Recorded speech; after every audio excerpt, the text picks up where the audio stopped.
Hey, what's up, everyone? Hello, and welcome to a brand new episode of Heliopsychosis podcast. This is your host, Vikka Debatism. Guys, welcome to the show. Your first time here, do hit the subscribe button. And yes, what an awesome show we have lined up today. Normally, we don't do Wednesdays, but this was just a moment we had to take out because most of our coming Sundays are booked with amazing guests, amazing lineups. So we had to do this review. So we took this opportunity of this Wednesday to just go through some of the things and about the debate. So let's speak to our co-host all the way from New York, my good brother Gene. How are you, brother? Hey, bro, doing good. Excellent. Good choice for a show, man. I'm glad you did it. I want to say congratulations to you. First of all, I guess for having such a great debate for your first one ever, and I thought it was fantastic. Bro, you were in a flow. You were out there, man. You were connected from other places during that debate. It was really nice to watch. It was great to see, bro. And I think you took control of the debate and you shut the guy down. He didn't have too much to come back with, of course. He had the typical scenario coming from his side, which by the way, he's been debating for 5 years. That's one of the first things he said.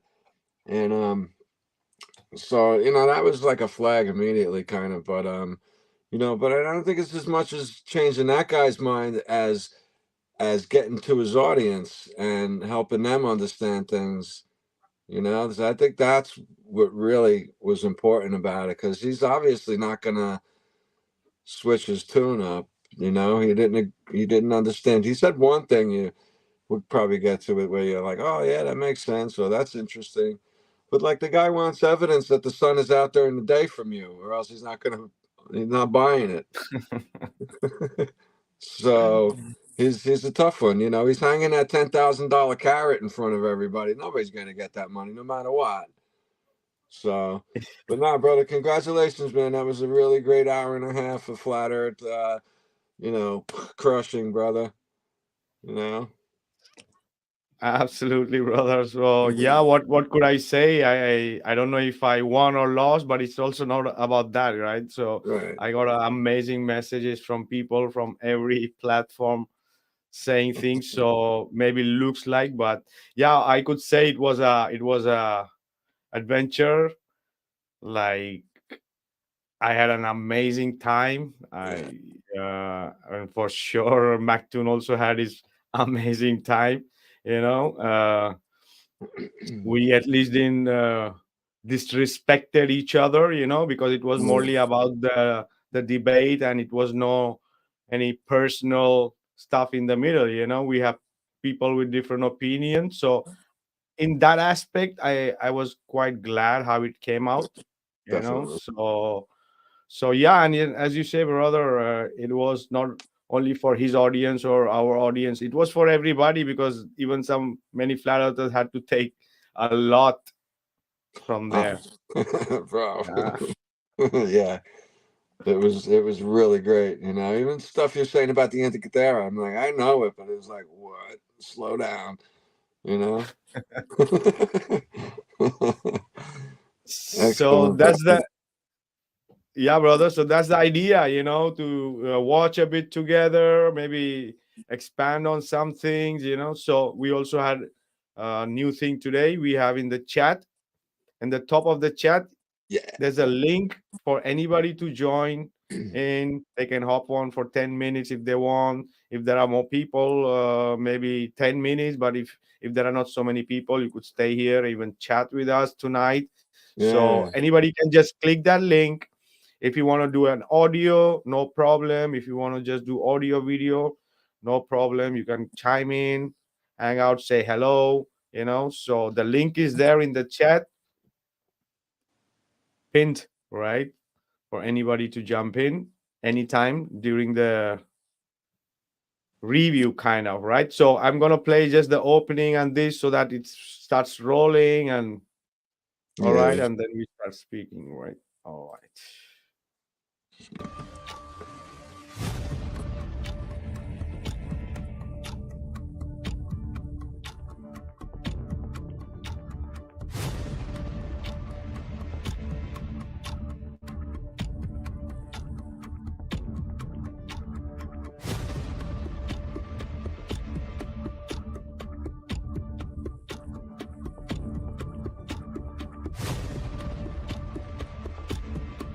And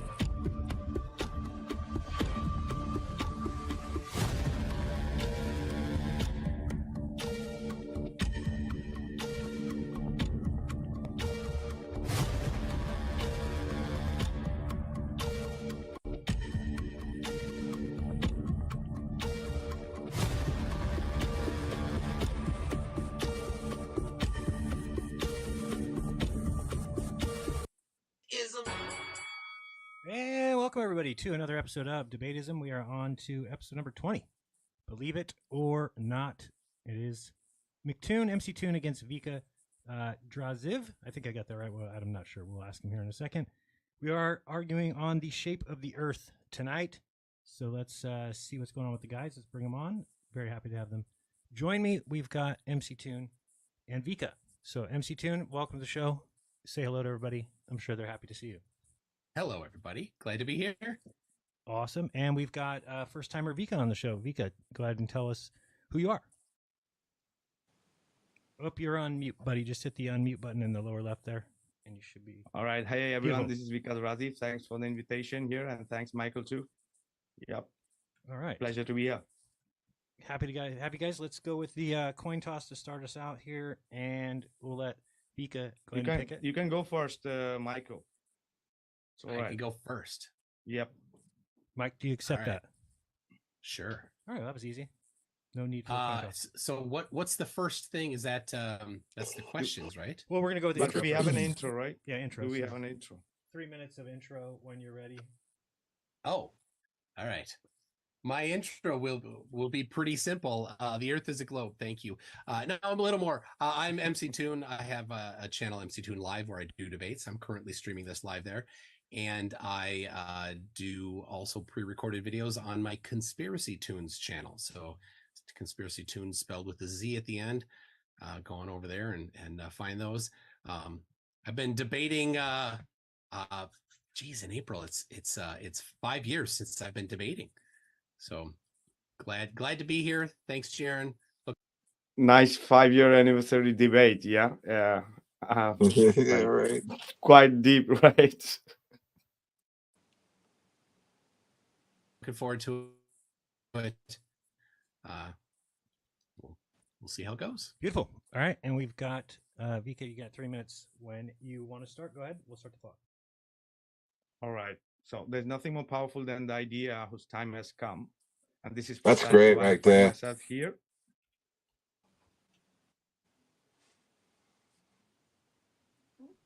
Yeah, Gene, go ahead, brother.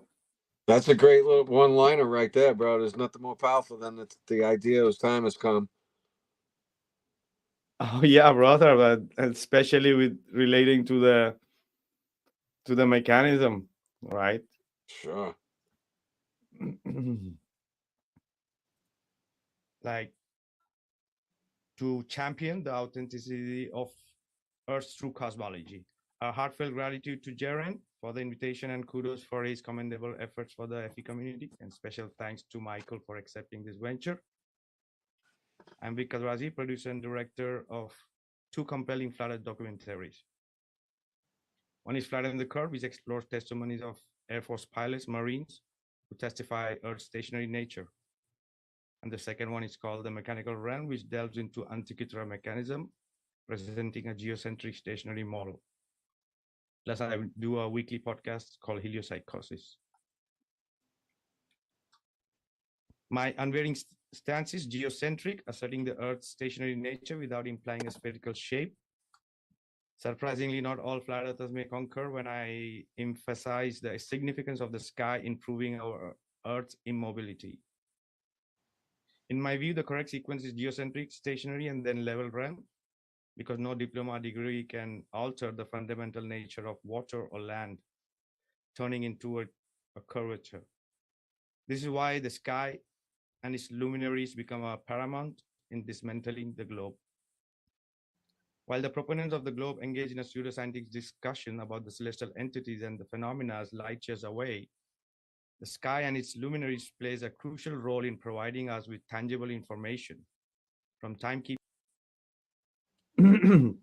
I've seen quite of flat earthers like don't resonate with this. They think that the sky is really not important for us to prove the geocentric stationary level round, right? So that was also one of the reasons for this to being one of the important claims, right? And why keeping Yeah, seasons, I equinox, haven't even solstice, lunar really. phases. I didn't know that there was a, a big division or disagreement between some of the flat earthers that said the sky's not important. I didn't even know that really, and I can't imagine you kind of discounting something like that. That doesn't Like, make great sense to me. And I'd like to know why. If the sky is not showing us that we're stationary, why is it not? How is it not showing that? You know, the moon, the sun, the luminaries, the wandering stars, and the stars. That's four separate systems, right? All lining up to exactly, the north. All line up to the North Pole. You know how exactly the how. reference. Sorry. The reference to all the different movements, Right. showing what is not moving. Right. Not only that, but but for the geocentric style, I mean, the heliocentric model, how do those four separate systems all line up perfect like that? That doesn't make great sense. Or is there a formula for that, right? That's that never really made great sense to me. Even years ago as a space fan, how there's no parallax ever. Oh But I don't yeah. understand. I would like to know, like, what makes them discount the sky as part of the arsenal of tools we have. Why is it not important? Just question. Yeah, because the example they give about is the table, right? Pool table and the ceiling, and if the sky, you know, if Okay. they see a light as a ball, that had nothing to do with the proving the Earth is flat, Right. right? Right. Well, no, I mean flat earthers. I want to know why a flat earther would say, "Nah, don't worry about the sky. We ain't looking at that. That doesn't help us." That's what I'm curious about.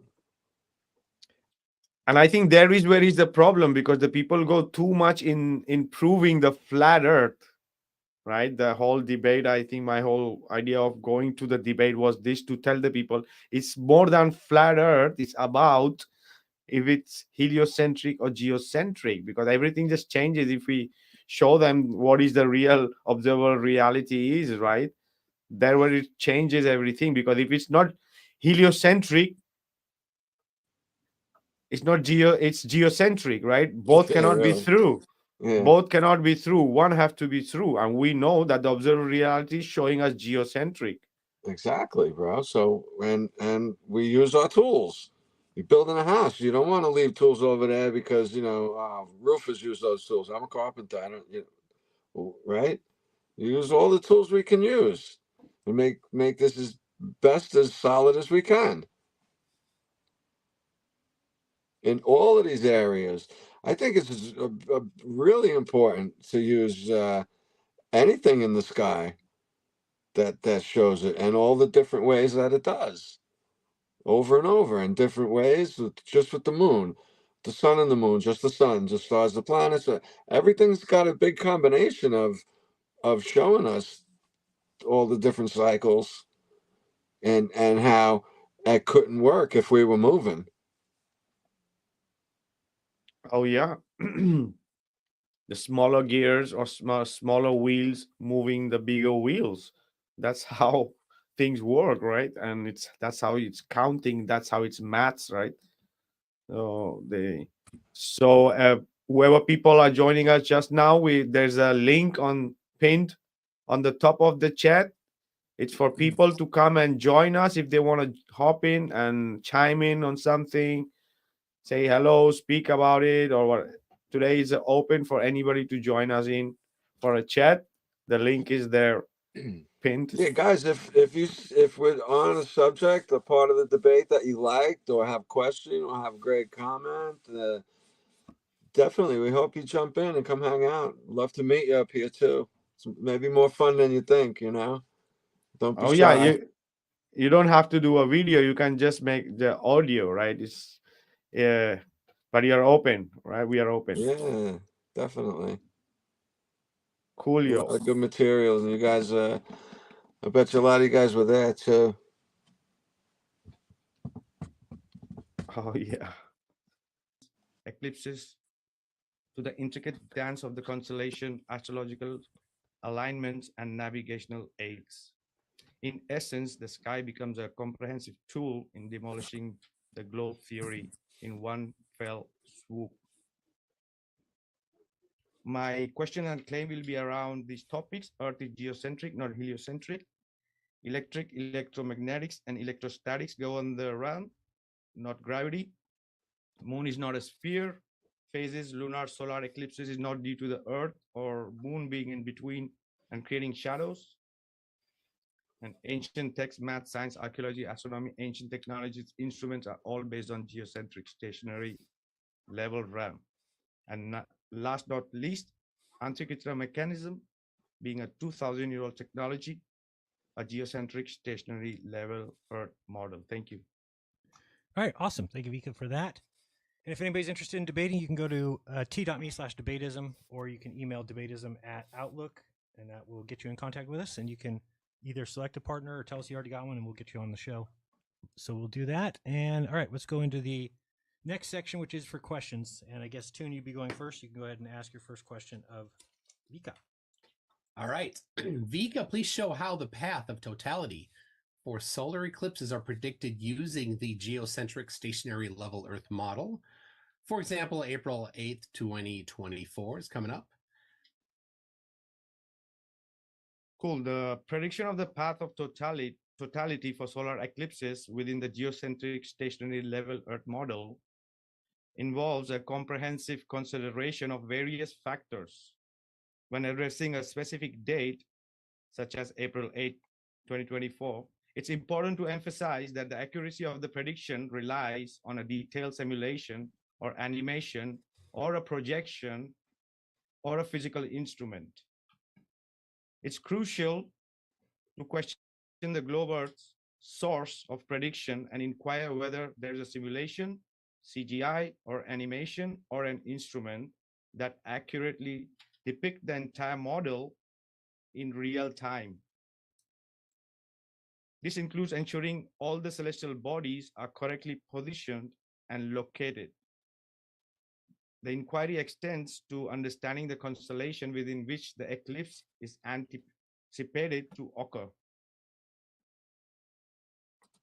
So this is the thing, right? The question is about how do they predict in their model. So he's giving us like that we have to answer that. It's not about how the hell did you get that prediction, right?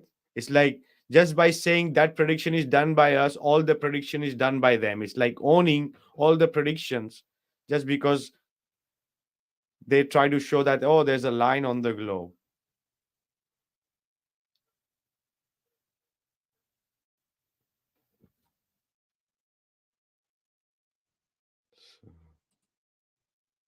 Is there more time for me, or I can continue? But You can ask for an extra minute if you want an extra minute here. Do you need one here to answer I'm that? all right. I'm good. Okay, Toon, did you have any rebuttal, or did you have a minute to talk about that if you want? Well, yeah, I didn't show. I mean, how was the path of totality predicted using the your model? No, my answer is saying that where is your prediction coming from? Because it's not only the importance of where the shadow is falling, it's more important all the data together to be that prediction accurate. Okay, just drawing a line on a globe or on a textbook showing a line and showing that this is a prediction is not enough, because if you got the time, hour, date, in which constellation is going to be, in which luminaries, where they're going to be, their positions, if you have all that information, it's not very extraordinary to predict a line or a shadow on the globe. Exactly, because the same line could be drawn on a flat map, because all the rest of the calculations and predictions are done from that analog, which is the supposed to be the Antikythera mechanism, the cosmograph, right? Hey, Matthew, brother, big shout out to you for the gifted membership, brother.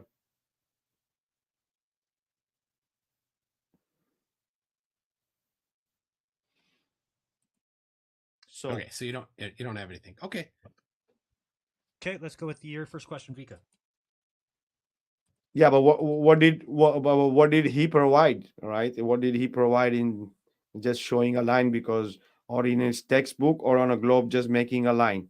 It's not proving globe anything by drawing that line on a globe.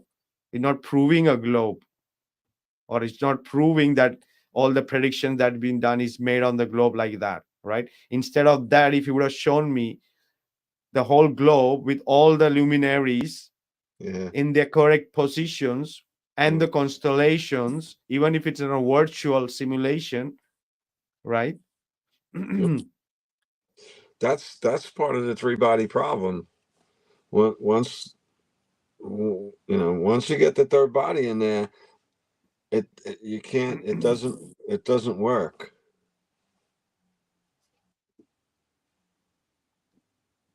Exactly, because it's also about the way the position they are and the angles that there is. It makes Right. a lot of difference, because the sizes of these things, right? It should. Yeah.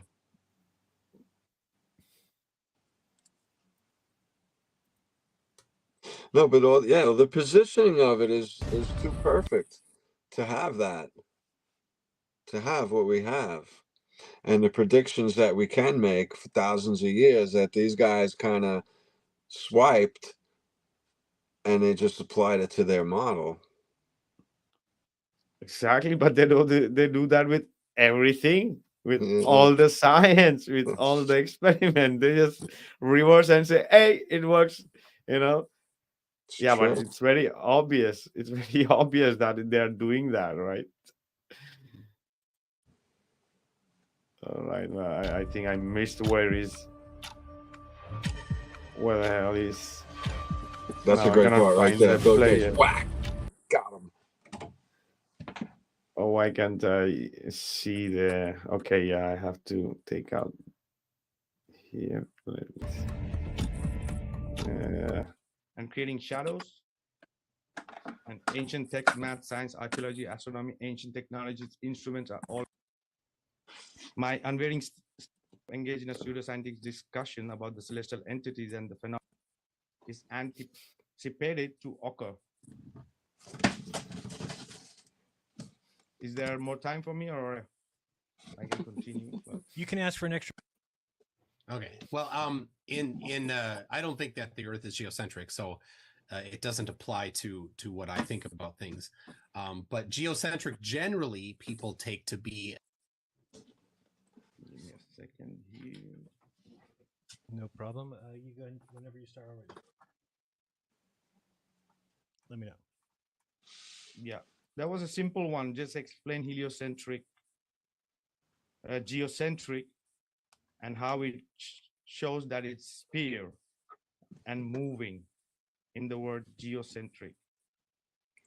Again, I'll explain. Explain the word geocentric, especially Earth being a sphere and rotating in your model or in geocentric model. So yeah, explain the word geocentric to me. Okay. Well, I don't think that the Earth is geocentric, so it doesn't apply to what I think about things. But geocentric generally people take to be that the Earth is a globe and that it doesn't move. That's generally what people mean when they say geocentric. But I know others have a different meaning. Sometimes they mean it can be flat as well, but geocentric, which generally means not moving. But the kind of the common vernacular in English, at least, is when you talk about geocentrism, the people that hold that model say that the Earth is a globe, that gravity exists, that the sun is 150 million kilometers away. Just that the Earth is stationary and the sun orbits the Earth instead of the other way around. That's what it generally means. But I don't think that's the case. I think that the Earth and sun orbit the barycenter of the Earth-Sun system, but it's close enough to say heliocentric instead of barycentric. I don't need to get pedantic on that. All right, was that sufficient, Vika, for his? Cool. Cool, but the geocentric, the term just the geocentric, there is nothing it's showing that the Earth, and in the physics of globe, it's too big, right? The sun is too big to go around the Earth, right? The whole thing changes because this term even doesn't fit in the globe. Yeah, this is what I mean, right? Even in their science of globe, in their fake space, the geocentric term even couldn't exist because the sun is too big and the mass is too big for the Earth to like rotate around the Earth, right? So it's not possible for that word to even exist, even the word, right? And this is the thing, the geocentric, Earth center, right? Center to the North Pole, right? It's let's hear that. Yeah, I agree. Geocentrism is silly. I don't agree with it. But no, it's not about silly. It's literally the word which is telling you geocentric, Earth center, and with the North Pole in the center and going around. Centric to what? If the Earth is center to what? I don't know. To the North Pole, right? To the vortex, to the North Pole. For that reason, it's called North Pole, right? Polaris, right? All right, that's. Yeah, but like Mctoon directly associate the word geocentric. He's saying that even he doesn't know what is the word geocentric. He thinks that the word geocentric makes the Earth a ball and spinning by itself, because the question was simple. Explain the word geocentric and how it shows that it's rotating and it's round. That's it.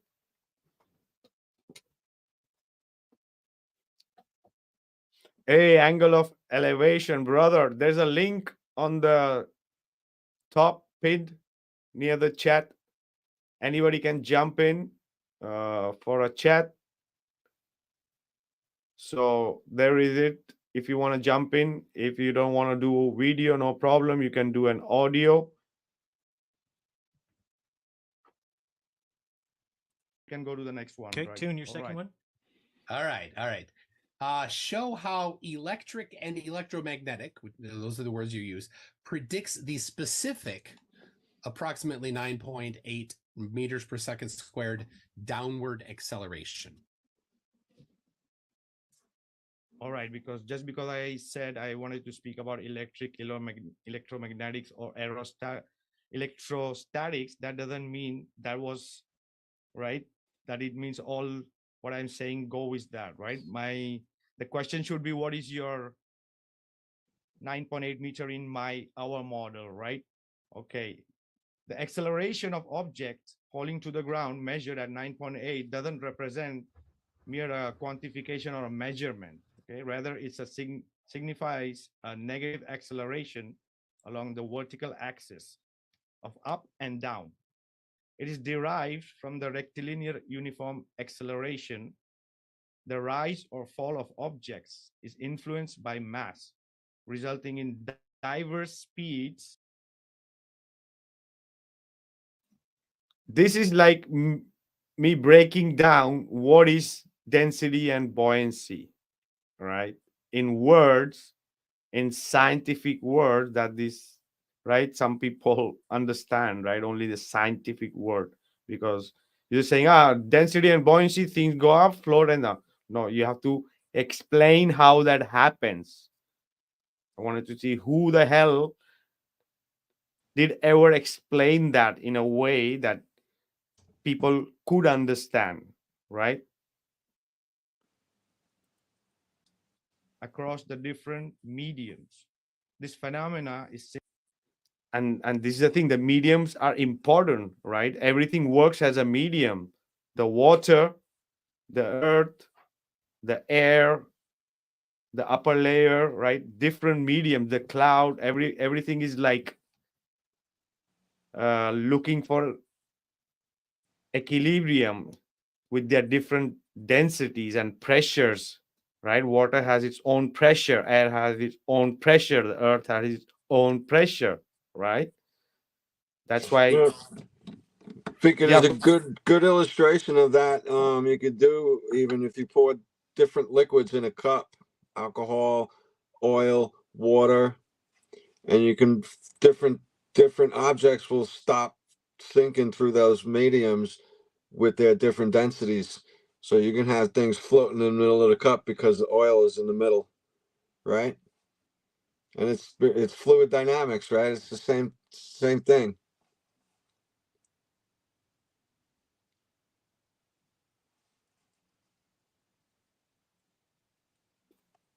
Hey, brother Mike, Truth Hour Comedy. So we Mike, have what's a up, bro?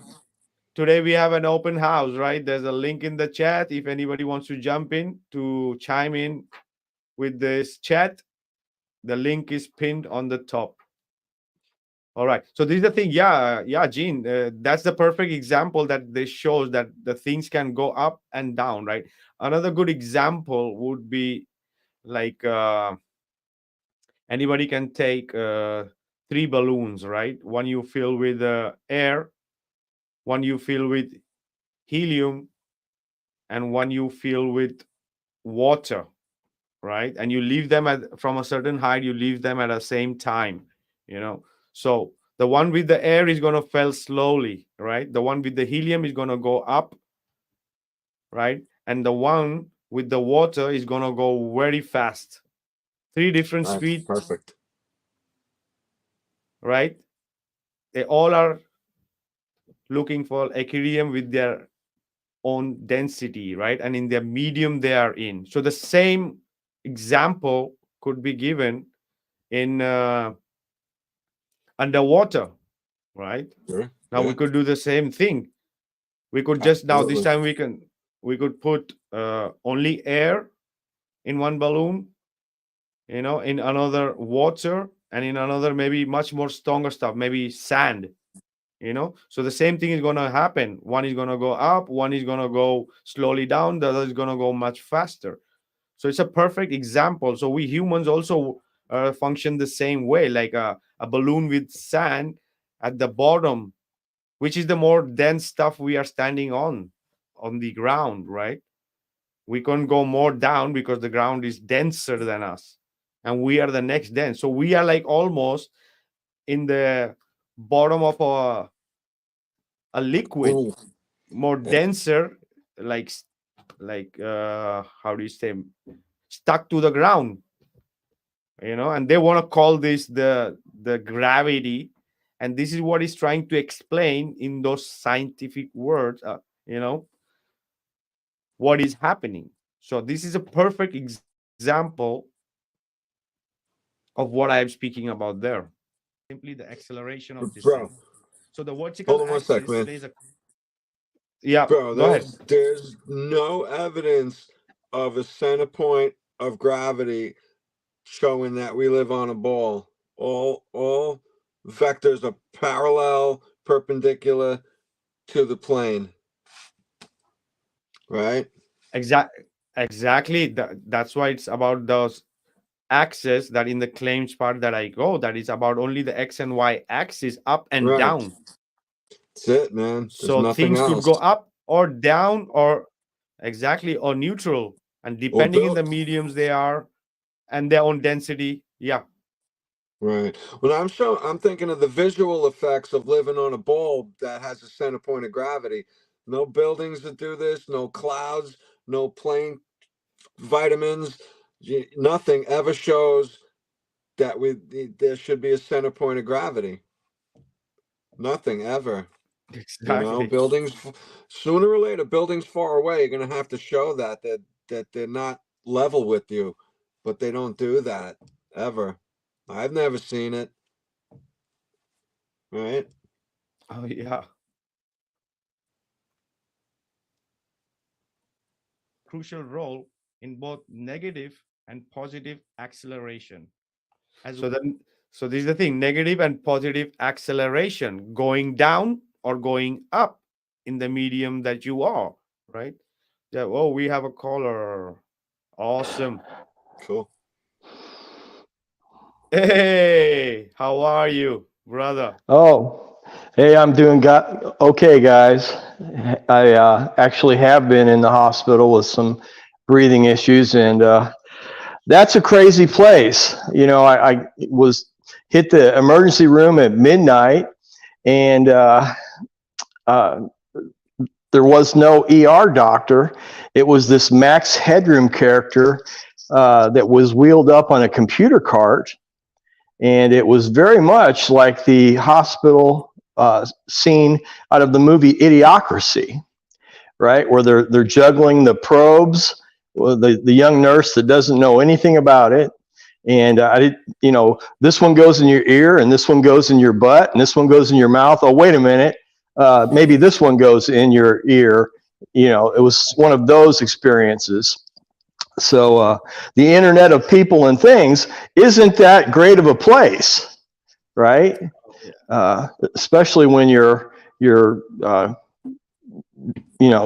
trying to catch your breath and you're racing an hour in your car at midnight with the windows down, trying to get enough air, and then you get in there and they test you for flu and they test you for COVID, and you're gasping for air. Yeah. Hey, brother. Sebastian, is your name right, brother? Yes, it is. Yes, it is. Sebastian, we have to take care with the hot words, yeah, because if no, they're gonna. Oh, okay. All right. Yeah, I understand. Yeah. Yeah. No, this is a personal experience. I do get it though. Yeah. So I hope you're all right. You're doing good. You're doing better. Yeah, we're doing good. Yeah. Awesome. Thank you guys for everything you do, because you're certainly waking people up. And I think there's power in numbers, and the flat Earth. You know, I was a science guy, and I really mean that. I worked in manufacturing and design engineering. I've worked in the medical diagnostics manufacturing industry. I've been around the block. And it's just so crazy that when I finally woke up, and my story is that I had a brother, biological brother, that was racing 1,000 miles away to get to a point of totality for the diamond ring on the 2017 lunar eclipse. And I was 1,000 miles from him, looking at my boot shadow on the ground with a piece of paper pinhole camera, right? And I was comparing, the size of the shadow of my boot to the tiny, image I was looking at, and thinking that the smallest that my boot shadow could be was when it was on the ground. And at that time, I realized that they were claiming that the moon, the diameter of the moon, was equal to the width of the United States. And yet he was racing for a spot that was like maybe 60 miles wide, right? Traveling high speed in his car to get to that point where he can get a good picture of that diamond ring of, solar eclipse But did he manage totality. to? Excuse me? Yes, he did. Yes, he did. And this is also curious, because at the time he was making fuel in his apartment kitchen. He was driving a Volkswagen Jetta, running his own biodiesel, right? He could drive that car for 600 miles without stopping, right? Just by using, grease that was discarded. Of course, they've changed all of that since as well, right? Yeah. Now you have to put ammonia and all this other stuff. But yeah, energy is free, right? And we all need to know that it's just a concept of limiting resources to keep us all feeling inadequate, right? Exactly. And So Sebastian, you mentioned that you're about 60 miles shadow, or what was that 60 oh mile well, radius? that was the in the that path across the U.S. And I think there's another one coming up like April 6th. Is that true? Right, Uh, April 8th, like we speak about April in the 8th. radio. Yeah. There's going to be a similar one coming up in just a few days, crossing Even the if it, U.S. again. so regarding that, even if it's 100 mile, right, shadow or a path, it's very local phenomena, right? Or it could be Absolutely. it could be Yeah. seen from many different places far wide, but that shadow is very local, and it's not a very big deal, right? I Right. think that's Right. to So that makes you wonder about the sigil, right? The like the sigil of oh, I've seen it. I don't know if it's a YouTube or Google image, where they say that there's a penumbra and a umbra or whatever, right? yeah. That light travels in straight lines, except for the instance when they need to explain an eclipse, right? Phenomenon Except for that doesn't that happen. time, yeah. Or So awesome. We see. Oh yeah, we see what else. You chime in whenever you want to, right? We see what okay. Well, thank you people very see much. as dynamics of Yeah. pressure Hey, and thanks for push. coming on. Great to have you. This term gravity originates from the word.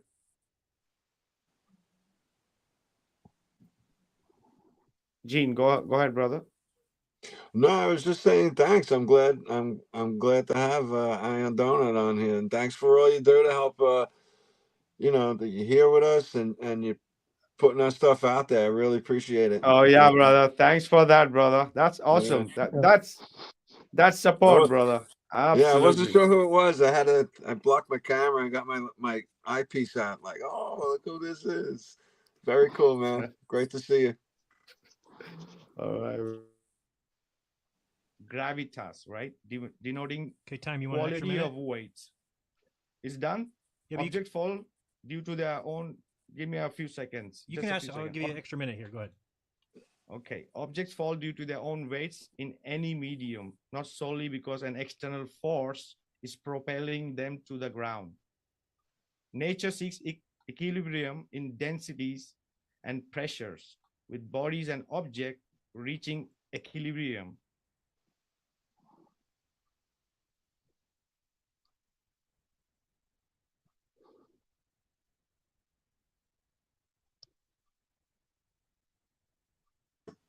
Fika, you're on mute, bro. Okay.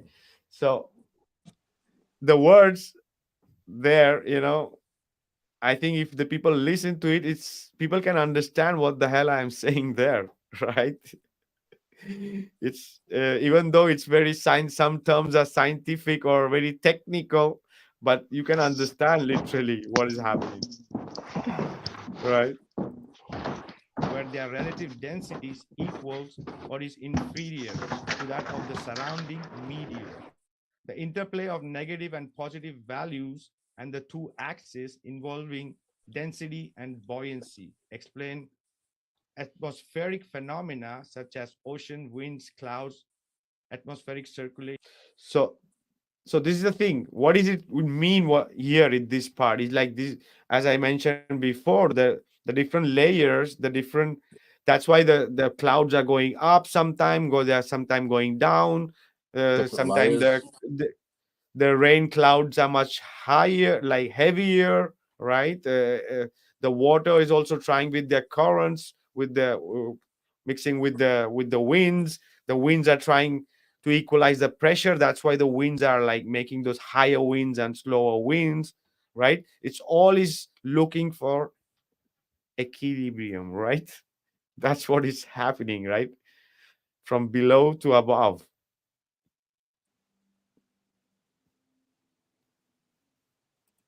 And ocean currents. I could continue, but You have yeah, 20 I seconds. think I'm out.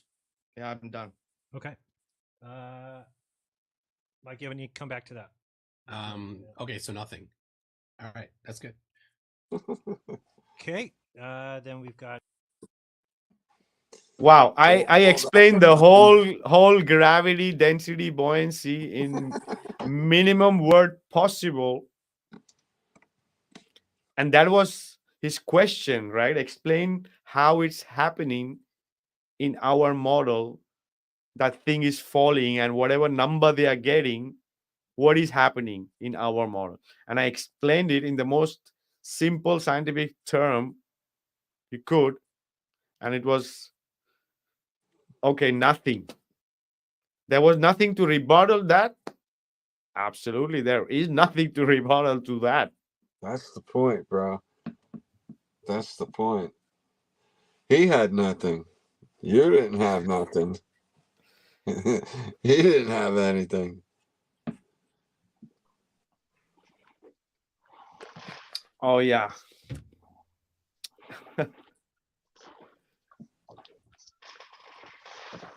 That's not the only time, too. Kind of nice. Oh yeah, there was few times, there was few moments like that, but yeah. Let's go ahead. No, that was I was expecting something there, but yeah, some rebuttal there. It would have been nice Second one. because I'd like to see what he had to say. How you were wrong or maybe mistaken. I thought he was going to have a little bit more than that. After all you said, it's like a little kind of anticlimactic. Oh yeah, I was expecting some contra argument there, something, right? Yeah. At least Sure. even one, right? Yeah, but no, I'm serious because he had nothing. Telling you had nothing. That's really what that was. That was reverse engineering, reverse psychology. Like always. Yeah. Oh yeah. And by the way, just so everybody knows, you each get 2 extra minutes if you need it. So Vika just gave you that one, and then you can use a 2-minute takeover at any time. Just wave me down, and you'll get to mute the other person for 2 minutes if you want to use that. At any point, can use it whenever. Vika, ask your second question. I have it here for you too if you need. You have any experiments which demonstrates moon is a sphere? This All one's great. I'm sharing my screen. You get that? This Jared? plot. Yes. Sorry, yes. Let me hold it 1 second. Yes, go ahead. All right. So, all right, the moon does not perfectly face the Earth. It varies throughout the month and year. This is called lunar libration. We see more than 50% of the moon as it librates. Here are 20 pictures of full moon between May 2005 and December 2006 by Laurent Lavadère. I don't know, he's French. This shows that the moon varies in distance and that the edges, we view the edges and they change. And then here's a zoom in on it. Let me see, I can probably give you a little closer view. So there you can see on the top of those 3, this is a zoom in on the edge there. You see on the top that mare. What do you think? What do you think? This is an experiment to show that the moon is a sphere, right? Just writing a text there on an image of the moon.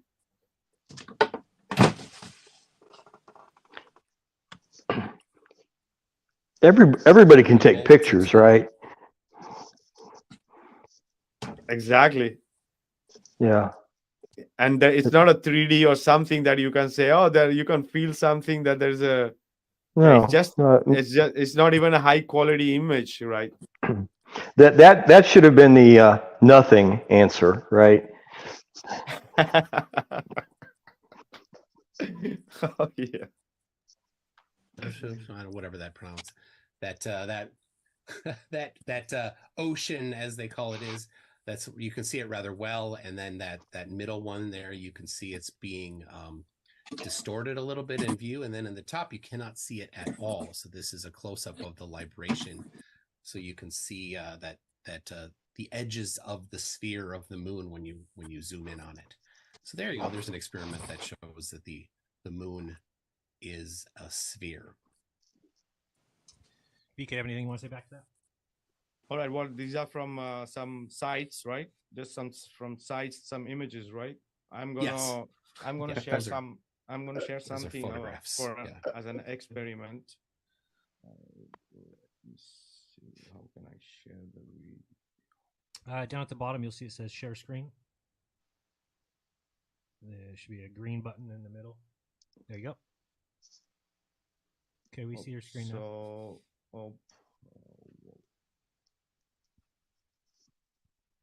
Okay. If it's got sound, we might not hear it, but we'll try it. no, it's no sound. Okay. Go ahead, we're watching.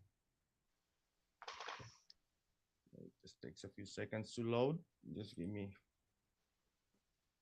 Okay, so here's an experiment anybody can do to show without even going to the moon or just with images that how the shadow, the shaping factor, how the way the shadow falls on something shows what's the surface. You see how it's on the curve, it shows the curved surface. If it's a ball, it goes like this. So the same way, and you've got just a second. The light diffusion factor, the light diffuse, right? When the shadow falls on an object and the way the shadow falls, it diffuses and shows the shape of the object it's falling on. It diffuses on the end, okay? And the last is the sine wave factor. You see, if there is really, moon is a sphere, this is the shadow we should see on the moon, but it's not like that.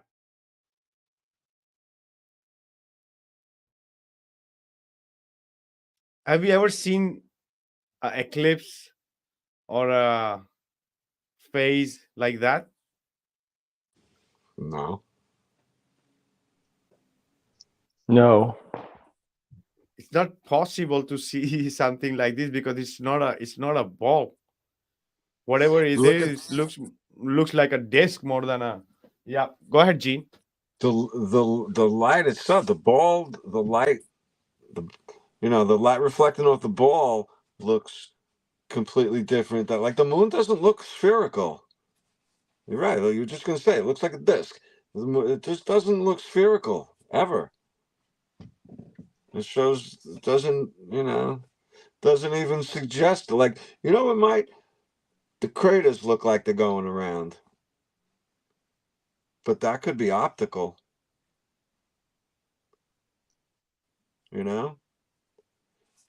That picture right there with that partial eclipse, I don't know what that eclipse is of, but that looks like that looks kind of straight to me here.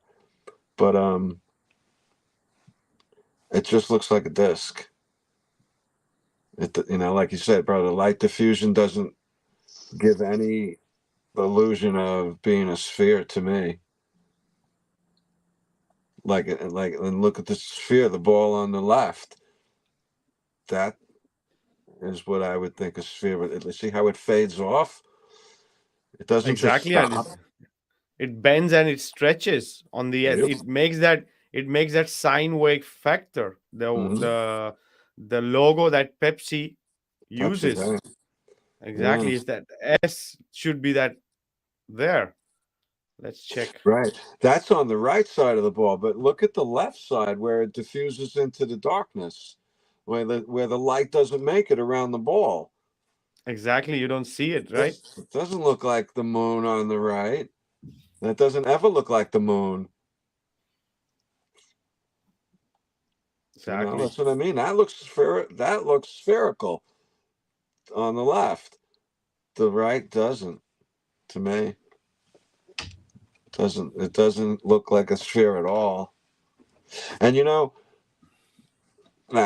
that's all right. Go ahead, man. If it's a Yeah, sphere more. having a shadow on a sphere, that should be the effect too. But it's not what we see. You see, have you ever seen something like this on the moon? Any Nope. shadow like that? No.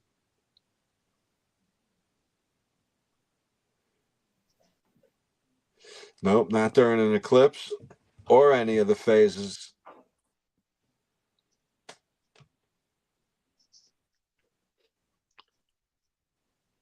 Anybody can do that. And I think if the globers can show us something, this is without going to the moon, you can see that, right? And it says a lot. It not only shows that the moon is not a sphere, but it's also telling that it's not the earth, that is, whatever it is, it's not the earth, right? Because if you think it's a ball, the shadow shouldn't be like that. All right, I'm done with this. Okay, time. And we've got You see that the one with the disc, you see how it looks? This is how the shadow looks. Because now the shadow has been projected on a disc, and you see it comes Right. the same way. You're not saying that the earth is a disc, but whatever it is, but Bro, what is it's like, that on the right? That's an eclipse of the moon on the right side? yeah, Because that looks like a straight up and down shadow with the top missing. yeah, but looks very similar to this. You see, Yeah. it's maybe this one is coming from down and this one is coming from the right. Right. Right. Okay. So the one on the right looks strange. Yeah. You guys have it. question, I believe, right, Mike? Yep, go ahead. You want to add something, brother? Yeah, I have a question because I don't know, right? Um, it seems like I've heard that almost all solar lunar eclipses happen during the time of new moon. Is that so? Yep. If you Okay. literally see, you literally see they are close by. They are close by because of this, because it's not charged. The moon is not charged. That's why it's not visible. Yeah. But Yeah. it could be. That's why it makes more sense that it's not the moon in the middle or the earth or whatever, right? Right. I'm with you. I have similar ideas or notions as to what you just described. Yes.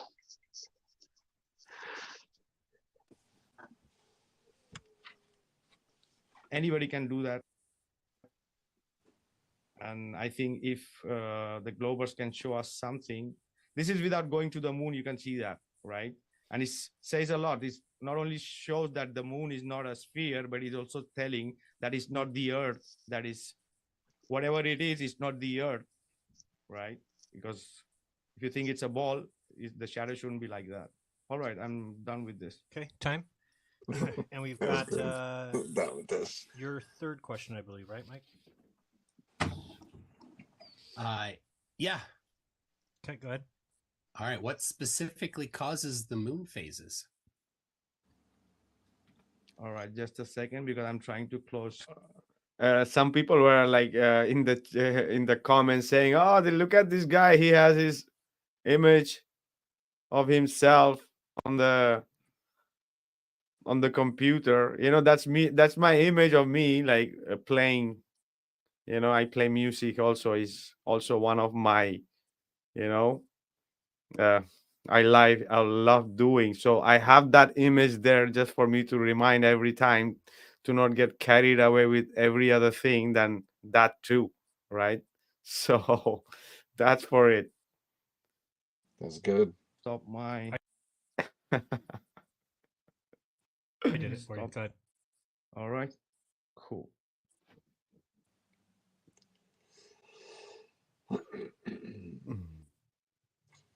What causes the moon phases, right? Yeah. I don't know. There are different versions of flat earthers also explaining the moon, right? And what could be. And examining the causes of the moon phases and eclipses brings attention to the role of UV radiation emitted by the sun.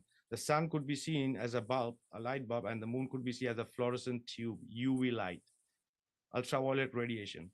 And the moon charges itself, and depending on the percentage of its charges, it glows, right? Apart from that, the sun Okay, so here in itself, this is a whole topic in itself because many flat earthers say the moon emits its own light, but they cannot literally explain what the hell is happening. Many will say that the moon is autoluminescence, right? But Right. how How is is it different. It's yeah, how different is it than happening? yeah. Yeah. So many fails to do that, right? So I tried to explain it a bit there, but we could also think about some effect, right? We heard of bioluminescence, right? We seen algae that glow in the dark, Sure. right? Lots of We animals, there are insects. worms, there are mushrooms, there are so many things that glow in the dark. That's Yep. bioluminescence, right? So there is different kind of luminescence in the nature, right? So the moon, more or less, is supposed to be something like this, right? The sun is emitting UV radiation, and that UV radiation is like charged in taken by the moon, and then in the dark, it creates that glow in the dark effect. If we put it in simple words, right? You can go behind the science of what is UV light and everything, with the tubes and everything, right?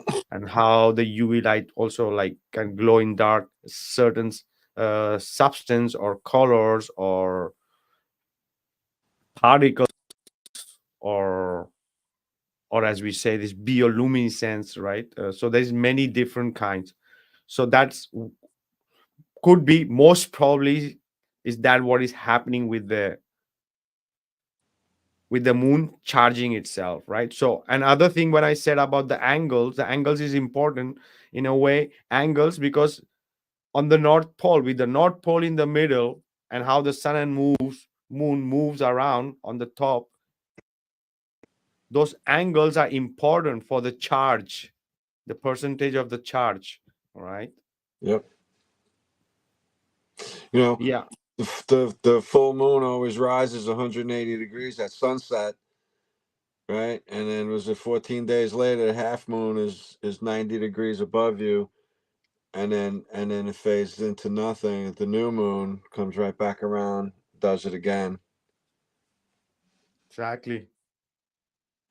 and it's always in that sequence.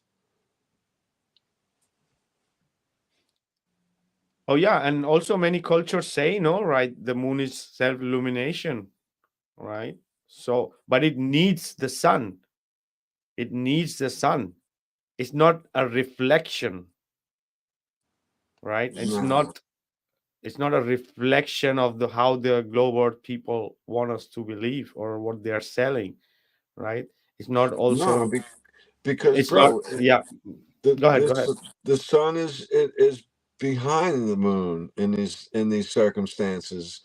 You know, lighten up the moon during the day from being behind it, or over here it's still behind it. If it's on the angle, the sun's over there to your right, 30 degrees, 45 degrees, and it's lighting the front of the moon. It can't be lighting that.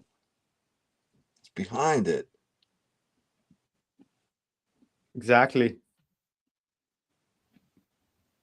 Angle of elevation says where does the new moon go in the heliocentric model? Yeah, in their model they have everything just yeah Good question in though. exactly. You Yeah, know, because that yeah, go ahead. I was just gonna say everything disappears from your view though. So we were talking a week or two ago about maybe it just disappears. It goes all the way too far past where we can see for those 3 days for the new moon. Because everything, we were saying also that you could put like hang a quarter from a tree and then just walk backwards, and you can just watch everything start to disappear from your view. And that quarter's there, but you just certain point you just can't see it anymore. And that's really kind of what happens. Everything just goes too far away. Exactly. And this is a thing in their model. This is a thing. They say it's the reflection. They say it's the angles. That's why it's the phases, because of those angles of the sphere, whatever they say, right? So this, the charging is one of the thing, Do right? And you know something? If I'm we had the same shape.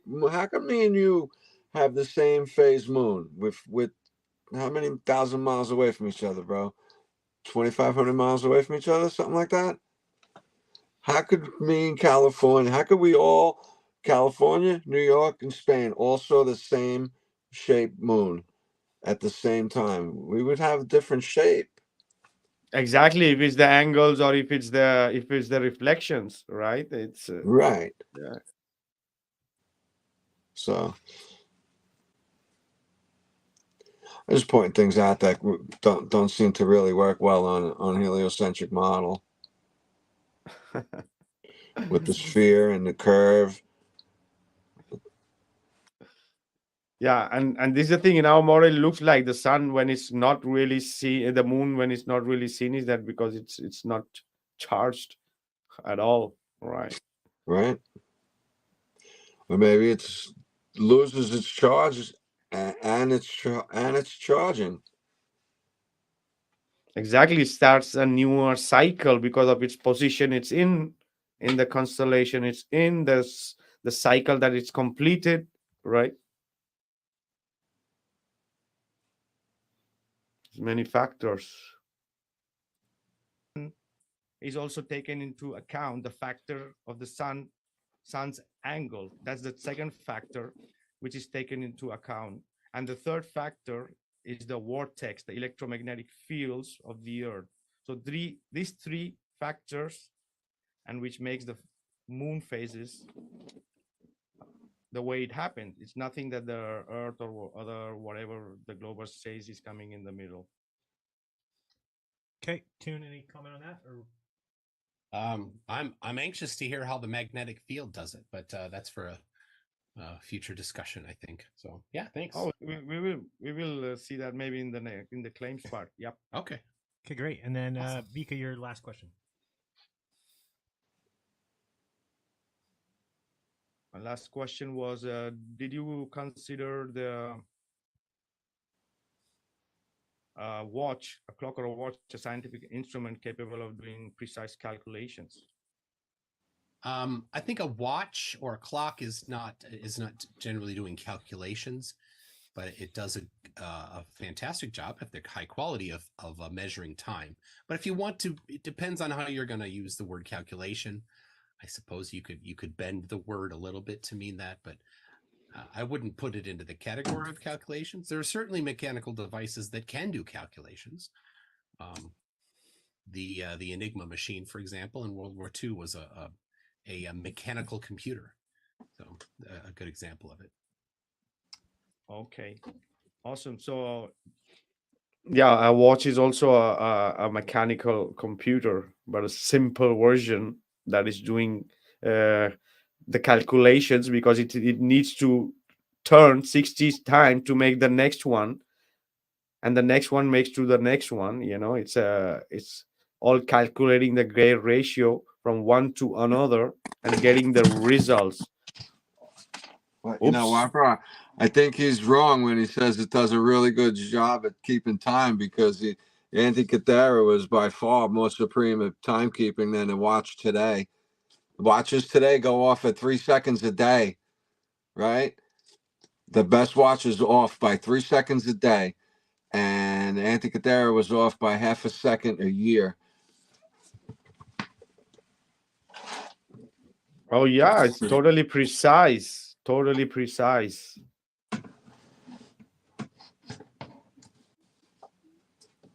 So also that the people have idea, right, about why this question is. You have the second hand of the watch or a clock move 60 times, then the minute hand moves 60 times in turn, the hour hand moves, right? It's a gay ratio of doing calculations for precise measurement and calculations, right? That's what a chronometer or a clock or a watch does, right? So that's it. I'm good. Okay, excellent. Let's move on to claims, and I believe it's going to be you going first. Tune. So go ahead and go with your first claim. So what this section is for, they got 2 minutes to make a claim and back it with evidence, and then we will have a 1 minute rebuttal and then possibly a conversation after that. So go ahead. You got 2 minutes when you're ready. All right. 2 minutes. Hold on a second. Let me share my screen coming up here. Okay. All right. So you got that? Got it. All right. So the eclipse predictions using the globe. So the time, location, duration, and path of totality, the amount of totality, the amount of coverage for eclipses are precisely predicted using the globe and positions of the Earth, Moon, and Sun in the solar system. None of this is predicted based on flat Earth.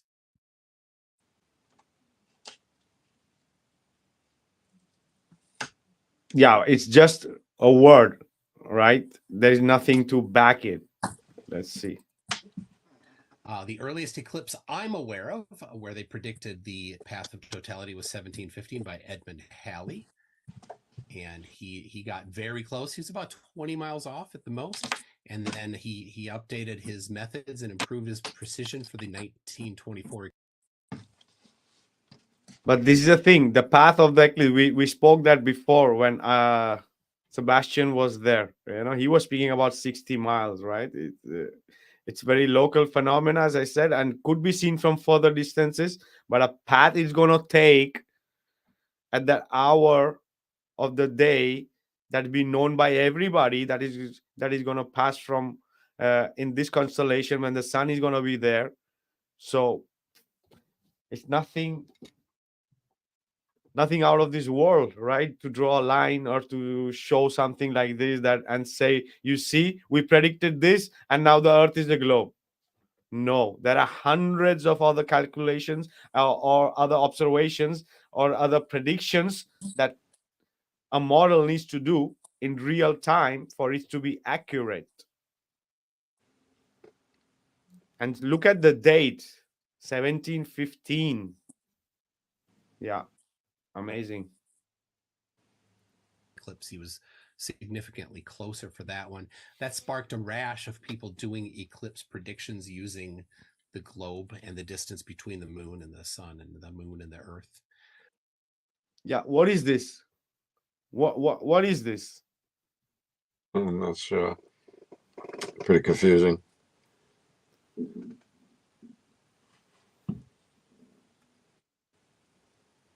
Bunches of them came in the following years. Today, we have one of the most prolific predictors is Fred Espenak. Okay, Fred Aspanak. David Weiss also, yeah, the David Weiss also mentions this guy, right? He just has a book. Yeah, or a document or a file, yeah, with the list of the prediction that is gonna be or is happening, right? This is what I'm saying. From where the hell he started making these predictions? What did he born like a messiah and NASA is paying him or what? So they boil it down to one guy. Is that right? Exactly. Yeah.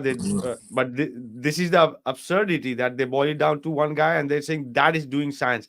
But all this comes, this paper predictions, dates comes from real analog stuff, right? Even if that is cycles or the first measurements or the first predictions was taken from other text and put into this digital book or whatever you want to call it, a page, or a site, and saying everyone, you see, we are doing predictions, right? So from where Right. the initial predictions come from, right? That's the question. Where's he getting that from? Exactly. Just digitalizing it and showing it in, like, very numbers and math doesn't mean that you are doing it and your model is correct. This thing is not going to prove your model, right?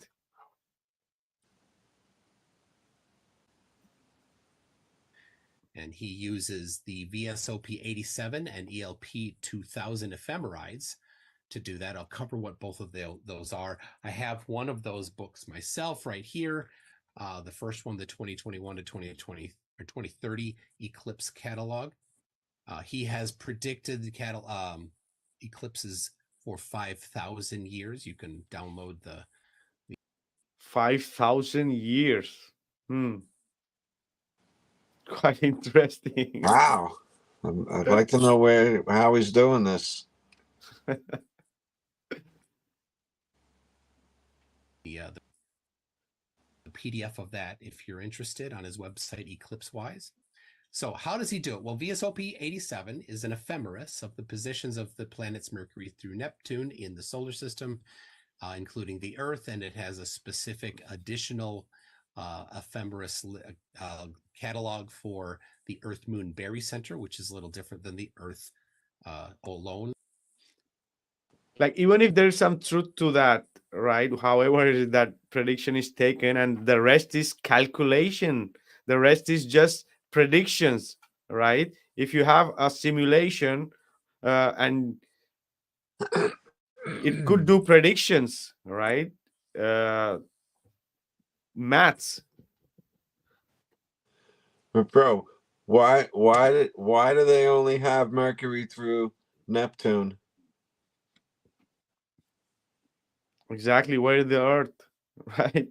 Where's Uranus and Pluto though? Exactly. The And where's the Antikythera Earth? doesn't have them too.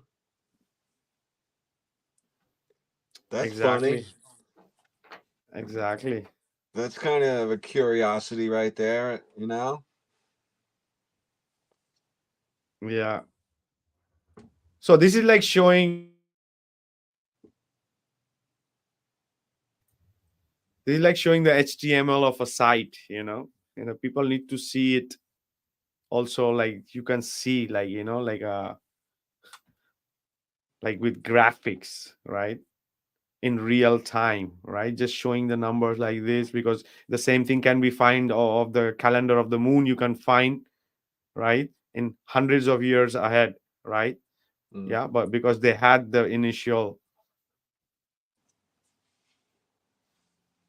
it's nothing proving that the Earth is a globe.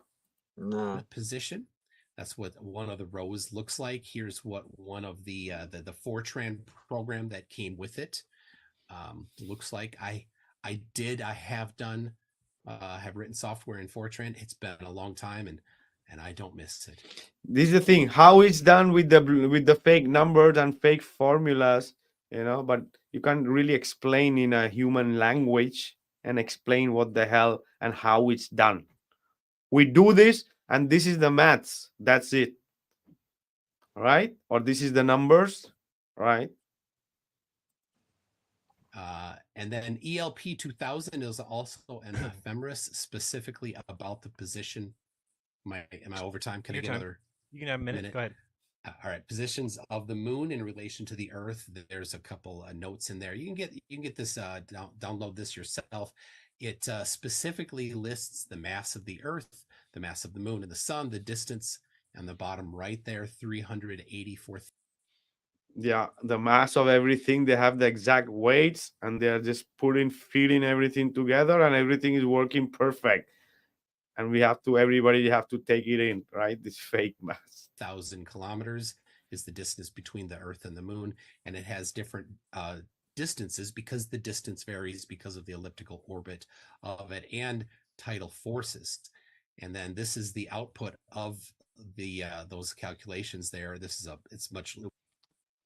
It's the same. It's what the solar cycle would predict. In the old way, you would have with like a diagram, right? And it's going to show that's the way it's going to fall because of the 19-year cycles. The same thing is just done with digital numbers and words there. That's it, right? Saying the same thing, And the elliptical orbit is a problem too, though. What? The elliptical orbit is a problem in of itself. Yeah. Yeah, that's why they all wanna show just the number and the drawings and the angles of That's it they want to show. They don't want to show something that the people can understand and see and say, yeah, man, this could be really happening, right? But So this is the I mean, details. does this guy say we have anything worth looking at, or is he just like, no, no, no, no, no, no, no? I'm not sure. That was my first time I ever saw him debate too, though. I never watched that guy. No, but you hear what it looks like is that, we predict the path of the eclipse, so the earth is a globe, and showing the Saros cycle as a digital and saying this is how it predict, but Yeah. there's nothing in real time data that they can show or present all of the function of all their solar system, right, where they are, right, each and everything, right, at that particular eclipse. Mm-hmm. Right. It's like it's localized to just a few of it. Exactly, and it should corroborate with the real data that is real, what is happening above, right? It Yeah. shouldn't be just like, yeah, I just give you something that it looks like, but it's not even corroborating what the observable reality, right?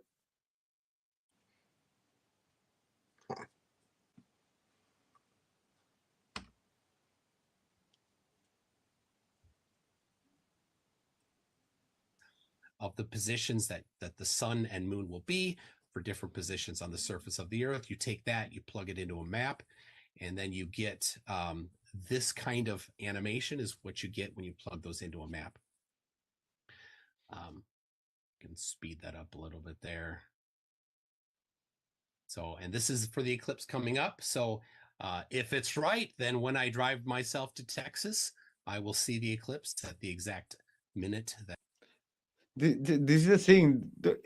Wherever the eclipse is gonna be, the sun is gonna be there. You're gonna have the freaking sun. You're gonna have the eclipse, and you're gonna have the shadow. What the hell is it about How is it going predicting that the way? shadow? How is it going west to east? Yeah, but that doesn't it's absurd, right? If the eclipse is gonna be where the sun is gonna be at that time, and whoever is gonna see from that area, the sun is gonna be there in that area. So it's very easy for the path because there where the sun is gonna move from at that hour, right? Right. It's But bro, it's isn't that moving backwards? Yeah, but it's just this. We know it's just a CGI. It's just showing that it's gonna go more or less from that area. Even if it's go 1,000 miles from north, 1,000 miles from here, nobody's gonna fact check and say, "Hey, your prediction wasn't right." You know. So there is no. It doesn't prove a globe drawing a line, right? That it says it's down to the second actually. So there you go. Okay. Vika, you got a minute to rebut that? You're on mute. Sorry. No problem. Go ahead.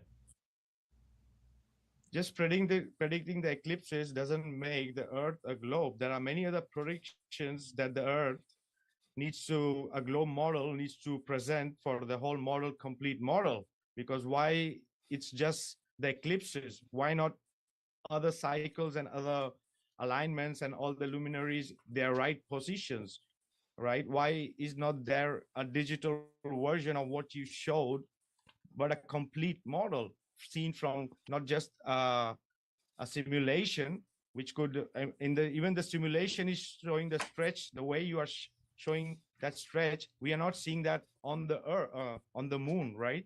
So shouldn't it be the reverse effect? If the earth is having a shadow of the moon in the same way, it should be the same shadow on the moon, like it's in the simulation, but that's not the case. So what I'm trying to say is that it's not only the eclipses. There are so many other observations that our model does. It's not only about eclipses and its path, right? There is so many other things. Time, you can have an open conversation about that if you want for a couple minutes. Yeah, hey, that's a good question. Well, VSOP 87, as I mentioned, plots the positions of the planets Mercury through Neptune. There are other Okay, before we continue, angle of elevation is saying 70-mile shadow during an eclipse show 100% the moon is not 2,000-mile wide or that far away, right? Even it doesn't show that also. Yeah, Yeah, it's if that a was true, what would the shadow be if it was real? It's cover the whole Earth.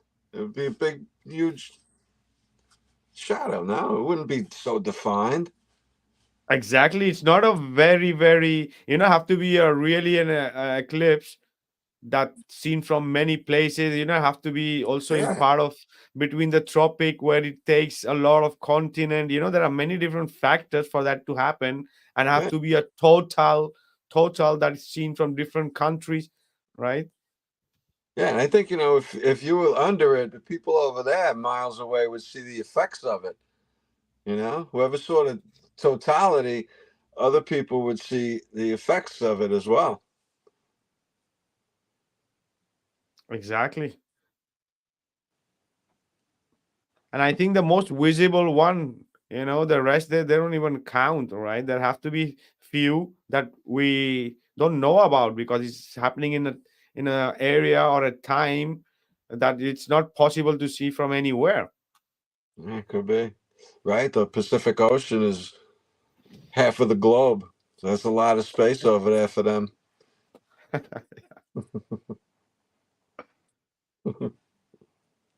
ephemerides. The JPL has it's DE 400 series that plots all the planets, including the formerly planet Neptune, Pluto, and several other things like asteroids. All of them plotted in three-dimensional space in the solar system. And if you want to look at a three-dimensional model of them in a computer program, I think Universe Sandbox does that. There's a couple of them that you can actually use those ephemerides to look at the positions of those objects in three-dimensional space. So yeah, all of those as you want, as you wish, Vika, are all available.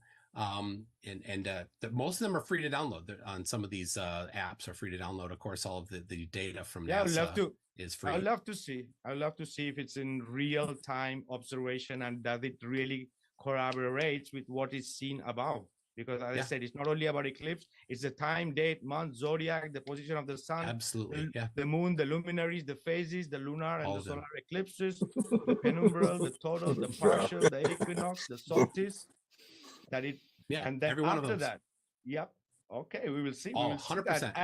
And but also the other Oh, cycles God. like sidereal, the tropical, the metonic, the saros, the caliphos, the Yeah. exalemos, right? Also Yeah. timekeeping, All of them. right? Okay, we'll see that. Awesome. Okay, Vika, go ahead with your second. Exactly, the calendars, just go as it goes on.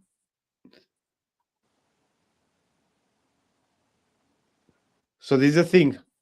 Against one about eclipse and its path, what else there is importance? I just made that whole list. I went to that whole list in those few seconds. Yeah, that was a great one. There's Well, another first part one. where you go and there's like 2 minutes where you boom boom boom boom boom boom boom. You'll see.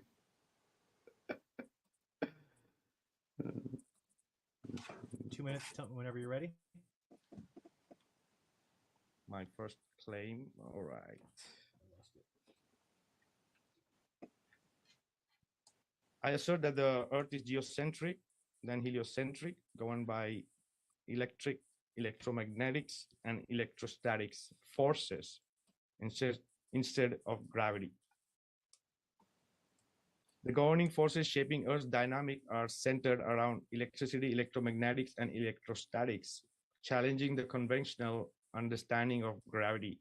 This claim aligns with observable realities such as our perception of the magnetic North Pole, characterized by round magnets and toroidal field interactions between the sun and the moon, and well as the phenomena like storms, tides, and earthquakes. Find the explanations in these electromagnetic principles.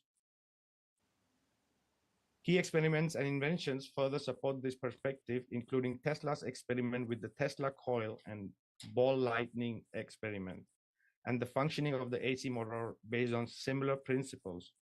The creation of a vortex through the 360 loop plan. You guys must have seen some video that is creating like a portal. Then we have magnetometers, maglev technologies, different craft utilizing electromagnetic levitation. Also, blimps and aerostats, all derived from the same electromagnetic foundations. Also, natural entities such as bees and bumblebees resonate at specific frequencies, showing the influence of electromagnetism in biological systems. Additionally, phenomena like aurora borealis and australis also prove the same thing, right? Like compass readings, the sundial operations contribute to the claim of the Earth's dynamic are primarily shaped by electromagnetic forces rather than gravity.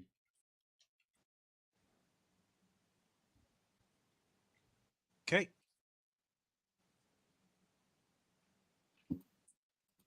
So lots of experiment, lots of ways of showing that the electromagnetics and the electrics functions, right? How it functions, way of technologies, right? The aurora borealis, the compass, right? The sun itself, the moon. That was a huge list, right? And static electricity kind of helps prove that too. When you can stick a balloon to a wall, Exactly. does both. It's creating like that static electricity and it's defying gravity, working against the downward force. And you know what else you could do is, like a submarine has all different levels of buoyancy and density. You could fill a balloon up with helium so it just floats in midair and just sits there, right? And if you had a balloon full of helium, like really full of helium, you probably couldn't throw it to the ground. It would never hit the ground. You couldn't get in, I don't know. It would take a lot of force, I think, to, if it's full enough, right? Just going through a couple different scenarios of the levels of density and what it might offer and how. Exactly. Same if you were to throw something in that cup full of the different dense liquids. If you would throw it and hit the bottom, it would float back up to its density. Same kind of idea. Just the different ways of testing them. Oh yeah. Also, as we spoke about here, I mentioned about the technologies, right? And the bumblebee, right? Mm.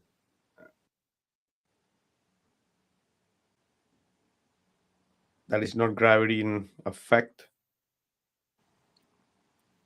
No, and We there's got a no minute. Coriolis, and there's some sort of navigation system going on.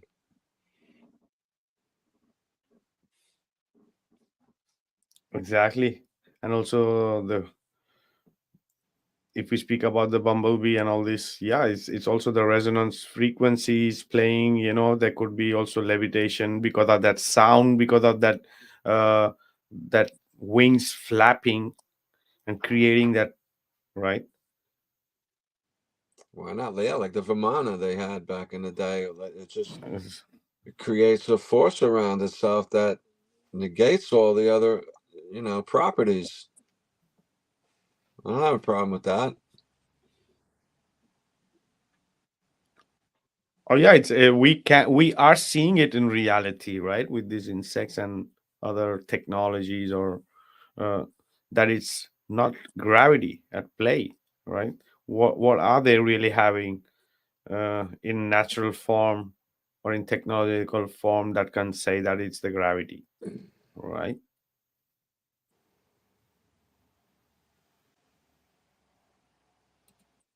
to rebut. Okay. Sorry, that was just kind of a list of claims. I know it said claims, but I think the instructions from Jaron were to have supporting evidence for it. But anyway, that's just a bunch of claims. I look forward to evidence supporting them. Okay. All right. Yeah, but this is the claim. What is the claim? Tesla's ball lightning experiment. It's an experiment done by scientists and known by many other scientists, and what it's showing,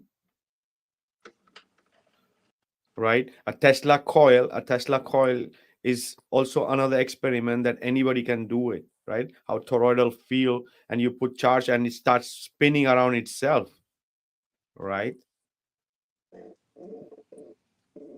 The same way that the North Pole is creating that vortex or that vortice, right?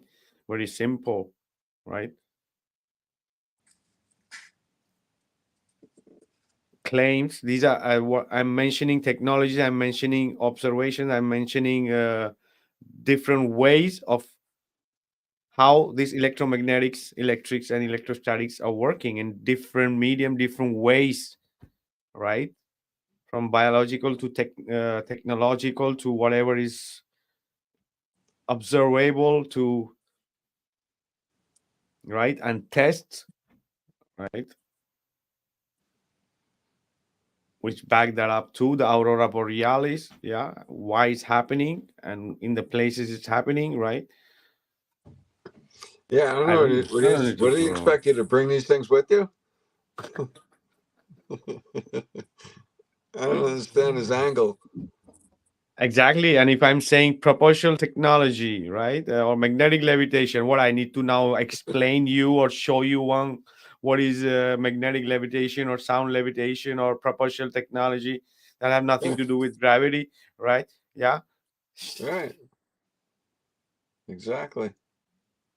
Now I have to open up. This is Tesla's ball lightning experiment, and it works like this. This is how he wanted to propagate electricity, and he was Yeah. taken down. Yeah. What?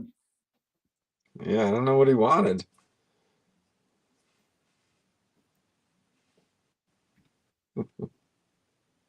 Okay. No, go ahead. You can All go right, back. I'll You can talk. You can have a. I'll set the clock for 3 minutes. Go ahead. No, it's okay. We go to the next one. All right. Okay. We can continue that. Next. You've got your second claim, Mike. All right. Sharing. Give me a second. I'm going to share. Okay. This is celestial navigation. I'll probably have to also take my extra minute. I'll go over quickly here. First thing is that Euclid has book 3 proposition 18. You can get a More cartoons, right? More numbers, more drawings. Yeah. tangent to a curve, not a problem. Here is when you do celestial navigation, you're sighting between the horizon and the object there, which is line angle A in this diagram, and the line A from the eye out to the celestial object is parallel to the line that goes down to that circle there. And so to get the particular angle you're interested in is you want the departure from vertical. That's alpha in this one at the top there. So you just subtract from 90 and you subtract the dip angle. And that gives you that departure from vertical. You use that, which along with the known radius of the Earth and the known linear distance across the surface of the Earth by for different degrees of change, and you plot their position using the nautical ephemeris. This is another ephemeris that's on screen there. You can see 1850 on the left, 1900 in the middle, and 2017 again numbers. Yeah. on the right. The positions, the GPs of each star, that's the point directly beneath the star, is known for any moment of the year. And if you know what time it is, so you need a good timepiece, then you can figure out what position it is at the moment that you made the sighting. then you can do what's called a circle of equal altitude being the elevation, the angular altitude, not the linear altitude. And so everywhere on that circle on the right there is the same, has the same angular elevation to the star, which is in the center. The GP of the star is in the center. By measuring multiple circles of equal altitude, you can see that they intersect in a certain spot. And in this, we have two circles there. They intersect in two spots. If you have a third, they intersect in a single spot. You want the extra so minute? you can isolate where you are. Then you use site reduction tables, which are pre-calculated to make it easier on a ship in the days of yore when fast electronic calculators didn't exist. These tables use spherical geometry and the radius of the Earth. You know, what's the problem here other than this drawing? You know, the people who really navigate, they use maps, they use charts, they use compass, right? They use sextant, right? They use gyros, they use gyro compass, right? For real navigation. They don't use this bakery, Exactly. right? Yeah. Really, I was wondering that they were doing this 300 years ago.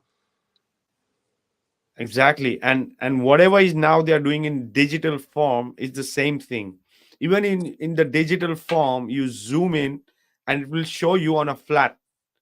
It could be a digital map, a digital chart, a digital system He even said of they measure of linear. mapping. Exactly.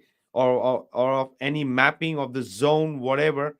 You know, you might have like a Google Earth perspective on that application to show you, oh, it's the globe, you know. And when you zoom it for real calculation to see the real routes, it's all flat. It's all done on flat. It's shown on flat. There is no maths they're showing, right? In the digital form also, when you zoom in for the real distances and real routes, be it aviation, be it marine, land, whatever kind of navigation, they will always have to rely on a map, like a real map or a digital version of the real map. All right. Yep. That's how they make the routes. All right. There is no, they because if there is that spheric geometry used, it should be shown exactly with all the other numbers and calculations of those routes or of those pre-installed routes, right? Okay, that's good. Earth to calculate them. The fact that this process works is unchallenged proof that the Earth is a globe.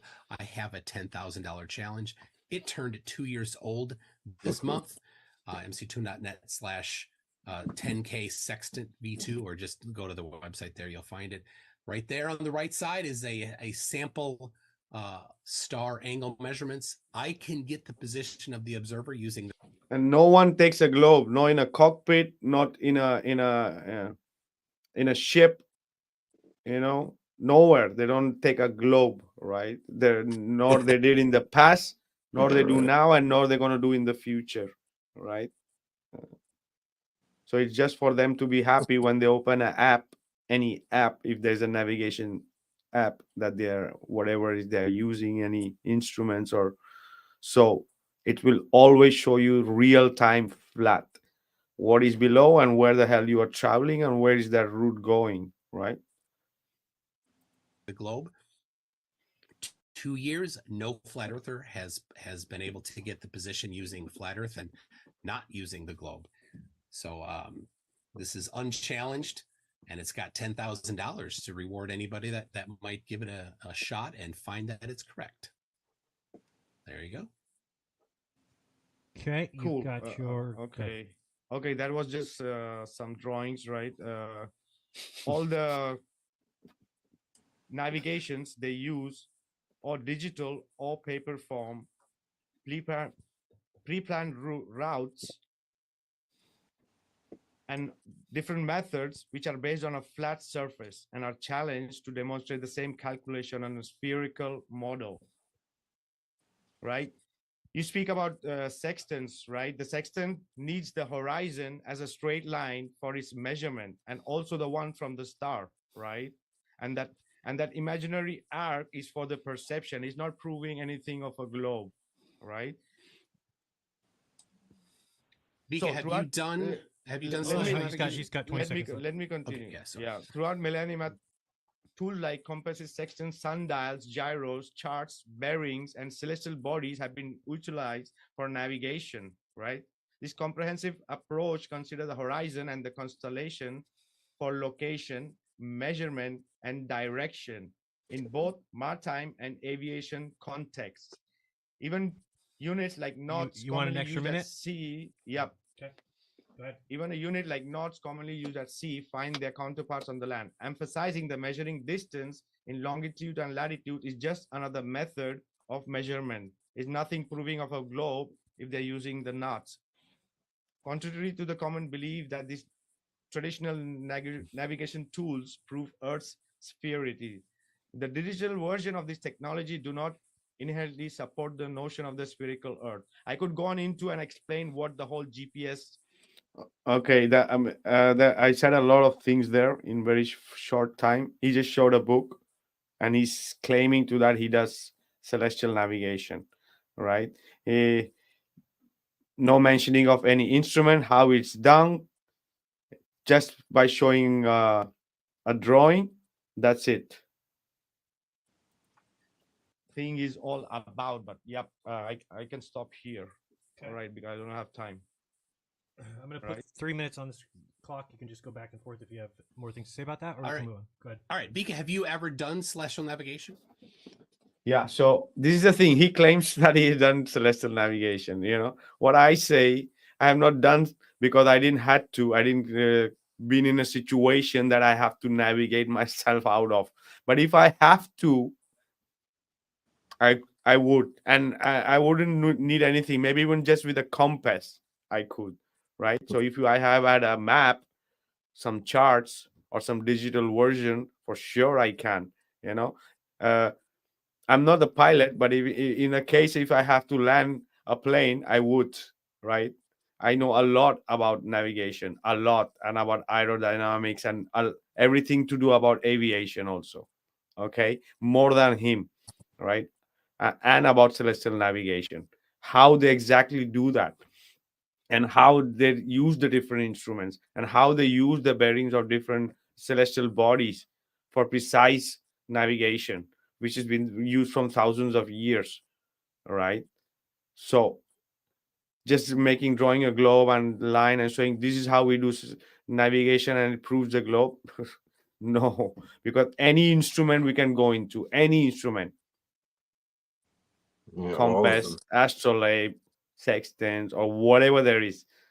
Yeah, there's many more. It's so some instruments are so simple that you won't believe. You just need a thread and a block of wood with a hole in it, and you can, right? That's because it's so precise, because it's so cyclic, because that's why there are people that do that calculation by putting their hand on the horizon and can say how many hours you're going to be setting, right? So there are Yeah. many other ways to go around the nature's way, right? And this itself, the compass, the horizon, the stars, the angles, the lines. What else? Where the hell is the globe? Where is the curve? Right? And this is the most basic term we are speaking about. We could go more analog, higher precise instrument. We could go more digital instruments of these navigations, higher ones, right? There's many other. If we go to the digital ones, the gyros, the radars, right? The proximity radars, right? For the ships, right? The transponders, how they work. Dude, it's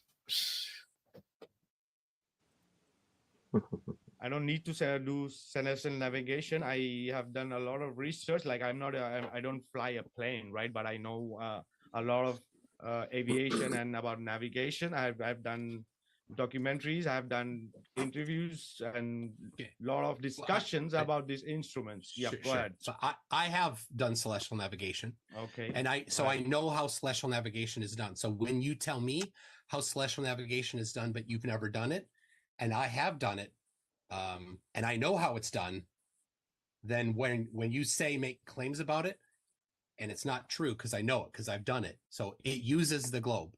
There's no flat Earth model in celestial navigation. Celestial navigation isn't just about doing routes; it's about getting your position. So why don't you explain me? Based on measurements. So why don't you explain me how GPS work? And I'm going to tell you how it works in our model. Go ahead. I'm not talking about GPS. The topic is celestial navigation. What kind of instruments are you using other than sextant? Well, in celestial navigation, you can use a sextant or a theodolite or other ways to measure the angles. Okay. So it's not GPS. Okay, so what you were doing in like in the 70s, right now everything have GPS. Have you not used any GPS I can do it right or any? Now. Yeah, I can do it right have now. you done that? Have you done that? And you know how does it work? Yeah. I have. It's not that hard. I bought a book. I learned how to do it. It goes through the process. It shows you how to use the site reduction tables. I've looked into the site reduction tables to see how they're generated. It uses the Haversine formula and the radius of the globe. No, if you're saying you know about celestial navigation, you should know exactly how the analog stuff works and the digital stuff work. Okay, you're claiming that you are doing navigation, but you're not capable to explain how the bearings and everything are done and the horizon is taken into account, even though you might feel it's not. Oh, yeah, go ahead. So how the horizon is taken into account? Well, one of the things that you need to do is you need to take into account the dip of the horizon. That's based on the radius of the Earth and your elevation. And so when you're at higher elevation, it can increase your the amount of the dip that you need to subtract from it. So if you're on the top of a large cargo ship and you're 100 meters up, I don't know how tall they really are, but you need to take that into account. So you subtract that. There's tables in the nautical almanacs based on your elevation to subtract from your measurement so that you can get the complement to get the departure from zenith. Okay, Vikka, you want to go with your second claim, I believe. All right. You got 2 minutes when you're ready.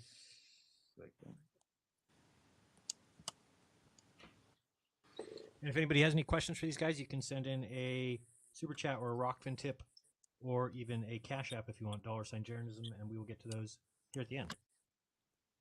Cool. The moon is not a sphere. We already discussed in the question, right? The autoluminescence because of the UV radiation charging itself, right? The phases and the eclipses are not due to the shadow of the Earth or the moon, right? So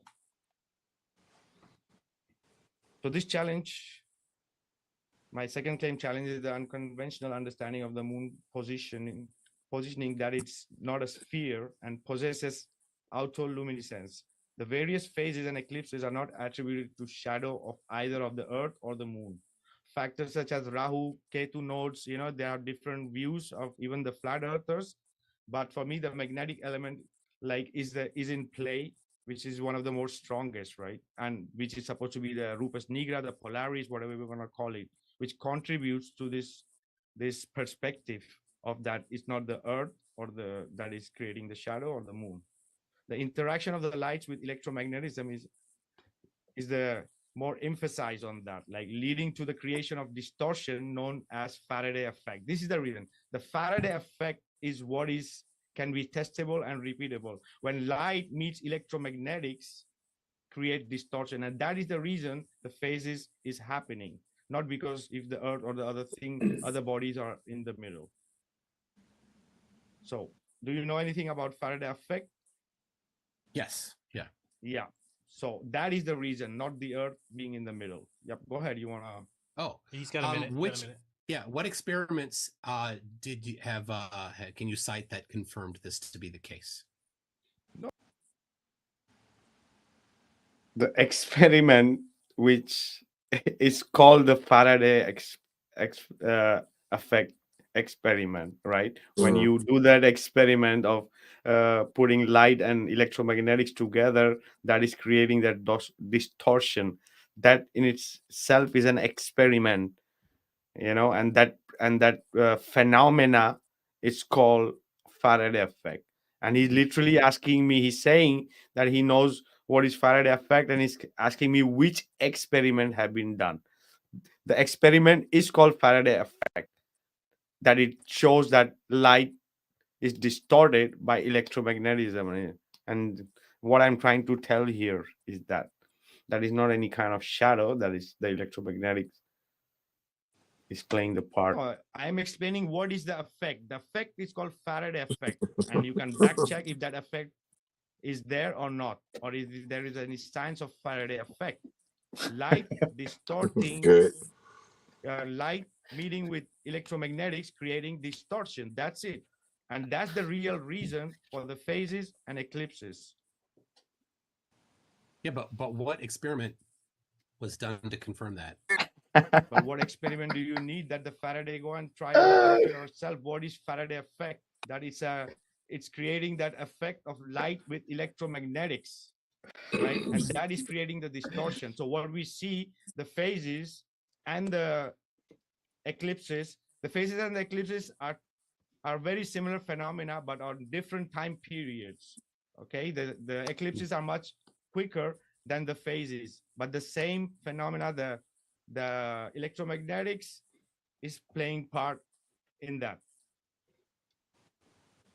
Okay, Hey. but I was just wondering. Yeah, go ahead. What So you guys know a Faraday cage is it's like it could be different shapes, but it's like an electrically conductive metal in a surrounding, right? And you charge it, and whatever's inside is protected from any other electrical interference, right? And it's allowed to do its own thing. So you see, like an MRI machine has a Faraday in it, so it doesn't have any interference. Certain cables will have a Faraday where you have your main cable in the center surrounded by plastic, and then that plastic is also surrounded by a mesh of wire, and that's the Faraday cage, and that's when sensitive information Exactly. right? Exactly, so that it don't disrupt the instrument or whatever is Right. Just saying what it is, kind of. Oh yeah, so this is like a lab experiment done by people showing what is Faraday effect, right? And Sure. he's asking me what is the experiment. I know. Are we supposed to bring one? Are supposed to show them? to confirm that the moon is somehow due to the Faraday effect? No, I think you didn't understand my claim. I am claiming that it's the Earth and the moon is not. Yeah, this is the thing that how do we explain the eclipses in this sense of Faraday effect, right? It's very similar to like when you see a sun going through a branches of a tree. Imagine a huge tree, and the sun is going through that branches, right? So it makes that effect of cutting out the sun, right? So the branches are playing a part, like as we say, the tree of life is supposed to be in the middle, right? So if it's seen in its magnetic form, it looks like a vortex, it looks like a tree, right? So when the moon or the sun is, depending on the angles and the heights and the positions, there could be times where it makes that effect that a local phenomena is having an eclipse, because that person or that area is in the perfect place to see that distortion.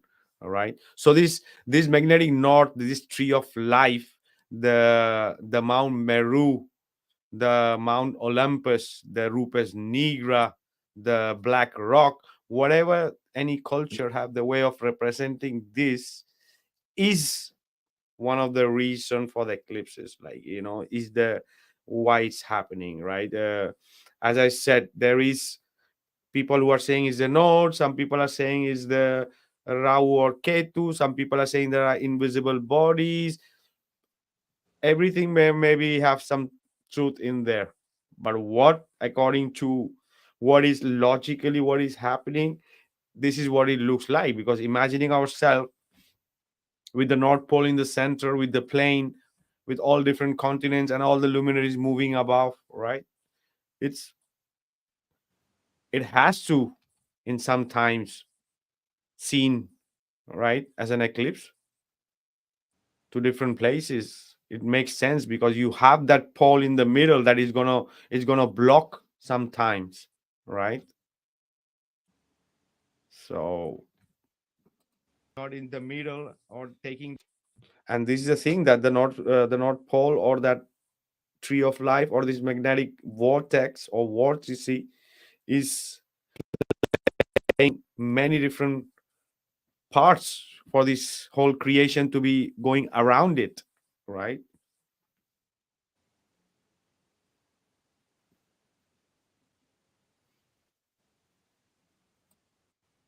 The shadow, or it's nothing that like that. What is the effect? Is the Faraday effect because of the light and electromagnetics. Yeah, yeah. You reiterated your claim. That's fine. But what was the experiment that confirmed it? All right, let's go back and forth on that one. So All right. go ahead. Who's you got your third I mean, claim? it's gonna Yeah, go we'll to loop, change. Vika. I don't know Yeah. how far we're gonna get All on right, this. I'm just gonna we keep go. asking for the evidence. Okay, yeah, but what more evidence you need that a scientific experiment called Faraday effect? What more scientific? What if I'm You claiming need, that? yeah. That's it. Yeah, All you right. need to show how it is the Faraday effect. Just the fact that the Faraday effect No, but exists the doesn't observable mean reality. that But no, something but the is the Faraday effect. but the observable reality is showing you that, right? When you see the eclipses and the moon. But you are No. saying that. But do you have It- anything to say that what is that process in happening in your theory about the Earth being in middle, just than other than claims? We have the North Pole. You we have, reverse the burden no, there. no, no, no, no, no. We You have made the the North claim, Pole. not me. No. We have the North Pole, but I'm saying, but you're saying no. There is no scientific experiment to prove, or have I done the I experiment? didn't I'm say that. telling you.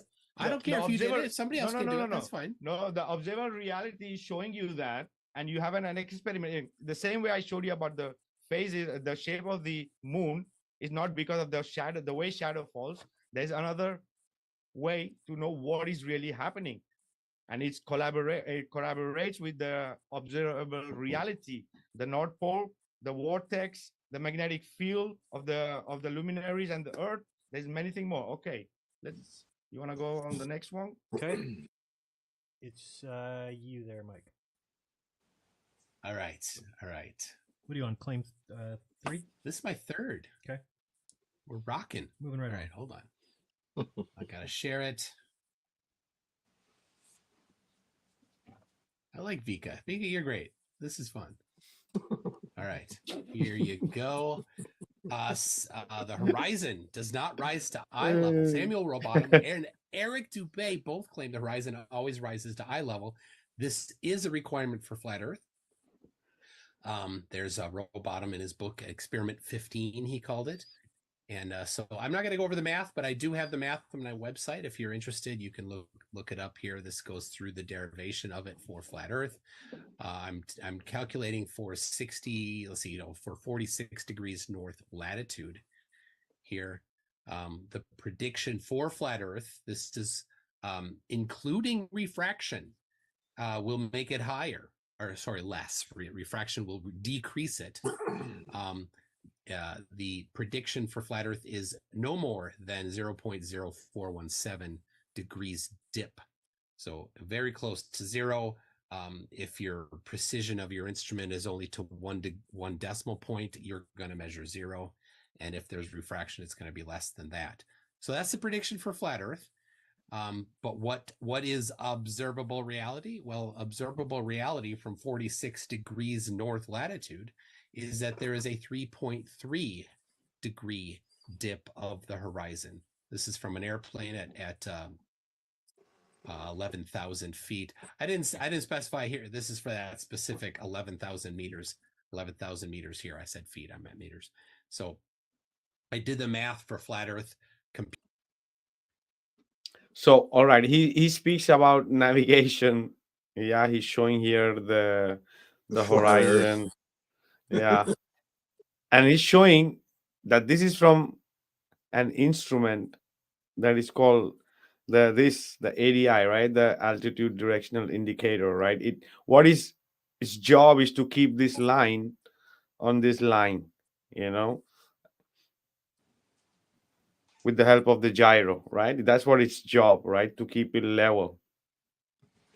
Anyway, I mentioned that in the later, and he didn't knew that it's that instrument. Like you have on a aircraft, you have this, like, you know, a digital version. You have a smaller version, and depending on the type of aircraft and the instrument they have, maybe now some might have a bigger monitor, right, with real time cameras to see that. Maybe this might be another kind of plane, like, you know, on an aircraft is another kind of ADI, but the function is the same, right? It's doing its main job is to keep level to this, and any variables up or down you can see here, and you will see here, and it's going to be reading, all right?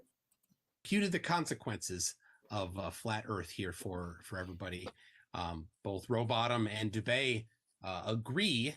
I know others don't, but this is the application. And but I've got a couple others that all have the same thing. There's 3.2 degrees. Here's one that I did at 35,000 feet. That's the moon below the center frame there, and the clouds below that. Here's one by a surveyor. Here, this is both at level, and then here's the measurement of the dip, which is 7 degrees or 7 minutes, 7 arc minutes. So there you go. Okay, time. Horizon does not rise to eye level. Vika, you got a minute?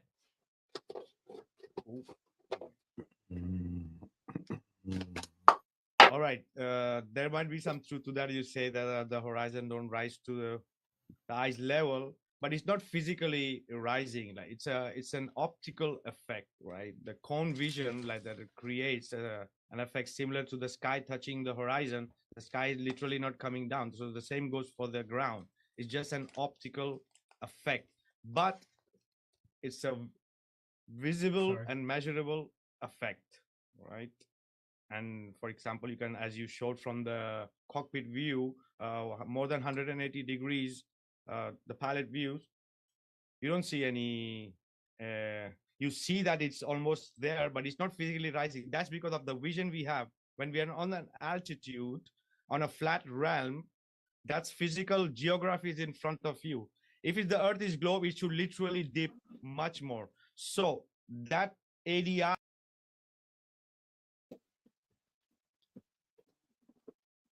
So this is the thing, the light, when we are at an altitude, the horizon is almost like rising, right? That's the perception. So the same thing is happening on an altitude. So our vision, when it's seeing, right, all the geography is there in front of us, it's physical, the light is like hitting back, that's why we are seeing, right? Or it could be a human eye, or could be an instrument, right? So that's how it's measuring that with the ADI and using it as a level, right? So it's gonna perceive like it's rising, but it's because it's so vast that it's an optical effect of that is coming, because that in itself is proving that it's not a globe, because it should, if it's a globe, it should fall and overrise, right, in some places, right, and dip in some places. But no, it's always in the same place. It's always wherever altitude you are, it's somewhere near for you, right? You know, almost in the same line. So that you just showed ADI? is, yeah, the altitude directional indicator that you just showed to show the level horizon. That's I didn't show one of those. Time. Yeah, but it's the same thing. It was showing the level of it's an ADI. Maybe if you don't know, it's another thing. But the ADI and the sextant are the two things which measures this horizon. Two instruments, straight lines, used as measurements for calculating and travel. All right, on the flat realm. Okay. Okay, you guys got a couple minutes if we want to go back. Yeah, so you said it should dip more. So can you show the math for how much it should dip at 11,000 meters? No, if it's, I'm talking about an instrument.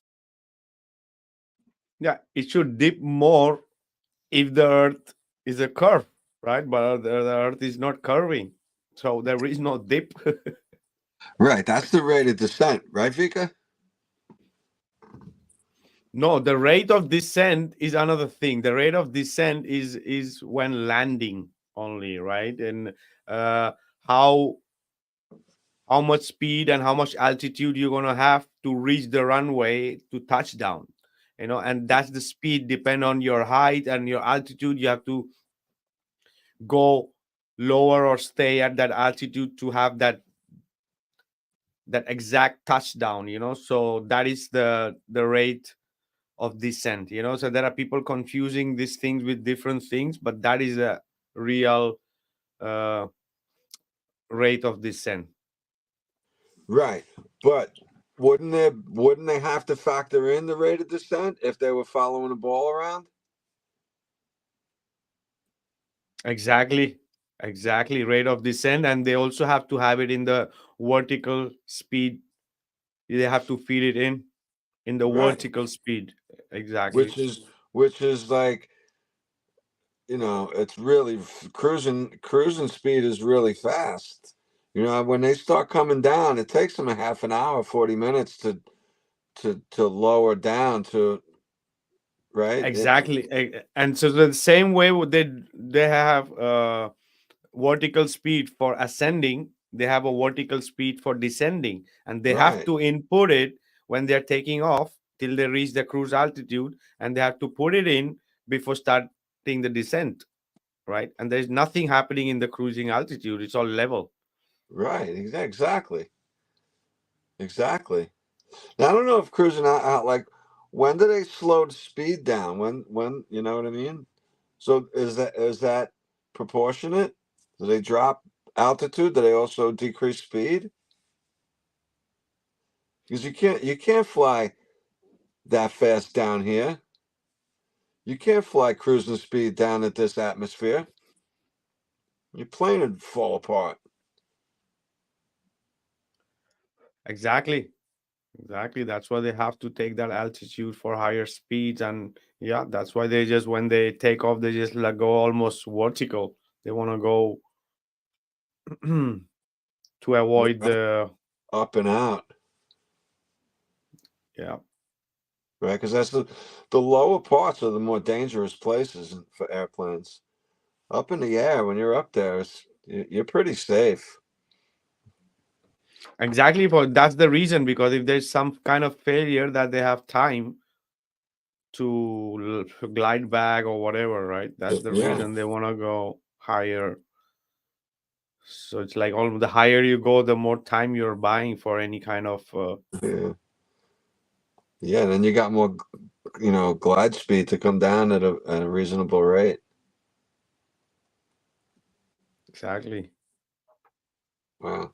Instrument that is calculating and showing you that the horizon, that whatever is saying is rising or not, is just an optical phenomena, but it is used for measurement and use it for navigation, right? Two tools confirming the horizon. Horizon is Horus rising. The word says that, but it's an optical phenomena, but But it didn't. measurable and detectable. Yeah, because if you really see on a cockpit a long trip, you would see that it doesn't, only when it's ascending and descending there are variations. If no, it's just on a cruise level, perfect. Yeah, but what I mean is here that in itself, that the plane during the whole trip is following that level, right? There is no variation until it's ascending or descending. Right. And then this can go for 10, 12 hours, Yep. right? An instrument used for navigation, which is using the horizon as a line, right? If they say, okay, the in front of you it's a line, but more ahead on your right like on your x-axis, that it curves somewhere, right? But if the Right. same plane can turn another 30 degrees, and that horizon level is gonna keep straight, right? Right. It's not turning anywhere. You can do like this, and you can turn the whole plane 360 if you want to, right? There is no curve, and you can keep doing that for a few days if you like to, right? That's funny. No, man, there's no evidence of it, bro. Exactly. This simple instrument, the simple thing, the perspective, the observable reality in itself. These aircraft, they prove on daily basis that it's flat, right, and it's stationary, like, and it's level, right. That's my case. Two instruments, horizon used for measurements and navigation.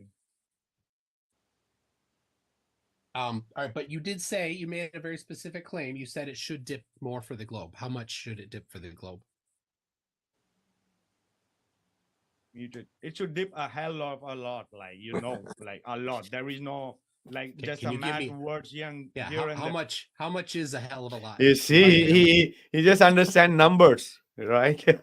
That's Yeah. why, give me numbers that, so I can analyze and say, yeah, this is right or this is wrong. If there is no dip, is there is no curvature. So why should I take into account or even think there should be X amount of, no, because there isn't, right? No instrument is showing that, right? Yeah. Navigation is impossible, right? Right, if it's the earth is a globe, there have to be these dips a lot down, and there have to be these dips all above you, right, when you're coming from down of the globe, right.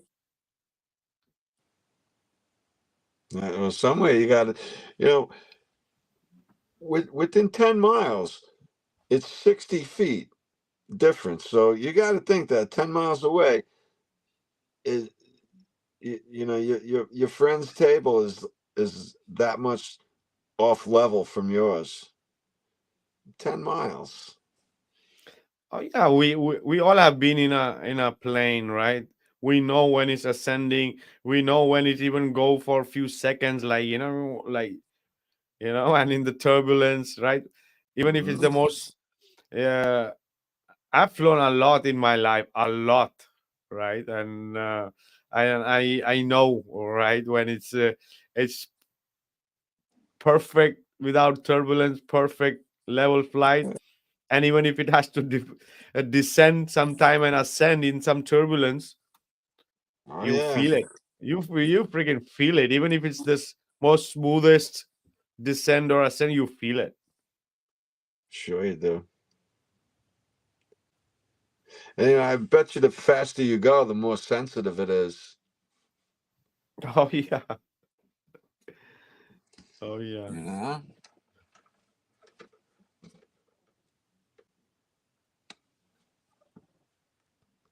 Not For a hell there, of a lot. but if it's not there, it doesn't matter how much, right? It's not there. That's it. All right, Vika, at 11,000 meters, the globe predicts 3.3 degrees of dip. So, I did the math. I didn't put it on screen, but yeah, it's 3.3. So you believe that the 11,000. Earth? So you do believe that the plane dips its nose down, right, all the way? This has nothing to do with dipping of the nose.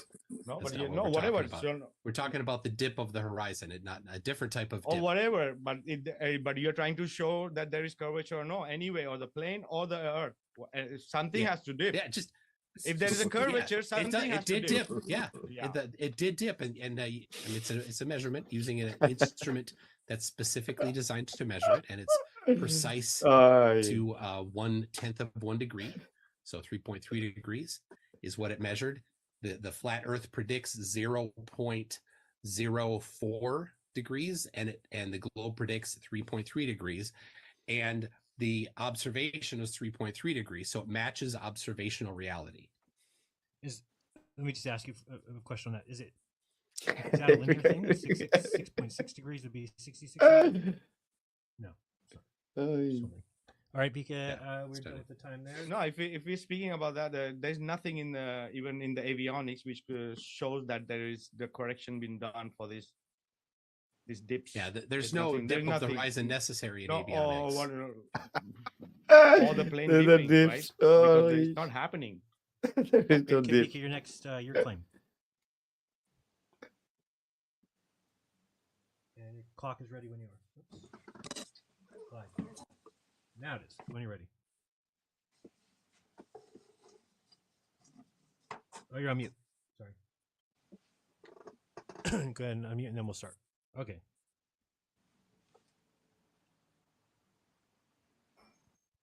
Your claim, Vika. Yeah. Okay. My third claim is ancient text, scriptures, archaeology, astrology, ancient technologies. Most of the instruments works on a geocentric stationary realm. Like what I mean to say that the globe earthers, like they just took a flat map and put it on a ball, put it on a stand, and they're calling it a model, right? This is what they are doing.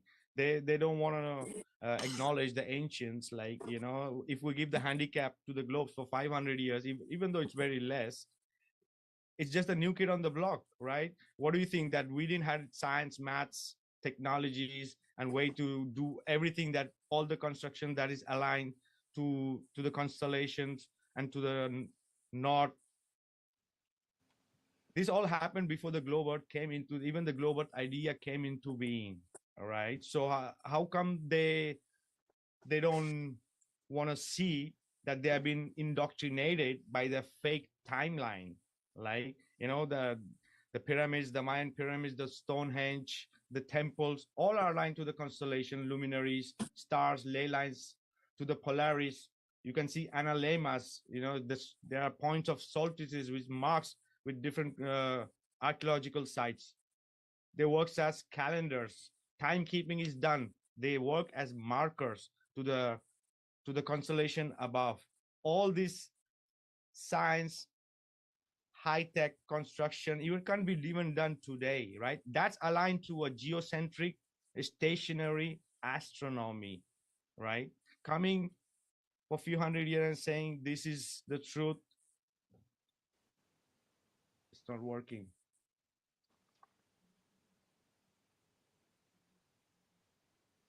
Hey, Vic, I see Mike Zudnik in the chat picked up on the 33 back there a minute ago.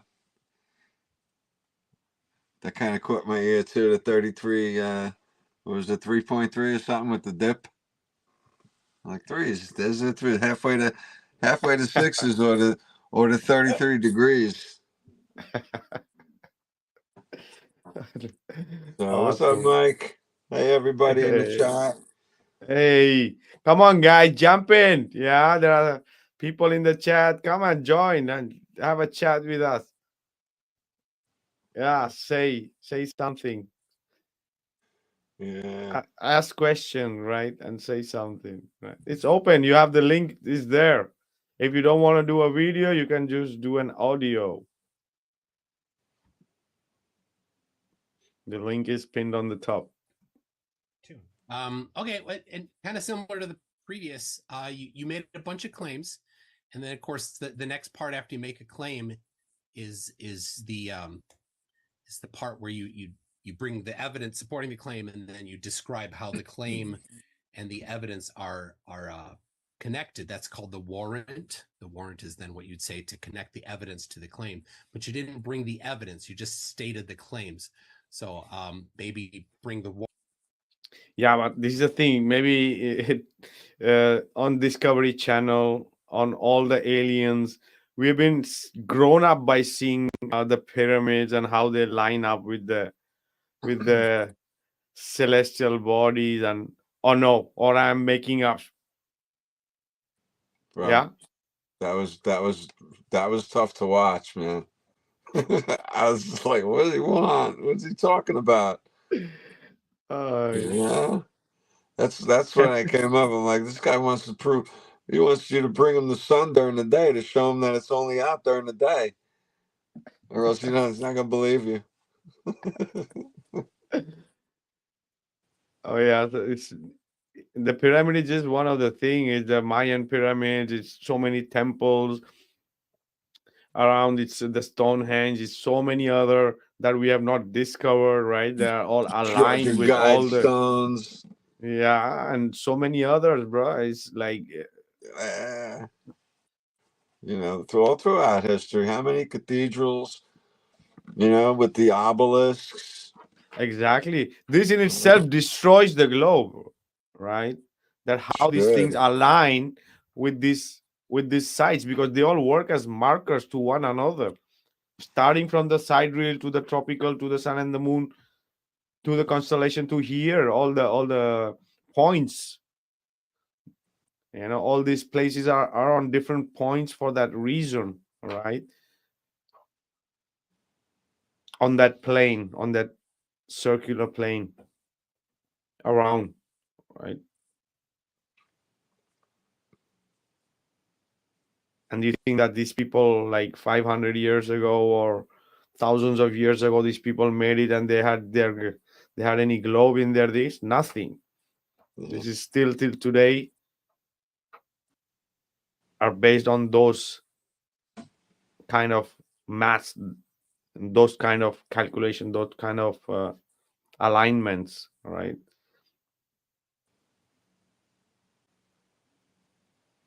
Mike is asking a question. Mike, come on, bro. Hit the link up and come on with us, brother. But he's asking right now. He says, Vika, have you ever seen the older video? Whoops.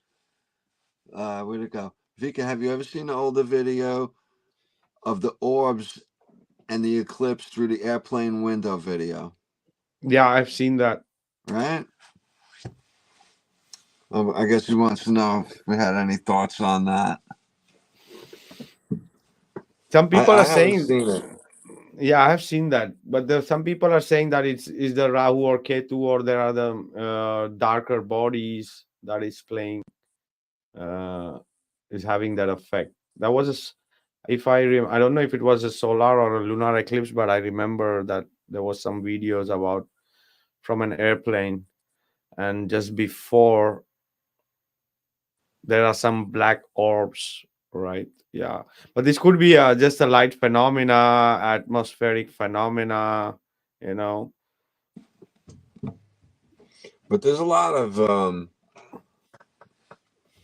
alien, UFOs and videos that are kind of like, I don't know, maybe questionable.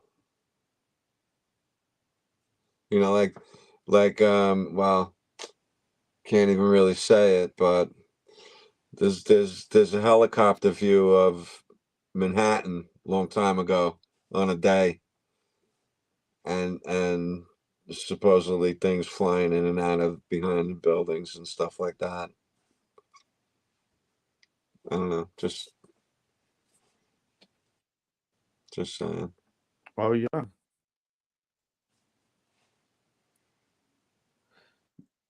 because most are supposed to be orbs. In reality, all the luminaries are supposed to be orbs, of different frequencies. But so there's a lot of light phenomena happening there, Right. and canceling out each other or lining up, or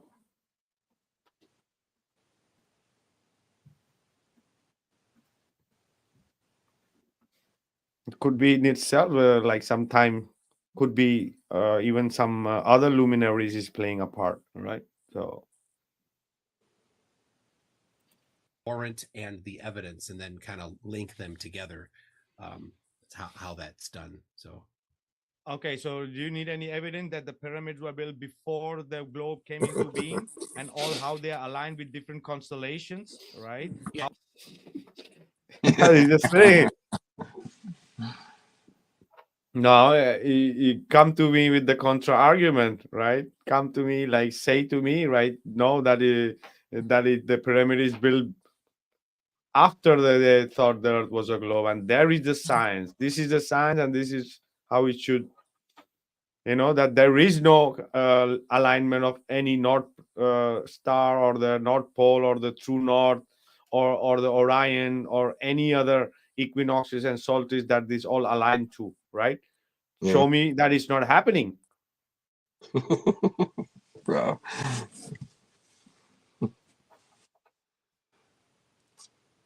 the math. Show, Yeah. Show how they're aligned with different constellations. And there was no navigation, right? There was no culture, there was no science, there was no art, right? Everything was much more evolved than what.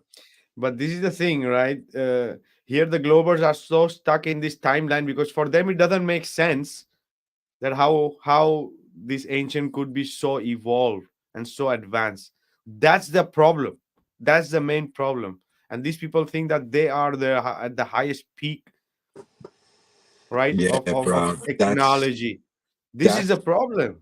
That is a problem, bro. That's really what we're up against is the indoctrination and the ego and wanting to be right and as well as not wanting to be wrong. If this guy won't admit to anything, nothing, huh? Okay. He's got those textbook answers for everything though, I guess. And he won't deviate from his imagination.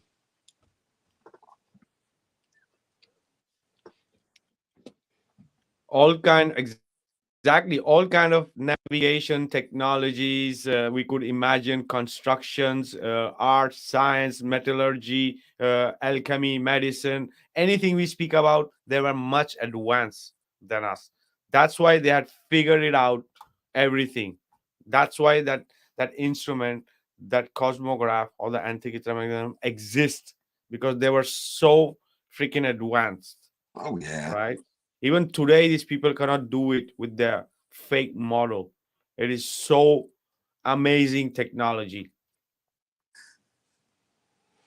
No, they knew so much more than us. The Egyptians wore certain makeup during certain times of the lunar events, and just simple things like that. Now, we wear makeup every day, and because that's what we're taught. That we were taught that these people were doing these things for different reasons than what they were really doing them. And then there's things that they were doing that they were not even taught. And I bet you these guys in charge know. Oh yeah, this is the thing. This is the problem, right? That they did everything and more than we could imagine, right? And just taking an example of these constructions, taking the example of the Antikythera mechanism, all right, being 2,000 year old. So right, it just screws everything, all the timelines, right? So as we spoke in some of our podcasts, right, this could we could add a 2 0 more or 1 0 more easily. That's how ancient is this technology, right? And that's why we see similarities with all these constructions and all this amazing stuff that is all in everywhere, right? And how it aligns with things, what the majority of the mass indoctrinated think, because of the fake timelines that have been given to them, right? There are, you're saying that I'm not pointing to evidence. How you can go and check how these things align with on a equinox, on solstices, and different the luminaries, and when they come, it's mind-boggling. Even it's not possible today, right? So, and you're gonna say that the astronomy or the true cosmology is what they all believed in. All the ancient cosmologies believe in a flat earth, stationary creation story, like thousands of years before the earth didn't existed, right, and there was nothing, there was no evolution, there was no technology, there was no civilization, right? That's what it thought. Yeah, that's the reason. But yep. Yes, I do expect that you would have evidence. So if you think that the pyramids are connected to or aligned, then show that. Yeah, definitely show it. Sure, you can just go and have see how they align with the Yeah, the true north, History and what Channel. are the dimensions of the pyramids, how it go. It explains all that. All the maths is there to show that it's the representation of the hemisphere, the northern hemisphere, the only hemisphere that exists. Cool. Bring That's it up. only one of them. That's only one See of it. them. But there are many. But there Can you are share many. your screen? Just like put it up on your screen. Yeah, there. well, I need to share the pyramids and the Aztec and Mayas and the temples. Yeah, absolutely, 100%. You need to. Everybody knows that. Yeah, I don't That's need to. that's Bro, the standard what way. difference would that make? Part of a debate. You have your claim, your evidence, Exactly. your warrant. Showing him All the you've done is pyramid. claim, no evidence, no warrant yet.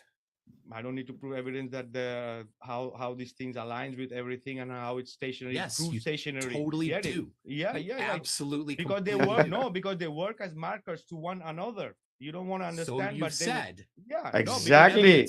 That's the thing. That's the thing. It works as markers to one another and shows what the hell is moving and what the hell is not moving. That's rough, bro. That was rough. Yeah, but your senses, you're not seeing your senses and observer reality. That one My you don't want to senses take have in not account. ever sensed the pyramids. Yeah, I've no, never not been about there, so you need no, to no, show no, that. no. It's not about sensing the pyramid. You don't have sense that what could move and what not. Talk about. With what other different on the ley lines, how they are made, right? And how the The analemma ley and how this lines. calendar. Dude, we're What is going Stonehenge? everywhere now. Yeah, what is Stonehenge? What is Stonehenge? Can you tell me what is Stonehenge? It's a bunch of rocks in a circle. Yeah, Exactly. Oh, That's what Yeah, you it's a think. bunch These of are rocks. ancient calendars, my brother. Yeah, this is the thing. Okay. All Oh right. yeah, I mean Stonehenge is pretty cool how it lines up No, on it's- certain days. Exactly. Of the year. I love that. Yeah, Oh, see yeah, now, but it has a yeah, lot of more calculation. There he Just goes. half. it's the Stonehenge that is in ruin is lining up on equinox. So he can't even imagine that what the pyramids could do, right? And what they are aligned to with different constellation, right? Or other temples or the Mayans, right? Uh, for that he needs proof, right? Just because he know only about the Stonehenge, right? I don't even Ruined. understand where he's coming from, bro. What is it? What would that do for him? Like, what is he not? Was this new? Is he new to the pyramids? I don't get it. Hey, Mike, enjoy dinner, bro. Thanks for Mike might come on soon. Vika, he's cooking dinner. He said he don't want to burn the house down. Thanks, But bro. he's gonna jump in. No, not tonight. Okay. Not tonight. Cool. He's cooking while he's listening. Appreciate it, bro. Good to see you here, man. Thank you. Oh yeah, we got a big shout out to everyone in the chat. But these were real I would- timekeeping. No. I would These were love to real see the timekeeping calculations. devices. These were real timekeeping devices made in stone, and this is just one of them. Okay, they're all around the different kinds, but their function are the same, right? To control, to observe timekeeping with the luminaries and showing what is really stationary and what, and the cycles that it counts. Right, there are so many other cycles. They time keep with that observations, but that's too much science maybe for you. Your fourth claim. You didn't Maybe. Uh, do any science yet. All right. My fourth claim. Yes. Right. All right. Let me. When you're ready. Do I have any? final You claim. can always use your 2-minute takeover. All right. I might have to do that. All right. Gravity is my final one here. Gravity predicts the downward acceleration. Gravimeters are precision accelerometers that measure the downward acceleration to 9 or more digits. There's thousands of ISGN 71 measurements that are publicly available. Nobody needs to purchase their own unless they want to confirm the results personally. NOAA has a large list for public download. You can just go to their website, search for IGSN 71. I did that. Here is a document of the measurements. Again, fake numbers. Yeah. This Fake is, organizations, 43 too. degrees north, 96 degrees Uh, west, elevation. as I said, 16,000 feet, maybe- city of Worthington, Minnesota. Maybe Mctoon is a robot. You're right. He's an artificial intelligence. He only understands numbers, right? Oh, come on, Mctoon. And the downward acceleration is 9.8 meters per second squared.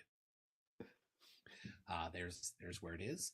Then, so using gravity, the Earth's rotation, Earth's radius, and elevation to predict the downward acceleration is what I'm going to do right now. So this is computing the consequences. This is a hypothesis, and I'm going to test it. So based on actual measurements. So we'll go through the prediction, and then I'll show you the measurement. So we're going to start by using the law of gravitational attraction, F equals G M1 M2 over R squared. And They're then we're gonna predicting use by the themselves. second law of motion. Yeah, they're predicting by themselves, and they're like, like correct, like that's right. That's auditing themselves, right, and saying that's working perfectly. F equals MA. And we're interested in the acceleration. So we're just going to solve for acceleration. So A equals G M1 over R squared. M1 is the mass of the Earth, which has been measured. So put that in. That formula on the bottom, that's the formula for the gravitational field. Then the other Yeah, go ahead. It's like a self-bouncing basketball. Uh, I don't know. Even the you think that even the globe authors of would understand what the hell is that? Yeah. Nah. That's where they lose a lot of people too, because it's like, what are you talking about? And then you got to apply this stuff too, though. But what they did was we say it plenty, but all they did was reverse engineer everything and put it on a ball. That's how it works. That's how they knew yeah. to make it work. Oh So, yeah.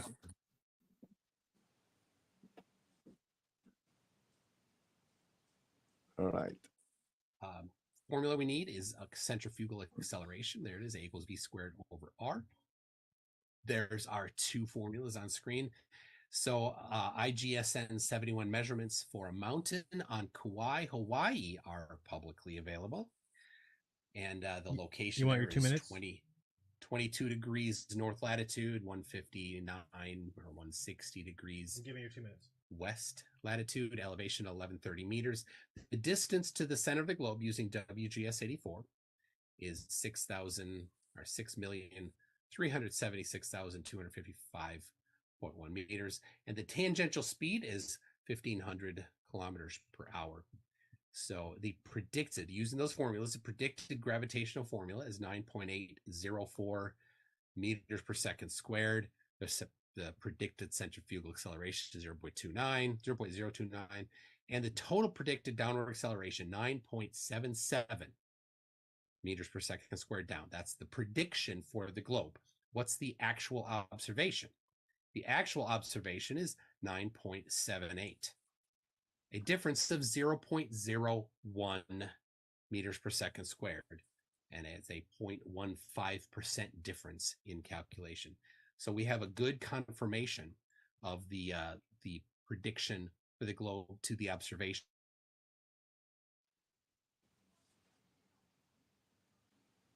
for the globe. Yes. Self prediction and self confirmation, right? That's what it is. I've Yeah, never really. seen anybody produce a prediction for flat Earth, but I have a $10,000 challenge. Should anyone ever want to do it? Nobody has yet even attempted this one. But how does your replacement for gravity produce the downward 9.8 meters per second squared downward acceleration? You could be the one to get $10,000 if you did it. Okay. So we all heard the question, right? This actually should hand me the 10,000, but yeah. There you go. All right, that's it, Jaron. Thank you. And I'm okay, you got a minute explaining to in get that done. our model, right? Just a second. And you also have one more 2 minute to use if you want. Vika and Toon, you are empty. Okay, the assertion that mass attracts mass within the gravitational theory may face challenges when uncontrolled electrostatics interactions are taken into account. For example, the Cavendish experiment measuring gravitational attraction between lead balls could be influenced by electrostatics interactions, potentially leading to fluctuations in electromagnetic energies. So the Cavendish experiment, they try to do it in a more modern, high-tech instrument, and it's not working, right? You are challenging and offering 10,000. Why don't you look into the modern reproduction of the Cavendish experiment? It's off by out of the park.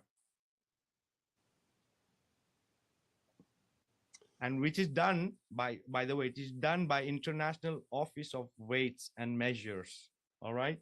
Articles could be found in Scientific American. So there I just said, right, that there's a fault in that whatever is there's fake maths and science, right? And I said which was the institute who did that That's it. Okay, I'll put. Do you guys need to go back and forth on that one, or you want to go? Yeah. Okay. Okay, go ahead. Well, none of my presentation had anything to do with specifically the Cavendish experiment. But No, but I'd love to. But I'd love to know how much. You're speaking about gravity, right? What are we speaking about? You're speaking about gravity. So what are we speaking about then? Your challenge is about gravity, you know, with all those fake numbers there. Yeah. But those numbers matched observational reality. Oh, yeah. So that's a confirmation of the model. That's how you do science. So you are defending that's right, other than what this institution have done, and even they can't figure it out that it's right or not because it's so off the charts, right? Yeah. So there's an institute that have done those experiments with high tech instruments, and they even cannot find that constant G, right? And they're saying that it's freaking off, right? So at that nano level technology that this precise instrument has been used, so even if it's 1% or 10% or it's off the charts, right? Because it's at nanotechnological level, because you're comparing a Cavendish experiment of those lead balls from the 1700s, right? That also in itself, then the guy who really started that experiment, he died, right? He died for some reason, right? And then Cavendish took over, right? Oh yeah, and even like that, they couldn't prove it, right? But yeah, I'm gonna need the off the charts that you're talking about. Oh yeah, it's very strange that you are into this and you didn't look up. You know very well, right? The newer reproductions are not. I have a list of 18 of them on my website, and none of them are a problem. Yeah. Oh yeah. Well, mctoon.net/G. If you want to see 18 different measurements of the strength of the gravitational attraction, none of them that I'm aware of are they cannot find out of the park. They cannot. But which find ones are out of the park? They cannot find the constant G. They cannot find the constant G. They have it to 4 digits. No. Yeah, they do. They certainly do have it to 4 digits. But if they don't, then I'm just going to need the evidence. I know. Do you want me to go? Come on, Vikka, one time. Do you want me to? Yeah. Do you want me to go? What one time? Yes, I want you to. You know, here I could have gone into more details about that. Why that it's not gravity and it's electrostatics. Where are the problems? What are the specific problems? Right? I could have. Right? I want you to go. Get it. Yeah, I'm saying you already go and see or check yourself. The newer ones are not working. Yeah, so, because I mentioned the institute. I mentioned whatever information that I had to give about that. You know, that's it. You are depending on the 1700s experiment. You have just one. No, you guys have just one instrument that you are depending on, and one experiment to prove your gravity, and it's not working. What is really doing? What is really doing is measuring is electrostatics. That's what it's doing, right? Even though you don't want to face it, that's what it's doing. Vikka, exactly. Come on, bring it up. Yep. What do you? I don't know what you're even talking about. Oh yeah, for sure. I've read the ones on my website. 18 of them. They all agree. Okay, which one are you talking about? For sure, I'm gonna send you then, right? Out of the park. Okay, all right, that's fine. If you want to send it later, I'll take it. That's fine. I know it's hard in the middle of a debate to have everything handy. So I don't know. I don't know what you're talking about. But no, there's more than just torsion bar experiments or measurements. None of them that I cite on mctoon.net/G all of them are specifically from CAP. Yeah, the newer ones are so high tech that that he's saying that he don't know anything about it. Oh yeah. But there is one. So he'll stick to the 200-year-old one. Exactly, but yeah. Well, let's check that. Uses 13 tons of mercury, and it's not a torsion bar experiment at all. It uses a very different method. Yeah, various method, various observation, various experiments. None of them. Yeah, and they all agree. Yeah, and very high precision equipment. Yes, they all do it. They do, and they control for that. They control for electrostatics. It's pretty easy to look at. Even Jared was laughing when I said high precision instrument. Bro, 13 tons of mercury? I don't know Jeez. what he's making up, but yeah. Uh, Control for electrostatics by just having everything grounded to the same common ground. So then their net charge is zero.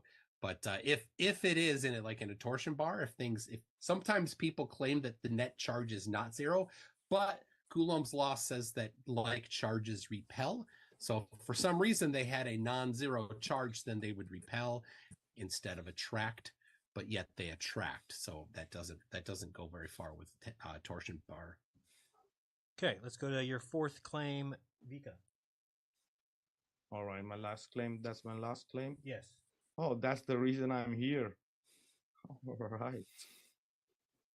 Okay. Whenever you're ready. You got a 2-minute takeover if you want to use that to add on anytime. Tune, you don't have. Okay.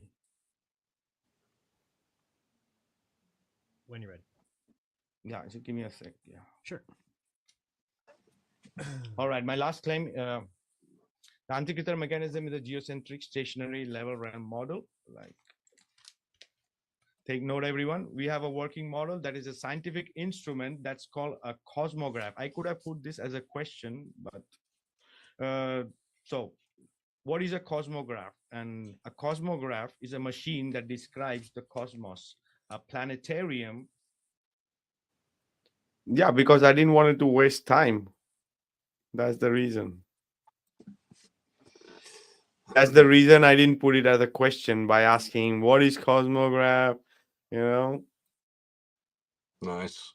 Not only predictions or post predictions, but real-time data of the whole sky, all right, as seen above. Real calculations, simple arithmetics and geometry, right? Done with gear ratios, gate trains. That's why we spoke about the watches. So this is 30 times more complex, right? Gate train projected on a planetarium before. They used to use this to project the real-time showing of the planetariums. Before digitalization, right?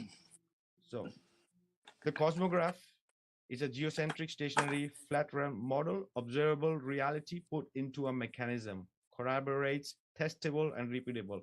That was one of your own words. Scientific theory without an experiment or an instrument is not for us. So here you have with an instrument, right? And do you know what it does? Your view before we continue, right? I'm here. Do I know what the cosmograph does? Or are you talking about the Antikythera mechanism or something else? It's the same thing. Okay. Yeah, I'm familiar with it. So you didn't knew that is the same thing? A cosmograph is a generic term, right? The Antikythera mechanism is referencing a very specific thing, right?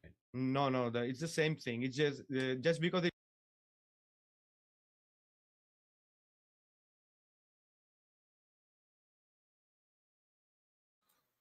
a watch is a chronometer, like a clock is a chronometer, right? A cosmograph, it's so new word for the Globers that they don't even know that there's an instrument called cosmograph. What does the word says in itself? Cosmograph, graphing, reading the cosmos, right? Or graphing the cosmos, right? Selenograph. Seleno is moon and graph, reading the observations, recording the predictions, right? That's a cosmograph, right? It's found in Greek version. That doesn't mean it's a Greek technology. If somebody in the future finds a mobile that says made in China, it's not Chinese technology. It's just a Greek version. This technology is thousands of years old, right? And the oldest one is found, that is the Antikythera mechanism. That's why it's called Antikythera. It has a scientific name that is called a cosmograph. What it does, all the observations in real time, from eclipses to time to everything you could imagine that is happening there. 30 gears for every luminaries. There's a gear. for the sun, the moon, right?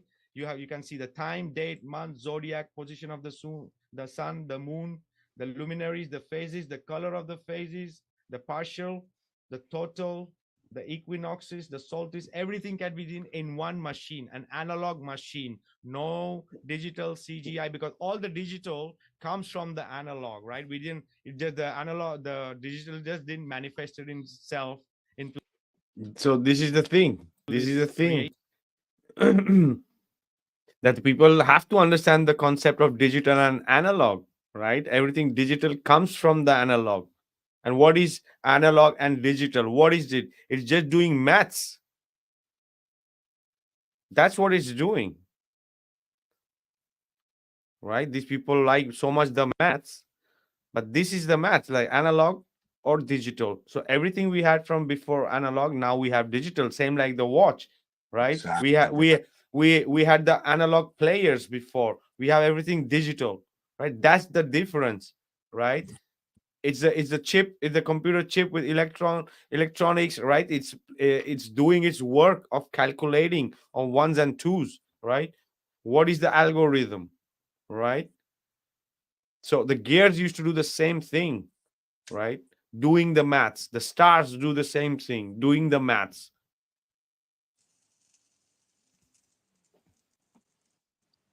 And that's how we learn to do maths, because of the stars. Right? Everything, all the calculation, all the way of doing math comes from the analog and from the computer, right? So this is the device which started and give all that base of calculations that is been done by NASA or the people of NASA, right? You need to have a start from where to make this calculation. And this is a device that looks like a dial, looks like a clock, looks like a flat earth map, right? So, and this is a thing, it looks like a compass, it looks like a gyro, it looks like a, yeah, the Gleason's map, right? And also the other day, eddie Alankar, he was also mentioning that Alex Gleason was, apart from a engineer and cartographer, that he was also a chronologist. What does chronology have to do with map making? Yeah, right. Right? And because he was predicting eclipses also. Alex Gleason was also a chronologist who was predicting eclipses. Right? Cartographer, chronologist, drawing a map. Yeah, he knew what the hell was happening. He knew it was a timepiece. Kepler knew it was a timepiece. Right? Wow, cool. That's a good way to make sense out of that. They're just not telling us that. That's the problem. Exactly, because if you see on the Gleason map on the left, you see the sun and it's showing you the sun's path, right? Because it's like a watch, it's like a clock. The sun is playing like a hand, and our hand, right? Every day.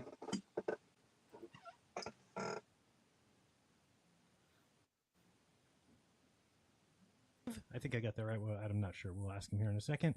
We are arguing on the shape of the Earth tonight. Wish. So let's see what's going on with the Did guy. I from the analog and from the computer, right? So this is the device which started and give all that base of calculations that is been done by NASA or the people of NASA, right? You need to have a start from where to make this calculation. And this is a device that looks like a dial, looks like a clock, looks like a flat earth map, right?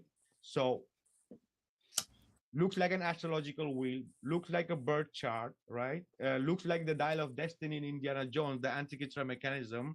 Yeah, it just happens to look like our model, and it's doing everything you could even imagine or anybody could imagine, right? That's our model, right? You want to know people who have studied and investigated in this? Tony Fritsch, Michael Wright, Derek DiSola, right? So we even have a virtual model, right? This is a scientific instrument. Your model could be found in for $3 in a toy. This is my favorite part of the whole debate. This line, I love it. Sure. shop. Our model needs at least a Lego version cost us more than a couple of grand, right? And a precise, high precise device instrument of our model could cost us around $5,000. Okay, we have digital models made by PhDs by universities. Okay, these are no couch troll, internet troll making some video. No, these are real people by universities and academics who are working on this model, which is called, it's a scientific instrument called cosmograph, plus a selenograph. What is a selenograph? A machine to to describe the moon collaborate with the and its position movements. of the moon, the phases and the eclipses. So all these dials, all these gears working in unison, showing real-time data. That's our model. This is not a CGI. I won't even ask you for a model. That's why I was asking you to show me a digital cartoon animation model, but real stuff showing in real time, because we already have both the models in as an instrument, as a scientific instrument, and in digital form, right? Totally verifiable, totally testable, calibrated to your location, calibrated to your time, right? Go ahead if you want to continue. Sorry, maybe I took too much. It's okay. Tune, go ahead. That's okay. Okay, so again, that was a bunch of claims. You did say it projects onto a planetarium. Can you show how that works? Version, before the digital version came out, this was the way they used to show what the real observations in the sky in the ancient. Yeah, so this is the thing. Like I'm trying to say here that they were before the digital projection came into being, right? Before they were showing the digital projectors showing this whole cosmos or this or their solar system. Yeah, before that digital they were making with analogs, right? Analogs with the Antikythera mechanism and how the planets were in their places was projected, right? Was used to show how it looks in real time, right? It's called the predecessor because it's also a planetarium, an analog planetarium, right? You are not looking up in the like a dome above, you're looking on a box, right? You're looking on a box and seeing the same thing, right? So they had ways to project that, right? If you see some of the old planetarium machines, you can see the down part with all the gears and everything. Yeah. You ever seen the machine that runs a planetarium? Yeah, in the ancient What? You ever seen Sorry? that machine that gives the lights off the in a planetarium? Exactly. You don't see it's had so many lights on different places, like a ball or like a big gadget on a Mm. stand with lenses on all the sides. It's like literally projecting points, right? Yeah. And in the dome of that planetarium. Yeah, and it's right in the middle. Exactly. That's the reason because it's in the middle because it has to show the in the ancient planetariums. Yeah, can you show how that works? But I'm saying it's the predecessor of the planetarium. I'm saying it's an analog device that was used to project. Now they're using digital version, even as a I just want to see how it works. I just want to see how it works. Why don't like, you? Why don't you look for yourself how you work? Even you didn't know what is a cosmograph. I do know. No. You are dealing with a subject that is so important to you, and you don't know that there's a device that's a working model which goes against your model. This is a scientific instrument that you don't want. That's your claim. No, don't. Yeah. What do you mean it's a claim? The Antikythera mechanism is my claim. I didn't. This is the thing. He was mentioning to his people that he saw the mechanical realm, right? Oh yeah. Yeah, before he started the debate. He was telling in the live to the people that he saw the mechanical realm, right? Mm. And he's saying me here, show me how many people have recreated the Antikythera mechanism or the cosmograph. No, let's not just call Antikythera. Let's call it cosmograph. It's an instrument and a device Yeah. similar to a clock, but much more advanced and much more complex Yeah. of telling you in real time. Right? And more Yeah, precise. exactly. And how much time it takes for people to build one in metal? A year or two? Imagine how high precise instrument it is. Imagine how much it can cost. A real astrolabe, a real high quality astrolabe, can cost you around $5,000 to $8,000. Yeah. Like a real one, like a real one.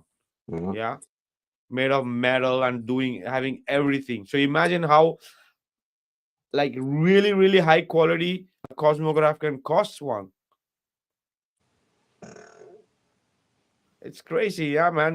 There's Yeah. so much of science and maths and geometry involved there, and software and data in that analog machine. So this is the thing. Uh, they have now everything digitalized. They are showing now even high tech. They have all the colors for the planet and everything. But their points they are using the same way as this cosmograph does. Their locations, their positions, and then they simulate it and then they project it now digitally, but it's the same thing. So having a cosmograph is like literally you having that machine and you can see it. You don't need to see up, you can see it there on that box, and it's telling you where is the sun, moon, which eclipse is going to come, everything, which constellation is in which calendar, everything, right? And something just struck me. It's you're talking about the price of these things, and a lot of money, for something like that. But how much is a 40-inch, 80-inch TV? $600, right? Oh yeah. Just saying. Hey, Kevin, brother, shout out. There's a link on the top on the chat. If you want to jump in, we have open house today, brother. There's a Who's that? link. That's Kevin there in the chat. Kevin, there's a link there pinned on the top of the chat. If you want to jump in, brother. Yo, Kevin, come on, bro. I hope he jumps on. The Maybe. producer. It's just a version. No, the All right, Antikythera mechanism can I is a read something version. quick? Can Yeah, I go read ahead. something quick? Yeah, All go right. ahead. So this is the debater's guide, page 22.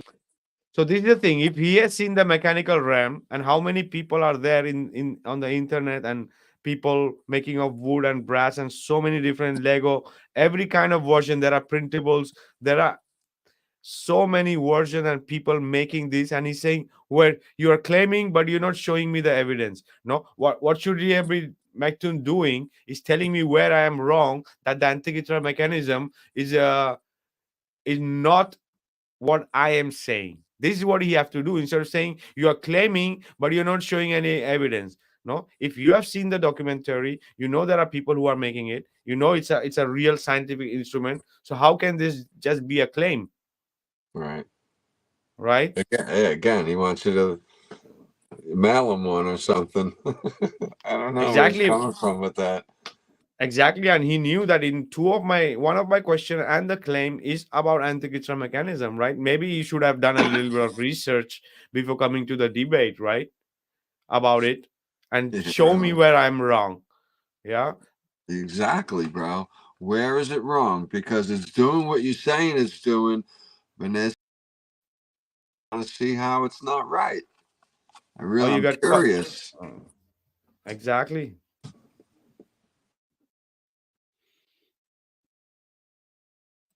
Here, burden of proof. The burden of proof is the primary rule of any argument or debate. It first requires the affirmative to bear the burden of proving the proposition. Subsequently, it requires every speaker to support every assertion made by that speaker. Because any assertion must be supported by proofs, those who assert must prove is a fundamental and long-standing rule of every debate. So when you tell me that I need to go do the research for you, you're not participating No, but the research, we are in a debate and there's a topic that we are discussing, and it's about Antikythera mechanism. I did my research, right? You had to do your research because that was one of the questions, and you didn't have anything. You had no idea about it, even though you claim that you had watched the documentary, and now you are totally avoiding that there's a device that exists, right? Yeah, and telling me that I'm just claiming and I'm not showing anything, right? What do you want me to show you? A video of somebody making that? Yeah, I'll show you a clip of my video.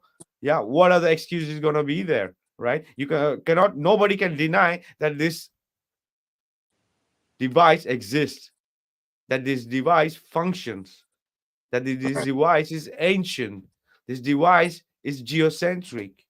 Yeah, this device destroys the globe, right? And the accuracy it offers too is far supreme to today's technology.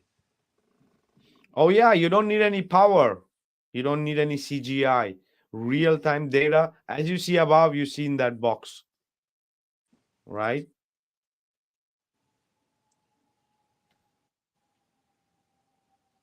No, because there was an absolute total chance for Mctoon to tell me where I am wrong on Antikythera mechanism.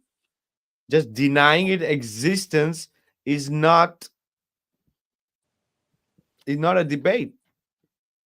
I am not inventing that a device that I made and claiming it to be a model. I'm just Yeah. showing you what is it, from where it's coming, what it's doing, and what it is, right? What it looks like, you know, what is it doing, right? And there's so much more if I had time to expand on that, right?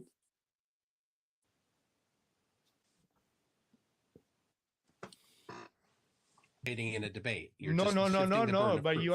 you're saying you're denying that a device like this exists. I am You're not not. one. I'm asking you to Exactly. support your claims. Exactly, is That's it. denying it. The And then device show me the exists, and the evidence. device does its calculation, does its measurement, does its precision. How That's the we claim. would love to. No, but There you that's not a claim. Anybody can see. You can go all over the internet. There are people who are making wood. They're done in Lego. They're done in brass. They're in Exactly, and these are not any people. Also, the really high one, the wood one in Australia, the click spring, Click all the other spring, guy. bro. Yeah, Yeah, if anybody's into checking out how a modern guy made the Antikythera, there's a YouTube called Click Spring, and this guy goes through a lot of detail on how difficult a high-end professional made this thing. Very, very interesting series, man. I watched that a couple of times while we were making the documentary. It offered a lot of information. It's called Click Spring, and like I said, it's just a guy going through all the trials and tribulations of making one of these things today, and all the problems that he had after he reverse engineered it. You know, he didn't create it. So to create something like that thousands of years ago, when a guy had the blueprint for it and had a problem making it, you'll see. You'll see. Check out ClickSpring, guys. exactly. And that guy was using like amazing machinery, high Bro, tech like, yeah. precision machinery, and was having hard time. Yep. Was having hard time, that guy, and it took him more than a year, right? Yeah, man. Because it was making from full metal, like, so you imagine the amount of technology and science involved to just make that, Yeah. and It what is working on. it was Yeah. really cool, bro. He even makes his own tools the way they made it. So it's really interesting series of what went on a couple thousand years ago and how they got something like that. It's still a mystery though, because this guy had modern engineering on his side.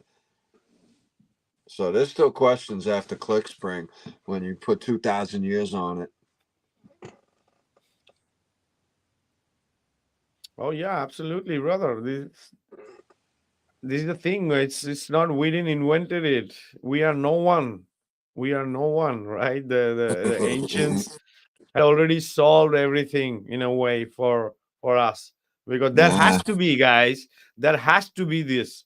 We are no one to make a flat earth model or geocentric stationary model. It was always there in front of us. Just Yeah. they made sure that nobody see it, what its real function is. All right.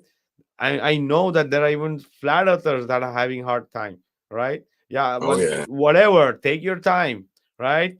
Yeah. Sooner or later, you're gonna realize that that's the truth, You right? know, it's true, bro. You know, when you first approached us, I remember I've known about the Antikythera for years, and it's like, oh wow, gears. So it never clicked until you brought it up, and then I was just like, wow, wait, hold on a second, and it fell into place kind of quick to understand that was way more significant than the 20 years of Discovery and Science Channel had ever led to me to think. You know, Oh they yeah, just you're kind of, there. Yep, yep, yep. Go ahead. no, they just kind of glance across it, and even the like a full hour show about it. It doesn't give you the real information on it. It's gatekeeping.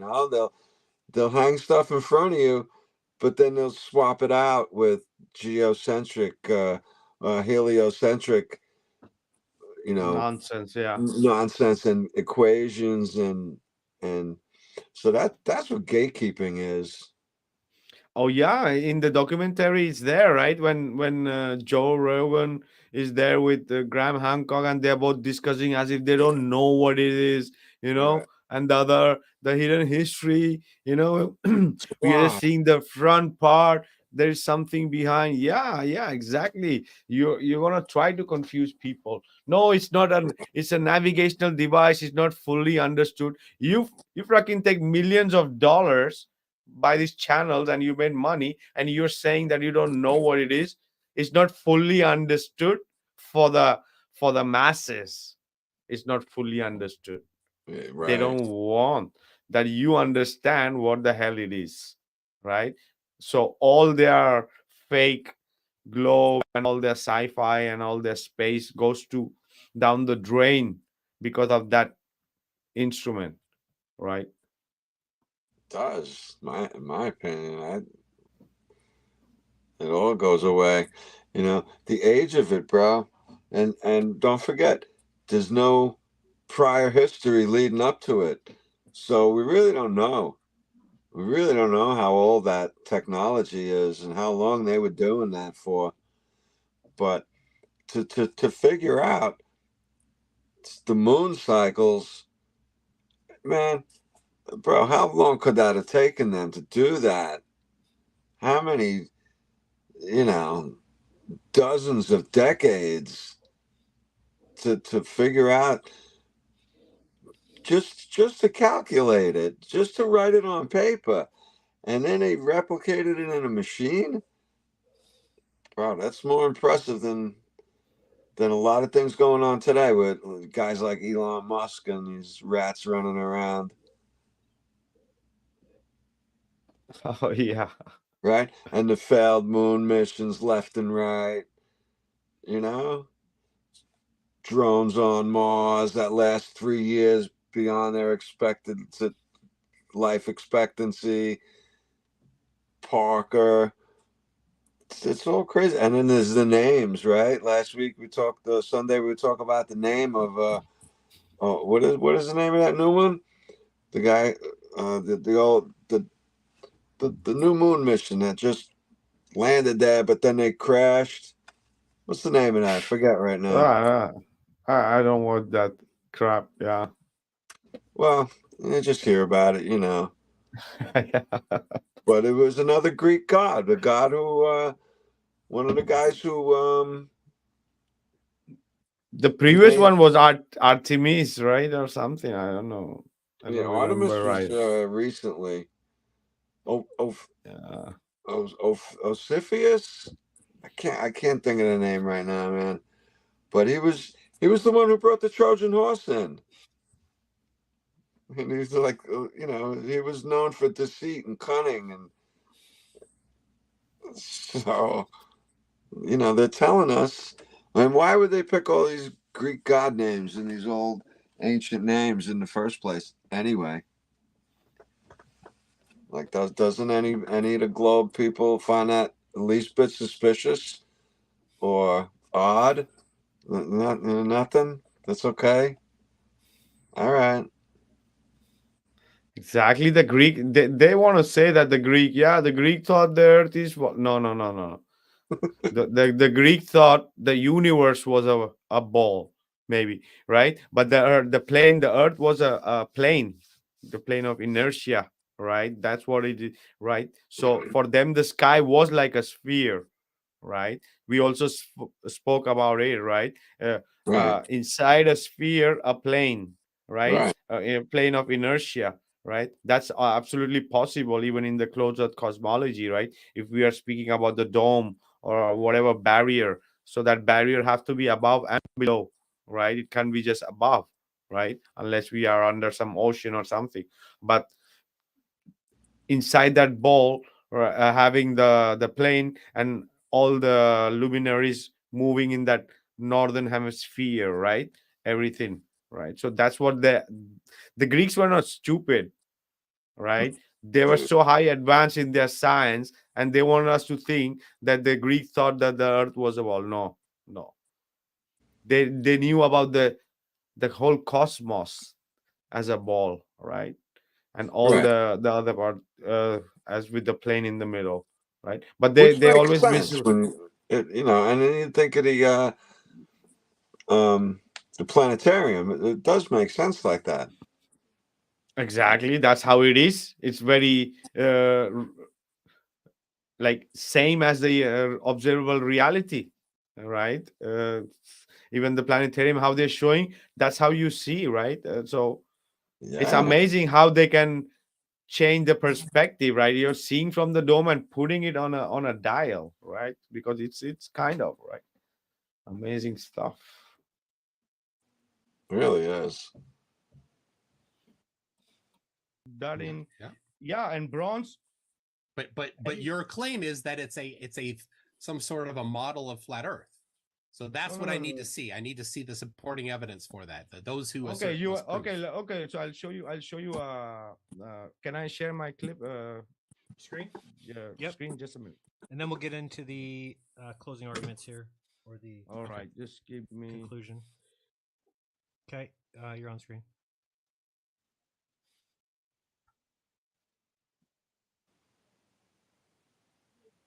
What does this look like to you?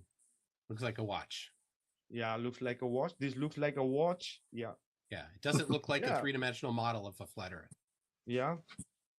Because you don't want to see it, right? Doesn't mean that it's not. Well, Okay. where is what's the moon? Which one of those is the moon? This is the moon and this is the sun.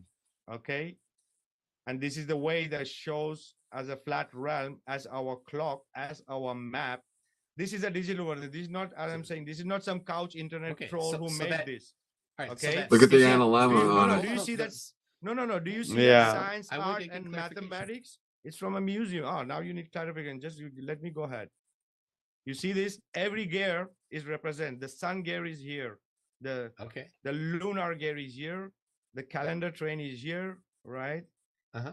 Here is the back part, which the Soros cycle, all the eclipses that you could imagine are here.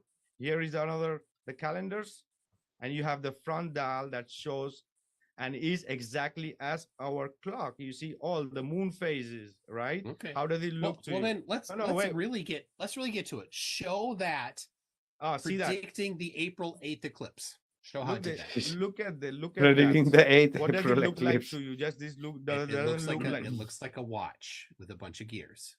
So Yeah, but show how no, that but predicts the April 8th eclipse. no, but it's not only the eclipse. There are many other things that you are not then it seeing should be that it simple does. to show the No, April it 8th shows eclipse. everything. Yeah, Awesome. you had a Show just one calibrated. thing. Just one Yeah, thing. just Just one show thing. the April 8th eclipse. Yeah, you're closing your eyes. You're being blind here. You don't see this. What is it? What is it here with all I'm the waiting for you to constellations? show me the April 8th eclipse. Is what I'm Yeah, waiting just for. no, just The repeating path of the thing is totality not of the gonna make April 8th you eclipse. Right. no. I got it here. You are denying. You are denying this. No, I'm not. This I'm asking you technology. to support your No, claim. you know what? No, what you need There's to do. nothing to deny yet. You didn't No, bring us That's where it gets evidence. long. no.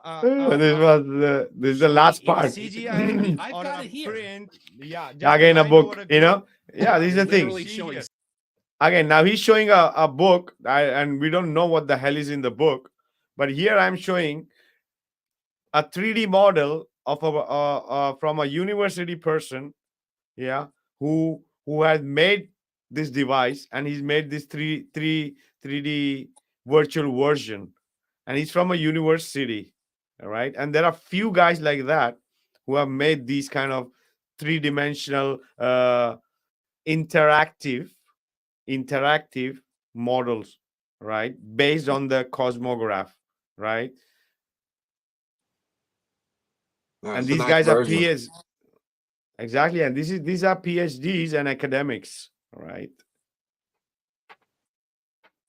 And he's showing me one book, and they don't even have anything near to this, right, even a fake one, right. No, how does it predict the eclipse? Through the Soros cycle. How does it predict eclipses? Yeah, because of the different, apart from the sun and the moon here, there are the luminaries. When you put the luminaries on, you can see where are the luminaries, where is the sun and the moon, how are these affecting in a orb form, and which is reflecting toward and making those phenomena an effect with the central north in the middle, right? Yeah. And by the way, in some of the videos you guys might see, if you look into some of the models they have, right in the center there, where in that disc where the arms are coming out, where the dials are coming out, some of them have like a geocentric, you know, uh depiction there. Yeah. Some of them actually, right? Some of them actually have what looks like a little Earth in the center of their models. Yeah, it's aesthetics, right? It's not Right. having any function, because Right. this only proves that this is a true model. Why? Because these were real instruments which were used by people, right, which were used by Probably a lot of universities, people, bro.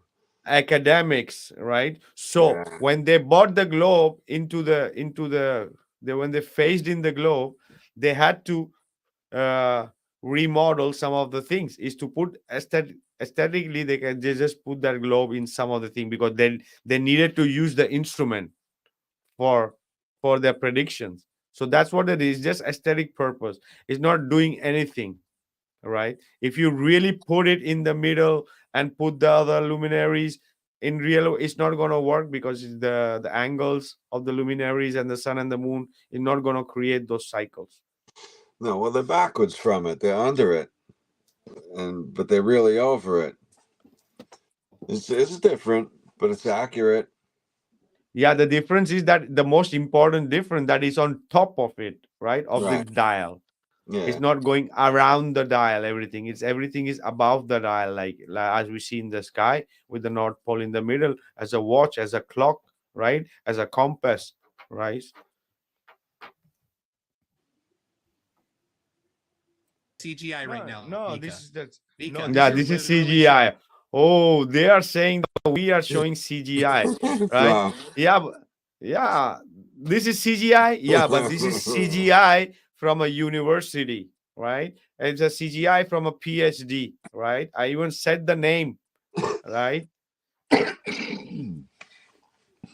Bro, CGI right well, now. think about the Listen, this is $70 made million by a day this. NASA produces CGI, and he'll pull that stuff up, bro.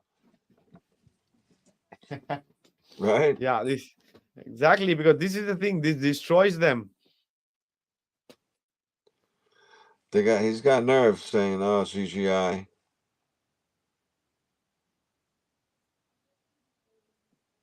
is made by Vincent Moji from a university, a Vika, PhD. Vika, Right? you're Yes, killing me. exactly. You're killing Yes, me. yes, You're sir. All right. complaining You don't that want I to have see it. CGI when you're.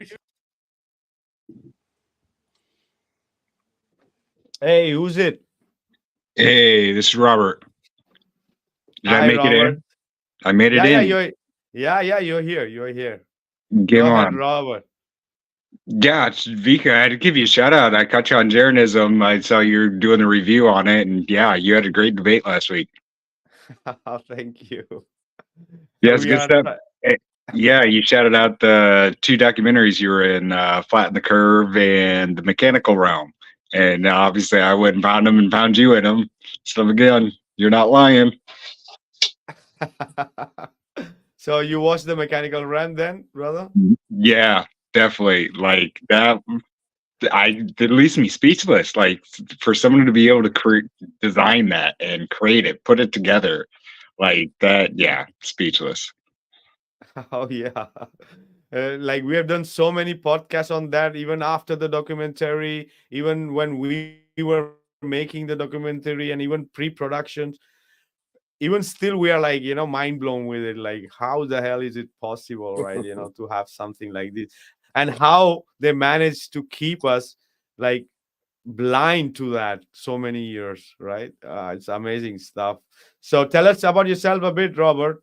Well, Yeah. where you're calling from, how long you've been in a flat earther, a quick one.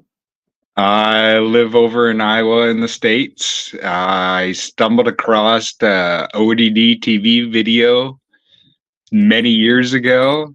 I kept denying it. I kept rejecting it. Like, not a chance. I'm not even going to listen to it. Not even going to watch this.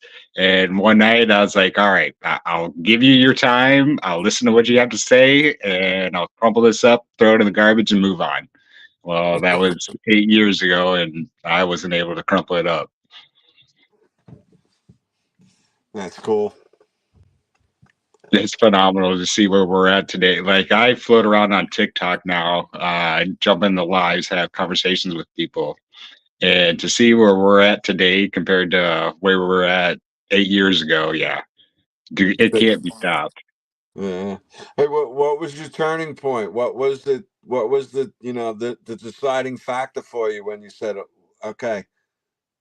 Yeah, I started looking into things, and the biggest thing is the air pressure. Like, I'm a diesel mechanic. I keep the trucks and trailers driving down the road, and you kind of need sealed containers to be able to keep that air pressure. Oh yeah. Oh yeah. Very cool. Yeah, like if we had this magical force of gravity, like a lot of people would be out of jobs. We wouldn't have to keep our air pressure in all these systems. We just have this magical force gravity. And how would you gauge how much pressure you have at that point? Right. Yeah. And the big thing is pressure, that hence the word press. It's pressing against something. Exactly. Yeah. Hey, let me ask you something.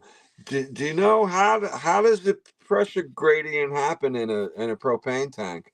It just naturally finds its own equilibrium, right? And the heavier stuff falls down because you got to shake Absolutely. them.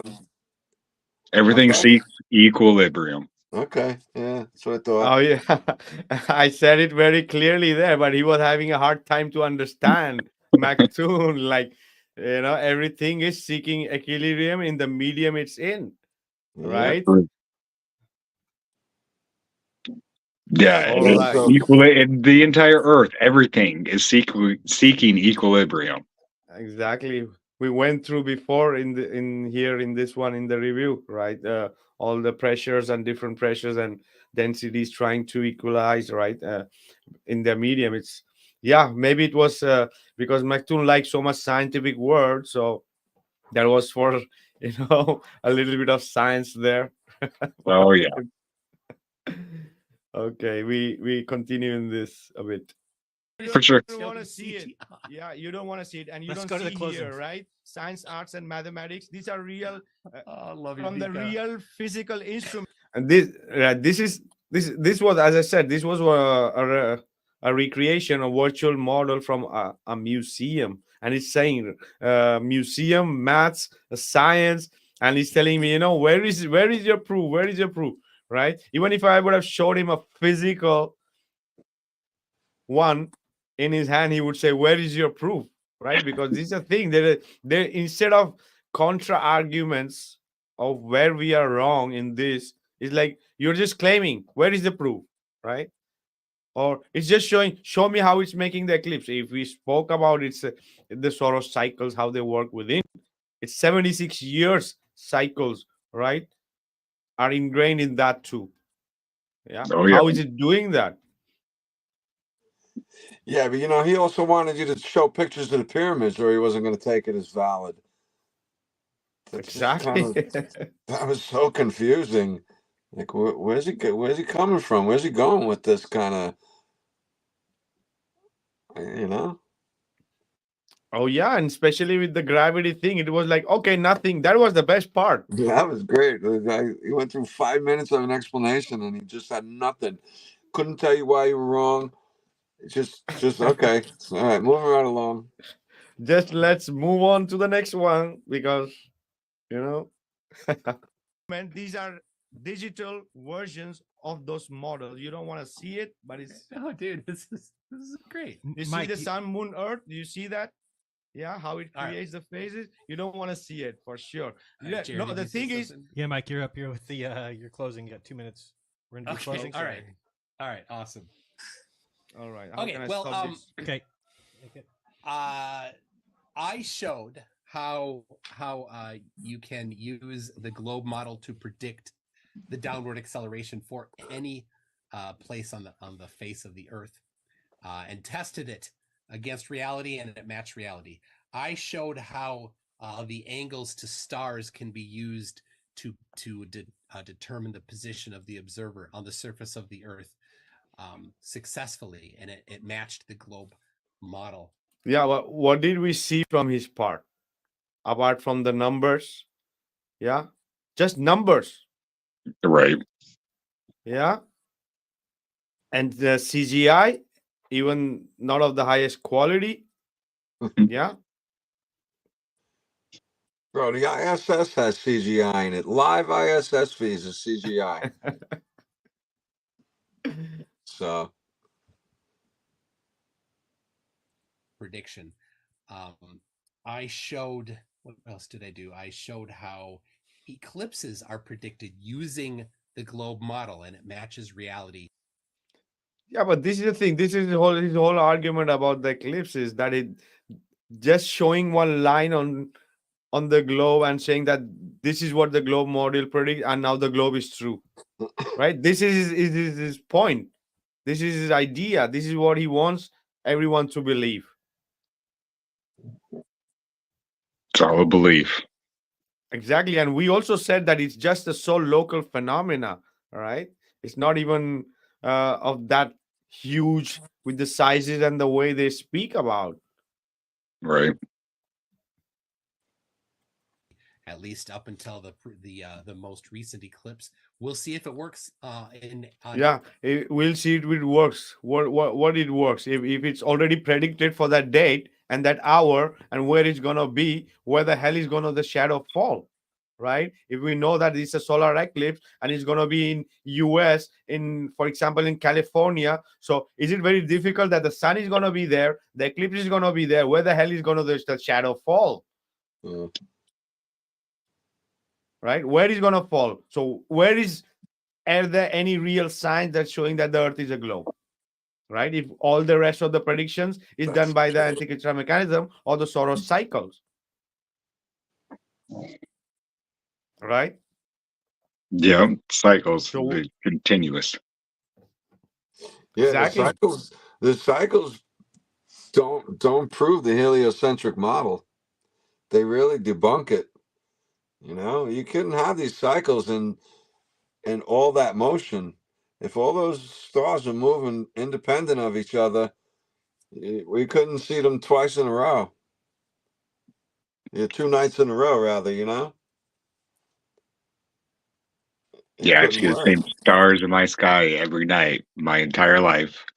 They haven't changed. and they're never gonna, bro. Heck no.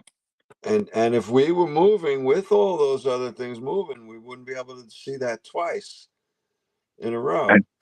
I know, like I was just talking the other day, like you go through public schools and you learn about the solar system, but that's it. That's all they teach you. It wasn't until after I graduated and obviously stumbled across the reality, like that's when you start to learn you're moving this fast and this motion and you're this and this and like there's a lot of movements that we're supposed to believe in and you're not even Five, taught any of them. 5 different motions: the Right. spin, the orbit, the sun, the the the the solar system, the galaxy, and the universe. You're, All those different motions, and nothing in the night sky ever changes position from each other. That's impossible. That's like driving for 24 hours, and every 12 hours the same things repeat each other over and over. You know, if you just keep driving, you get your first 12 hours of visuals, and then you get your next 12 hours. Well, maybe daytime is different. No, but the sun is not. So the sun is right. Does it make sense? not at all. Oh yeah. No, it shouldn't. That shouldn't make sense. April 8th. So this is the thing.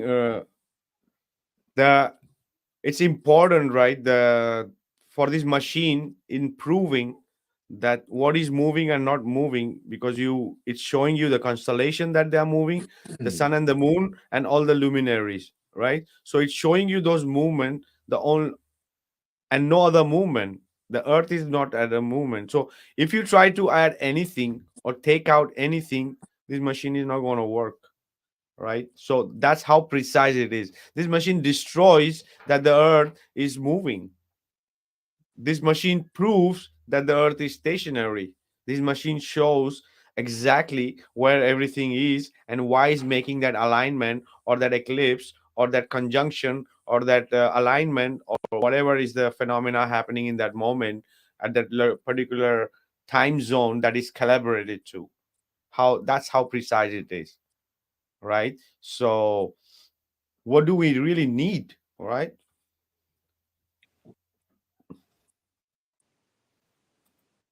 And I showed that the horizon does not rise to eye level. All of those, I brought evidence. I brought computations based on the model and tested them against observational reality, and they matched. And I what observational reality, and it matched just some numbers and some drawings other than that, right? There's no one instrument that he speak about in all the debate, right? The only thing instrument from that part we spoke about was that Cavendish stuff, right? The rest Right. all, and how many instruments that I spoke about in the whole debate and experiments, right? And devices and the way it's used, right? Yeah. And how many different ways with all the precision and all the different aspects of it, right? How many different moon cycles are calculated in the Antikythera? 6. Oh yeah, and it's telling you which is, if it's going to be penumbral, it's going to be total, partial, it's going to be solar, lunar, it's going to be Colors, the colors. the It's just brightness, bro. that's just the moon. So imagine Yeah, the sun has its own cycle, and it's also have the calendars behind. You have the months, you have the sidereal cycle also. With the zodiacs, in which zodiacs exactly is going to be, right? and they even had the Olympic Games for back then. Every 4 years, they threw that in there. So those Exactly. Olympic Games were pretty friggin' important. If they had that thing gauged into the Antikythera, there's a lot of significance behind those games. It makes me wonder about, school teaches us all about competition and how to try to get ahead and step on anyone in your way. So, the sports thing now, and the better, my car's better than yours, all came from competition. And it makes me wonder if competition was looked at in a completely different way back then. More of a friendly kind of help everybody progress and get better in competition rather than step on them and shove them to the ground, kind of what it is nowadays.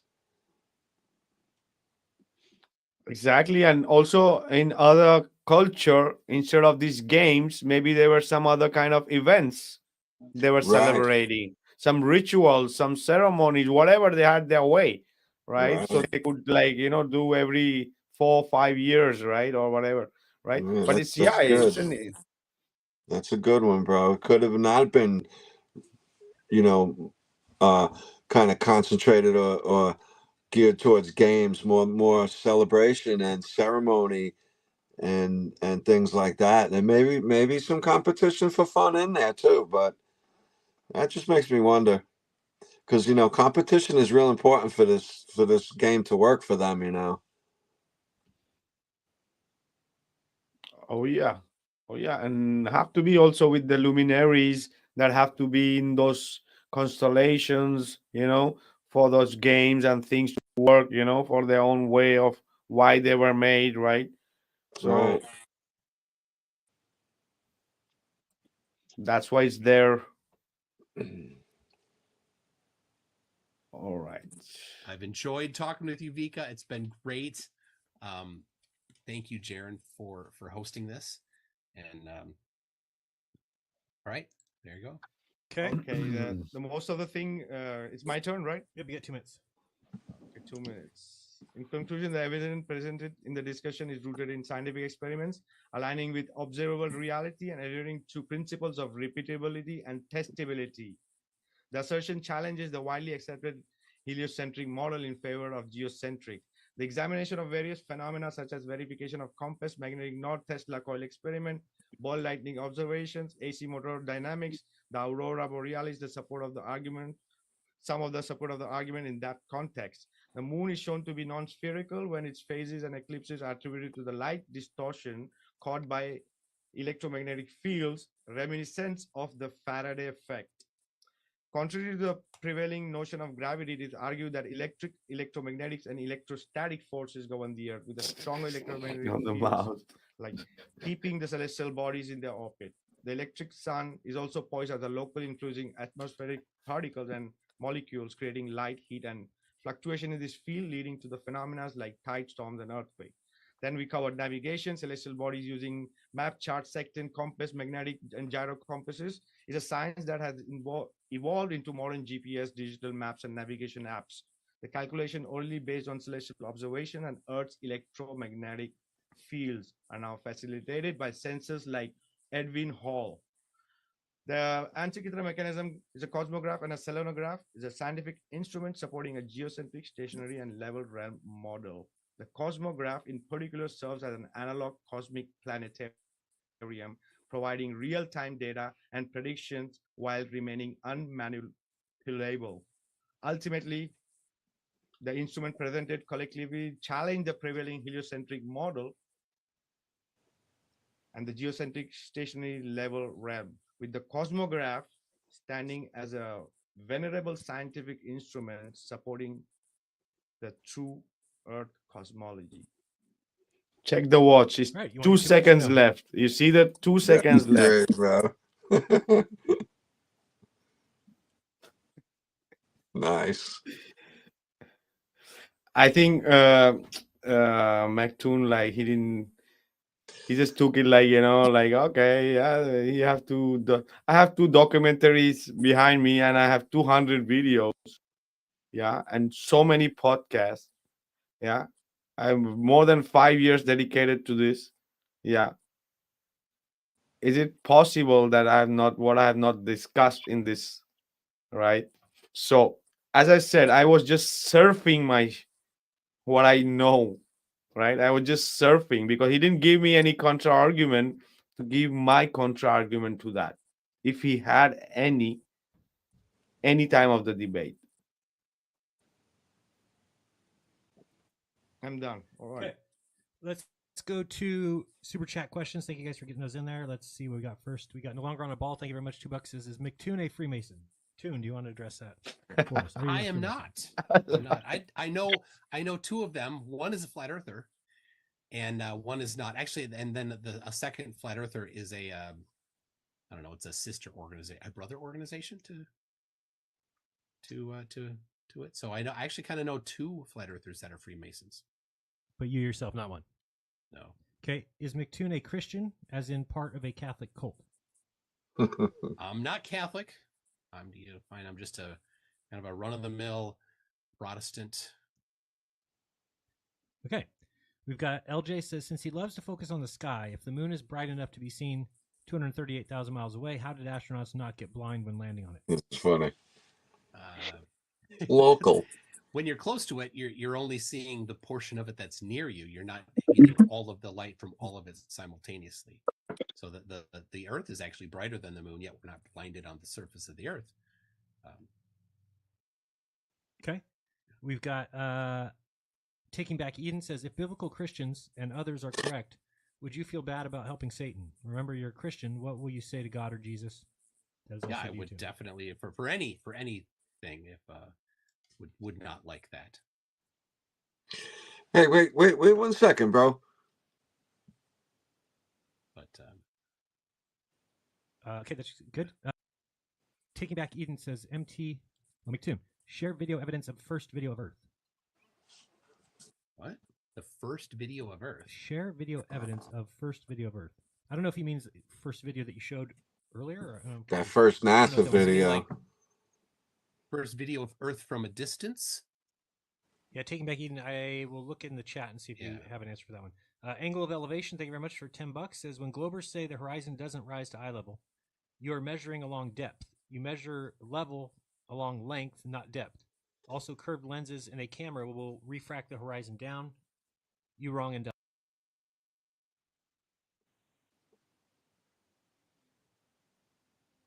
Vikka, you there? Oh yeah. So this comment was by Angle of Elevation, who was in the chat before, right? In our chat just before when we were speaking about in the beginning.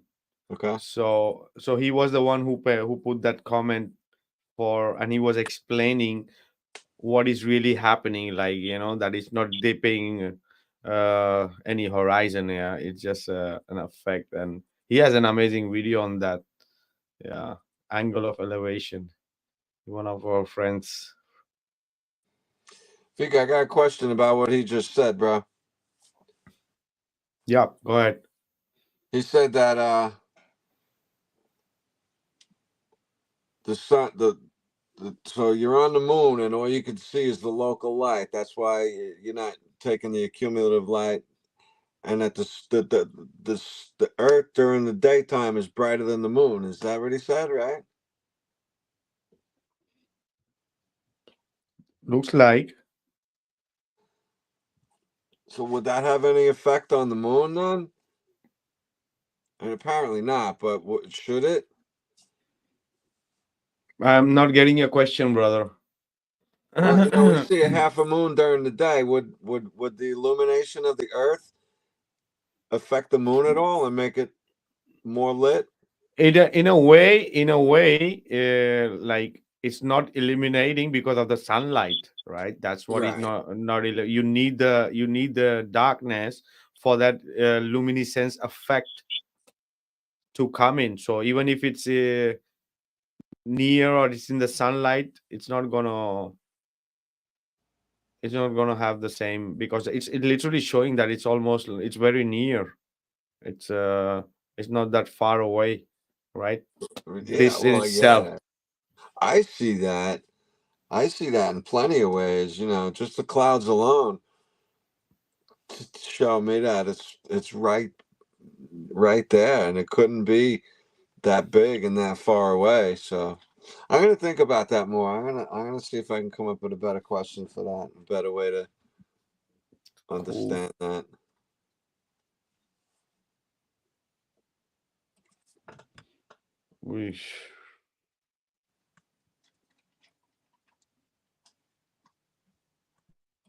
From the surface of the moon.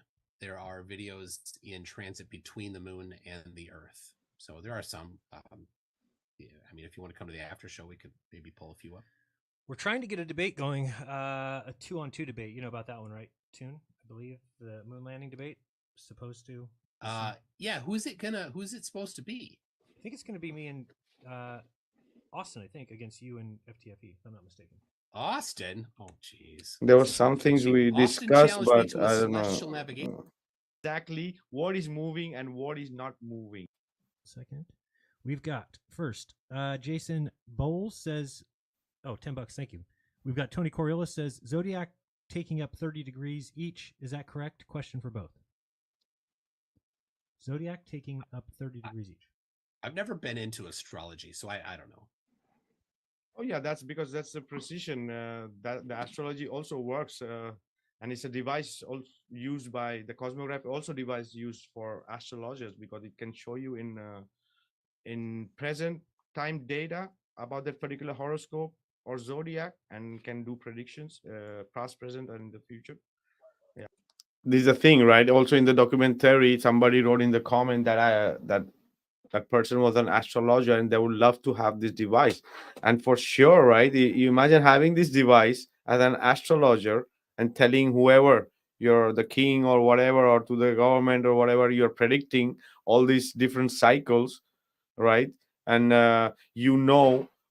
where is which luminaries in which constellation is. So somebody, a client, comes to an astrologer and ask about themselves, their future or their present situation. They could literally, the ones who can read it will tell you what are the normal astrologers are doing right now. The same thing, right? They're using applications to see the same simulation and tell, the birth charts are telling a story. It's your dial of destiny. What is a birth chart? It's your dial of destiny. The sun it was born you are in. Where were the other planets? Which constellation we're in? What angles they are connecting to? What kind of life a person could have, right? That's your dial of destiny, right? So it's crazy how what else. So they could say a lot of stuff, right? They could tell you exactly because all the luminaries have a function, has a frequency. Their angles are important. So they could tell. The one who know to read these charts would absolutely tell a person what's coming, what's not coming, what has passed, what could come, what are the ways to avoid. Right? It's not magic. It's an instrument that's being used to tell. It's a science. It's just a science. It's nothing demonic about that. No, it's like a guideline to help you understand yourself and life around you and how to handle things. Exactly. It's like an aid, Right. right? Yeah, like a little guideline, pocket guideline that's geared for every individual. Exactly. You'd be amazed at if you're not into astrology, you might be surprised if you start looking in your history about how much of that stuff did already align with what your decisions you made and actions you took or didn't take. Oh yeah, and teaches you also if you don't follow that instinct or that science, right? That's more trouble. You probably get more trouble for not following it than you do for following it. You know what I mean? The trouble, like, just bad decisions. Exactly, because I mentioned the other day or not, I don't remember, but some of these Rothschild or Rockefellers, he had a one of a kind watch that could predict all the movement of all the celestial body. So we are speaking about that a Hublot made a watch that what Antikythera mechanism is, and I don't know, even for $20,000 you cannot find this watch, right? So imagine the Rockefeller or the Rothschilds, they had this in that time when they were when they started all their crap. So because they are the one who were saying millionaires don't use astrology, billionaires do. And he had that watch. It wasn't a wristwatch, but it was for hanging one, but it was doing the same function. So you imagine in today's world, in 2020, that the Hublot, they try to make that Antikythera mechanism watch, and it took them years with high, you know how high quality Swiss watches are, just the simple watches, bro. right? How and It how takes a long time to expensive make. they are. Exactly. So how expensive they are. So imagine how expensive have to be the Antikythera mechanism edition of the Hublot watch, right? Hey, It's you want to hear a funny story?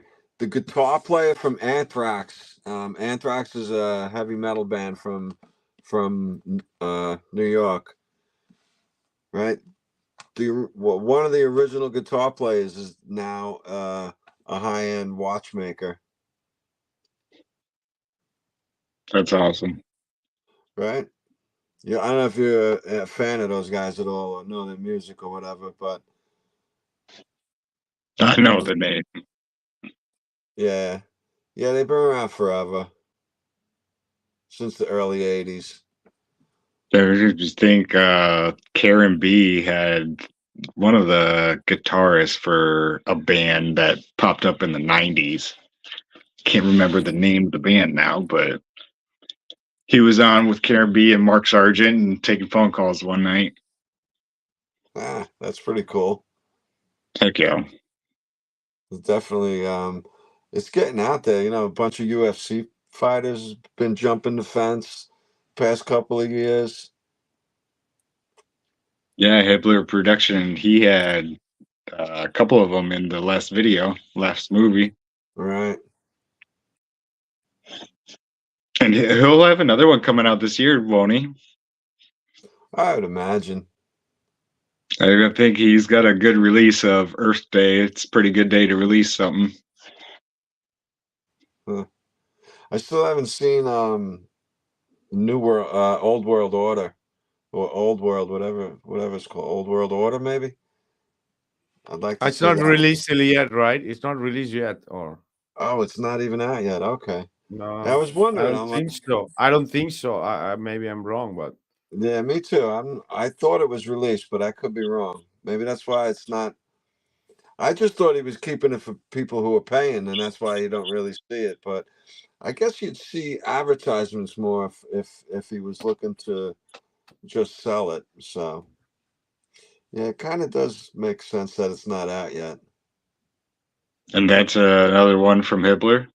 Yeah, it looks yeah. pretty good. It seems to be covering Tartaria, at least you know the issue with the old buildings that there's a bunch of issues with them. So he's covering something about it. It seems. It looked pretty good. That'd be great. Yeah. Yeah, the buildings are just as much of an issue as you know the solar system is. Absolutely. Oh yeah, brother. Everything they made was freaking awesome.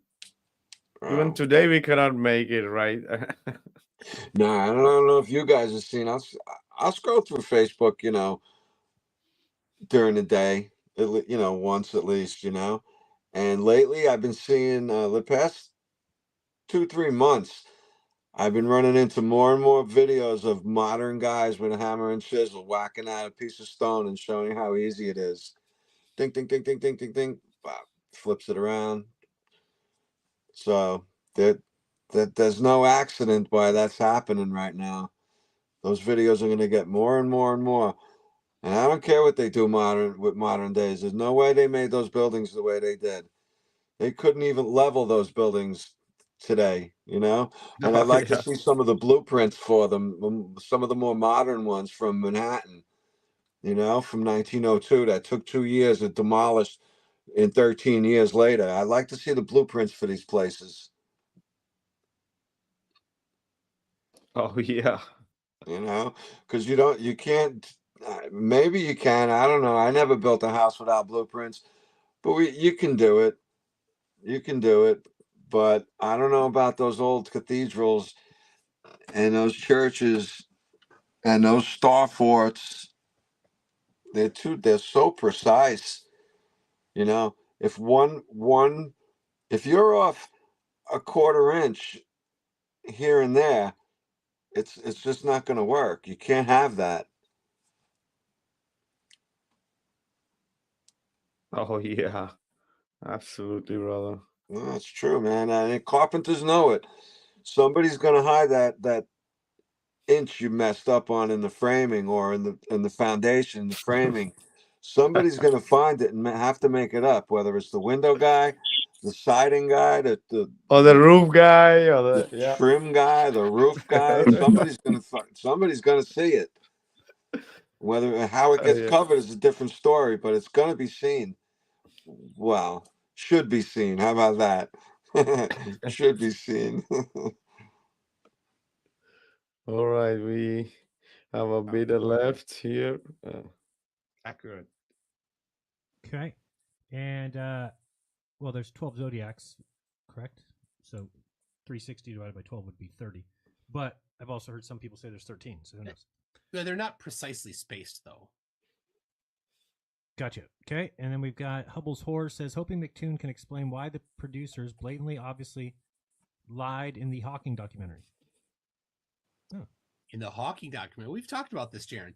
It does look like in that video you sent. No, it doesn't look like. Looks like they reused that same clip for when the helicopter was moving down and when the helicopter moved up. It does look like they used the same clip but played it in reverse. It's beyond that, because if it was in reverse, then you would see it in reverse. They just plugged the helicopter into the scene. That's all they did.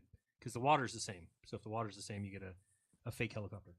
Yeah, but I think that's a pretty big deal, though. I think that if we're talking about people faking things, to me, faking things that go off to millions of people is weird. All right, I think that is it. I don't have any others. Let me check back here.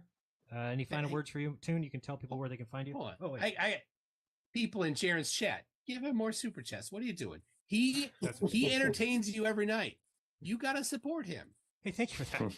Vika claimed a flat Earth model. Any evidence from Danny Turner for $2? Vika, any evidence for a flat Earth model? The Antikythera mechanism, which been reproduced and reverse engineered by many people, is all over the internet in every possible form. You can find from Lego version that is cost a couple of $1,000 to a real precise instrument can cost you more than $5,000, made of brass, doing real calculation with gear trains, gear ratios for every planet, sun, moon, and luminaries, telling exactly what is moving and what is not moving, right? Yep. Okay, we got Matthew D. Gregorio just sent a super chat. Says Vika for the W. Vika, you got one vote for winner. Matthew's good at satire. Well, thank you. Anybody else want to send any satire to Matthew? Comments? It's okay. All right, that's about it. Toon, go ahead and tell people where they can find you if they want to do that. Well, they can find me over on Mctoon Live. I'll be doing an after show if anybody wants to stop by. Come in. Any flatties? Hey, Mctoon, where was the after show? We were there. Plus, there were another 500 people from your chat waiting for that after show. What happened to that after show? Yeah, right, guys. He never made it to the after show. He didn't put it on, no? No. So I'm gone. As far as I know, not that I know of. And he had another he had a debate, was that today, last night, Vika? Yesterday, yeah. I think so, yesterday. Right? Yeah. And he never said anything about anything. He just went right into his new debate. So moving right along. Yeah, this is the thing. You cannot invite people and then not invite people to a party, after party, and there is no the host is not there. Really? Not seen till the next week. Yeah, come on, Mctoon. Want to join? You can as well. And you can see my pre-recorded videos on Conspiracy Tunes with the Z. Conspiracies. Okay, we've also got another one. Centrifugal and Comfort blanket. Research North Pole. I don't know if that's a question, but maybe. Yeah, one Exactly. is inward, one is outward. Same equation, yes. Yeah, the North Pole. It's the importance of the North Pole is shown in all the cosmologies for the same reason, because of that magnetic north. Everything moves around it, and that's what we see, and that's what we perceive. And there is so much more to that. The different energies, how they work and they fluctuate. Tides, earthquakes, storms, and many other. Even the heating. So much thing is more connected because of that central north, the accumulation of the electrons that create the aurora borealis. So these are all observable reality that nobody can, people could be a bit wanna ignore and be blind and take in pseudoscience and all the fake maths, but yep, nothing can deny the observable reality, and there are instruments. Yep. We've got so rain from LJ. So rain falls upwards in Australia? Question mark. Only I suppose when there's really strong updraft, but generally no, it falls down. Down is towards the center of the earth. Thank you very much, Richard B. Gifted 5 memberships. We've got Taking Back Eden says yes. Earth from a distance. Actual video.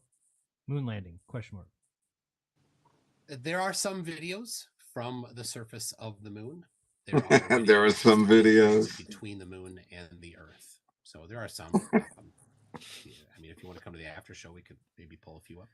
We're trying to get a Okay. debate going, a 2-on-2 debate. You know about that one, right, Toon? I believe the moon landing debate. Supposed to. Yeah. Who's it supposed to be? I think it's going to be me and Austin. I think against you and FTFE, if I'm not mistaken. Austin? Oh, jeez. That's the plan. We'll see. Austin challenged me to a celestial navigation debate last night, and then he kind of ran away from it. Yeah, right. Well, he wanted to do a celestial navigation debate. I'm like, super. I will give you the angle measurements, star angle measurements, and then you can show the process for getting the position. Because he made a super strong claim about that in the Matters Now after show, that he can map out with perfect math all of the positions. Let's see. I think I have. There it is. Yeah, he said literally have the exact perfect math to explain all of it. I'm like, super. I'll give you the star angle measurements, and then you can show the exact perfect math to get the position. And then he's like, "Oh, I just want to talk about 69 miles per degree." I'm like, that's not celestial navigation, but so he kind of ran away from that. But I want to see the exact perfect math to explain it. On one of your share Can't wait screens, for that. on one of your share screens, you had three documents up that you This is the thing. They all want to argue about the maths, right? They don't want to see the instruments.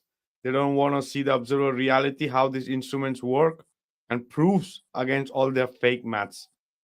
Really. said were 1950. I don't get into the map war. Exactly. And the fake number wars. It's for nothing. You know, you want to prove that with celestial navigation, use the instruments, digital or analog, and disprove it. Disprove the flat earth. 50 and in 2000. Yeah, the nautical ephemerides. Is that on your website somewhere? Yeah. Yeah, So I want to add Polaris. Can I add something about /Polaris? navigation? Sorry, hold on 1 second. /Polaris, you said? Yeah, those three exact ones are on mc2.net/Polaris. Thank you. Okay. And go ahead, Vikki. You said you had a question. No, because we were speaking about the celestial navigation. There's a device also which I mentioned about, very quick magnetometer, which works in combination with accelerometer, and that detects the low frequency vibration of the. That's what I'm about, guys. Devices. That's what I'm about. I'm about technical stuff, flatten the curve, pilots, marines, engineers, submarine guys, maybe an aeronautic engineer is good of what he knows, right? A pilot maybe is good for what he knows about flying, right? Maybe what he doesn't know what the aeronautic engineer knows, right? So the same goes for all these professionals. I have spoken to all these professionals. I have my own way of researching also. I have my own idea also, and all this research. So I know more than all of them together, because you know what I mean? Like I've gone into details about these devices and asked them questions where even sometimes they were having a hard time, because I'm seeing that from all of them together as a picture, right? They are professionals or expertise in that particular, right? But I have spoken and researched and done everything with all these different expertise. You know what I mean? So if you see the flat in the curve and the mechanical realm, real science, real science. That's why. Definitely. And I'll make another recruit pitch. Hopefully you can make it onto one of the True Earth summits and put a presentation together. If I'm invited, I'm up Yeah, for it. Jaron mentioned it. He shouted it once during the debate, but I don't know if you guys are still talking or not about it. But yeah, I'd say reach out to Jared and you guys can set something up, do a presentation during the summit. I'm up for it for sure, brother. I'm already going to a lot of different podcasts. Many people are also gonna come to my podcast, our podcast, and then we're gonna like so much for a few months. It's already so yeah, for sure. We are open, brother. Sharing, right? That's And this awesome. is where Jaren mentions that when I mentioned about those, how you can orient and locate. This is a magnetometer, and this with the sensors, with Edwin Hall sensors, these all devices work, and actually it proved that it's only possible on a stationary level realm. Magnetometer, all the devices, all the GPS, that's how it works. I can go in more details some other time, but that's how it works for celestial navigation, all the digital technology. That's almost like having a compass digitally, magnetometer. Vika, put together a presentation of that. I would let you present Yeah, on right the here. channel if you could put together an hour or something on the What did you call it? A magnetometer? I don't think I've ever heard of that. Yeah. There's more stuff there. I can expand on that and explain exactly how the GPS works. It's how they took the ancient methods of triangulations and they put it in digital format because electric and magnetic don't work together. That's why in the mobile phones we can go on that if we Gotcha. program something for sure. Okay. Love to do that. And is that all I had here? Yes. Okay. Yeah. Toon, go ahead. Did you already say where they can find you? Yeah, I think so. Vika, you can tell everybody where they can find you. I know you got your YouTube channel. They should definitely look at your documentaries. Go ahead. Oh yeah, you can find me Vikka Debatism Truth in Plain Sight on YouTube and Facebook on all the other platform, or even if you just put Vikka Debatism, you can find me everywhere. Yep. And go ahead. Yeah, do check out the mechanical realm and the flat in the curve mechanical realm that literally explain about the Antikythera mechanism and this cosmograph. So anybody who had doubt because we couldn't go through over it, so can watch the documentary, the mechanical realm. And Toon, one question for me: is the South Pole the globe model would mean that the magnetics there are the exact opposite, but same strength as the North? Well, the South Magnetic Pole is in the ocean between Antarctica and Australia. the North Magnetic Pole is not exactly at the North geographic pole, but yeah, the magnetic strength is approximately the same. So do there's measurements of the strength. No. The Aurora Australis is not concentrated in one place. If that was the case, it should have been only in one place, but it's dispersed all around the Antarctica. That it shows that it's not. I wasn't talking about the Aurora. I was talking about the magnetic. No, but South Pole. but that's the reason that it's created because of that force of the supposed poles, right? That is, you can see at the north, but in south it's more dispersed because there is, right, all is south, and you see the concentration in the north because of that accumulation of that whatever you want to call the electrons, the magnetic north, or the vortex. The vortex. They have south-pointed compasses. Are those magnetized the other way, or are they simply the other tip is painted? Every compass. The compass. Every compass has two ends. Right here. Every compass has two ends. The red one is north, and the white one is south. Yeah, but it's always pointing north, not at south. No, Whenever it's no, pointing both directions So simultaneously. you're saying the needle is the no, same. no. On your model maybe, but on our model it's always No. no. That's how it goes. Whatever In is reality, north. it points both ways at the No, same no, time. no. When it's pointing north, the opposite is always south. That's how it works on a flat RAM. That's how the compass works. Looks like a flat map. Looks like a watch, right? Looks like a dial, right? So you're saying, Tune, that you could flip that in the compass if you were able to get into it and nothing would change. Okay, You mean I can give an example. What is happening? You know If the you flip- VO. Okay. Okay, so here I'm going to give an example. You know the planes how they navigate is like an airport emits an VOR signal that goes in 360 degrees, right? Like a spoke of a wheel, right? You can imagine, right? So Right. the lines go and the planes travel on those lines and they jumps from these lines to lines. These lines are called VOR, right? So when the plane is traveling in a straight line north south, the plane doesn't know if it's going north south or south north. It's just traveling that straight line in relation to the north wherever it's reading, wherever the north or the degree it is from the north, right? If it's heading in a direction maybe 20-30 degrees off the north, in that line it's going to maintain that line. So it doesn't know it's north or south. It's just maintaining that line, right, in relation with the north. So this is what I'm trying to explain. Vic, I got a question, bro. Yeah. Um, so I got this compass right here.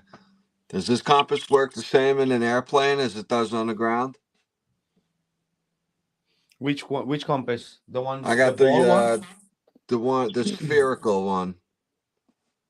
Any compass. The compass just works the same in the air as it does on the ground?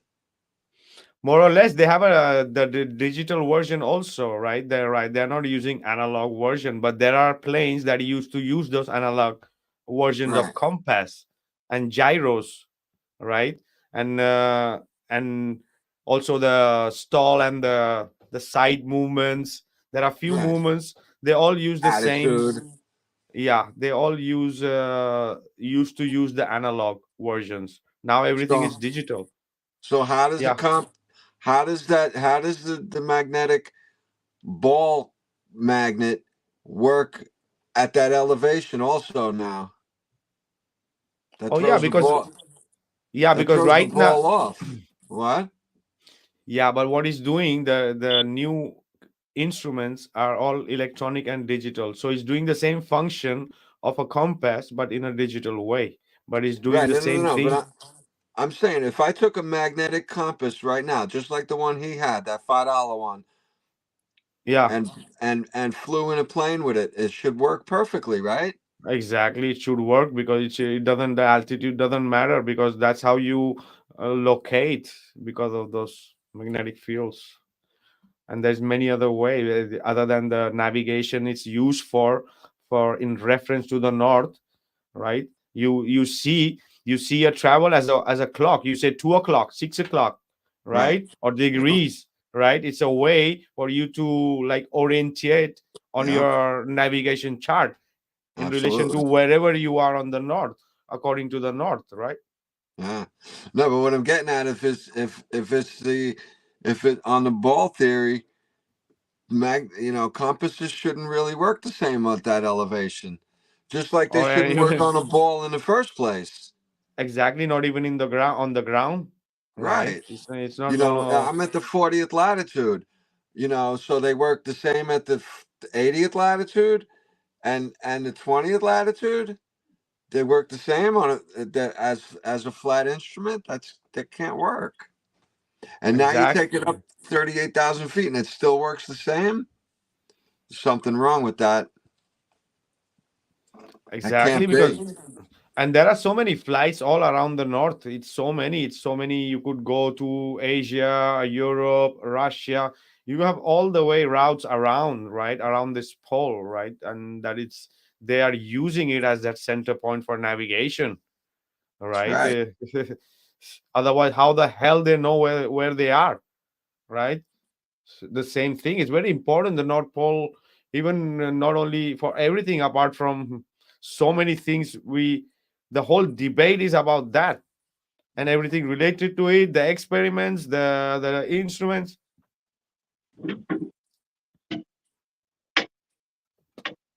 So that's what I'm trying to explain there here, right? About the spokes, and it shows that it's always gonna show you the line north south. So it doesn't matter if you're going south north or north south. You're following that line.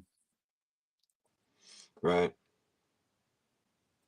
The VORs needle. on the plane, the VORs is like a spoke, a wheel of a spoke that expands in all direction in 360. That's how the plane goes and jump from VR to VR. That's how they navigate, and that's done on a straight line. The plane doesn't know if it's going north south or south north.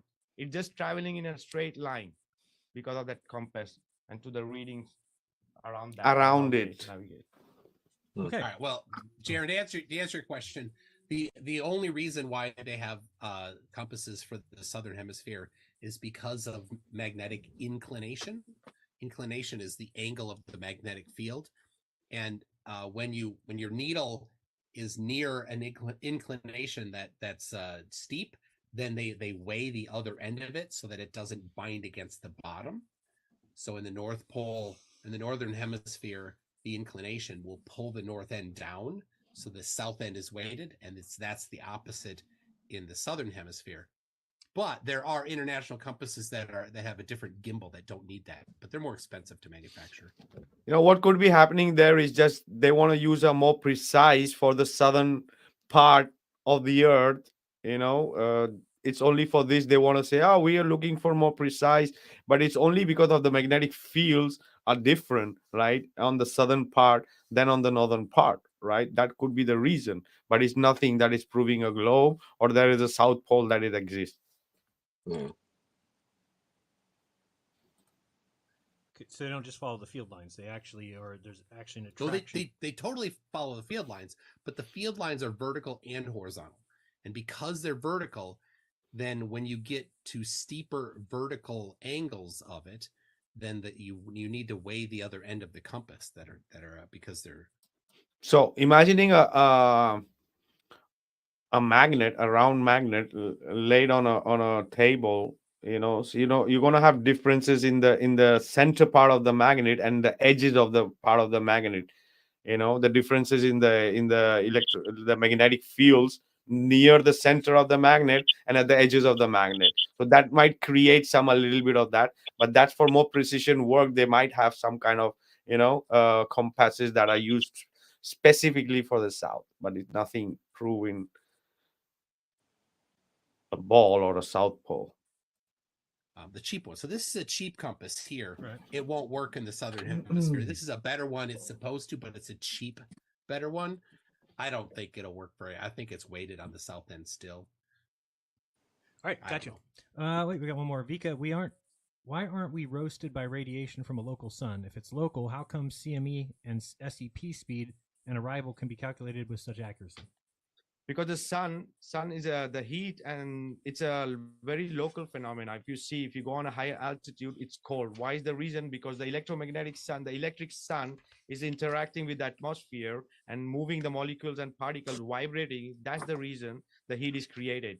And even there are gases and involved, right? Xenon is the closest to the daylight, right? We know that the sky makes in different colors depending on the we have different gases, and getting excited with the electromagnetics up there with the sun electric. So that's the reason there is no radiation of a UV radiation. They say that is bad or something like that. It's not really it's just charging things up, but it's not really how they portray that it's bad or something like this, right? No. It's a very local phenomenon. What I mean is that the heat and the sun is very local phenomenon. If you really go up, it's much more cold. The more higher you go, the colder it gets. That's the reason. Because there's no atmosphere. Breeze outside of a plane. And the other thing also could be because of the pressure. This is the best part. This is almost the end. and after explaining about the sun and the heat and everything, the whole debate is also about this, right? What is gravity, the pressures, right? The equilibrium of the pressures of different densities and buoyancies, right? And here I mentioned literally that after that, it could, because I'm just speculating this part, right? I just said uh, it could be that the oxygen is pushing us down. It's just I just make a speculation, right? And that is the reason it's pushing us down, right? Not gravity or anything else, right? And after the whole debate, and this is sure, right, the pressure, that's why it could be that we could be there, it's pushing us down, uh, adding to the gravity stuff, right? The pressure could be the reason that we cannot go up, apart from all the other explanation we have for the against the gravity. This could be one of them. That's why when you say, the Elon Musk himself, it said that at the higher altitude the plane goes much more faster, right? Maybe it's because maybe less pressure there, right? Maybe It is. It is because of less pressure. Yeah, less resistance. All right, excellent. Thank you guys for being here. So it's in the end, it's saying that it's not the gravity. It's like literally admitting it that it's not the gravity, it's the pressure, right? It's crazy stuff. Really appreciate it, and thank you guys for watching. We'll be back on Friday for a journalism show, and I believe tomorrow will be the debut of that music video, "The NASA Man Can." So look forward to Still that. waiting on on it, YouTube Jared. tomorrow. And I believe that is it. I remind you guys, do your own research. When you do, you'll never again believe what you've been taught. Thank you. So that was my first debate, guys. I don't know. You did good.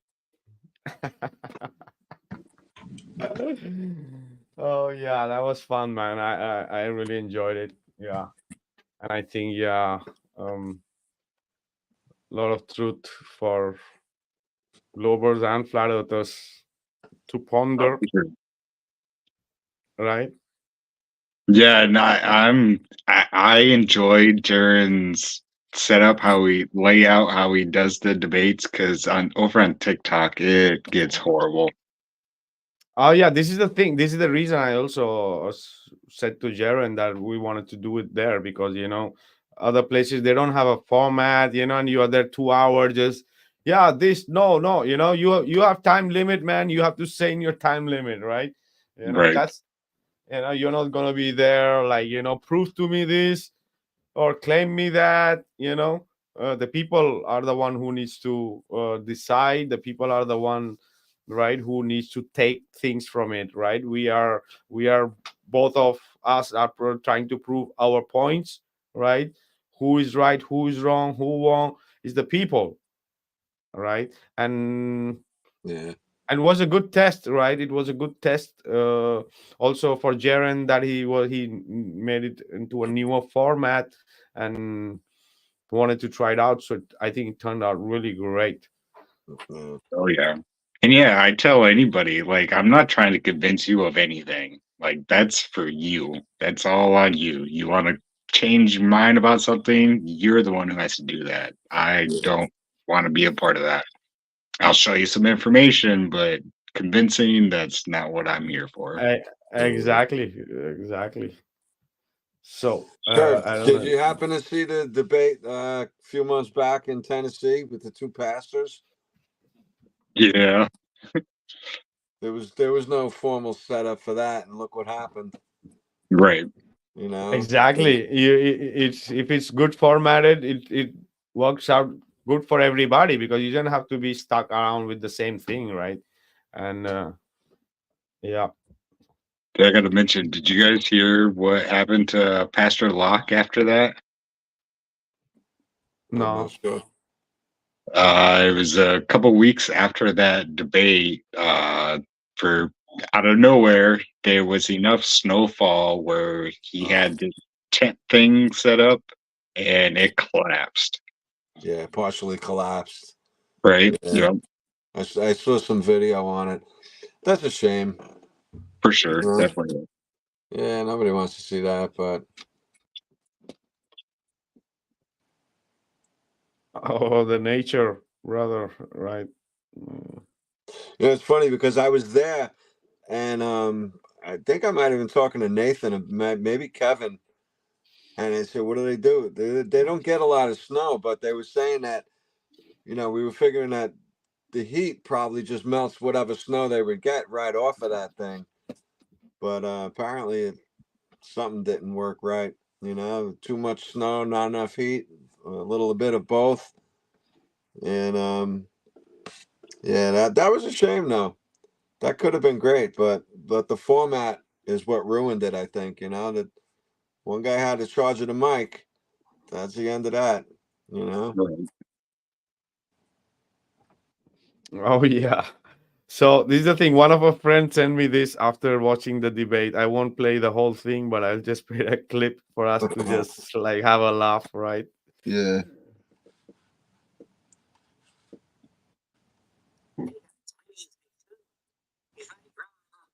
Sigils on everything that were brainwashed into me from the academic university. Hell no. It's funny. It's like, hey, Professor Dave, that's right, I am educated in here. See this graph right here? This graph shows that I'm smarter than you. Look at this over here. See this little circle right here? See those two little lines coming from the center? Yeah, it's a sigil too. But you know what? We're not going to talk about it. This is obviously a globe because of the sigil. And that's just the way it is.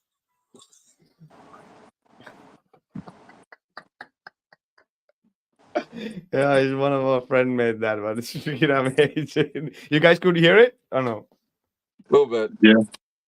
Yeah. Oh yeah, it's not very loud, but yeah.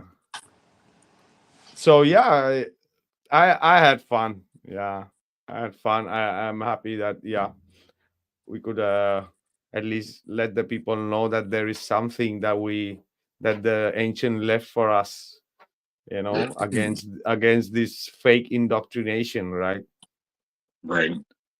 Tested by time, right? There's nothing that they can even try to make it today against it, right? It's not possible because it's like almost going against the creator, So, yep. We all saw the debate. I thought that he would have some amazing contra argument than just like these are just claim or show me Nothing. Yeah, no good so counter arguments, and then he just, like I said, he said you got nothing, but that means he had nothing. That's really all that meant, 100%. oh yeah.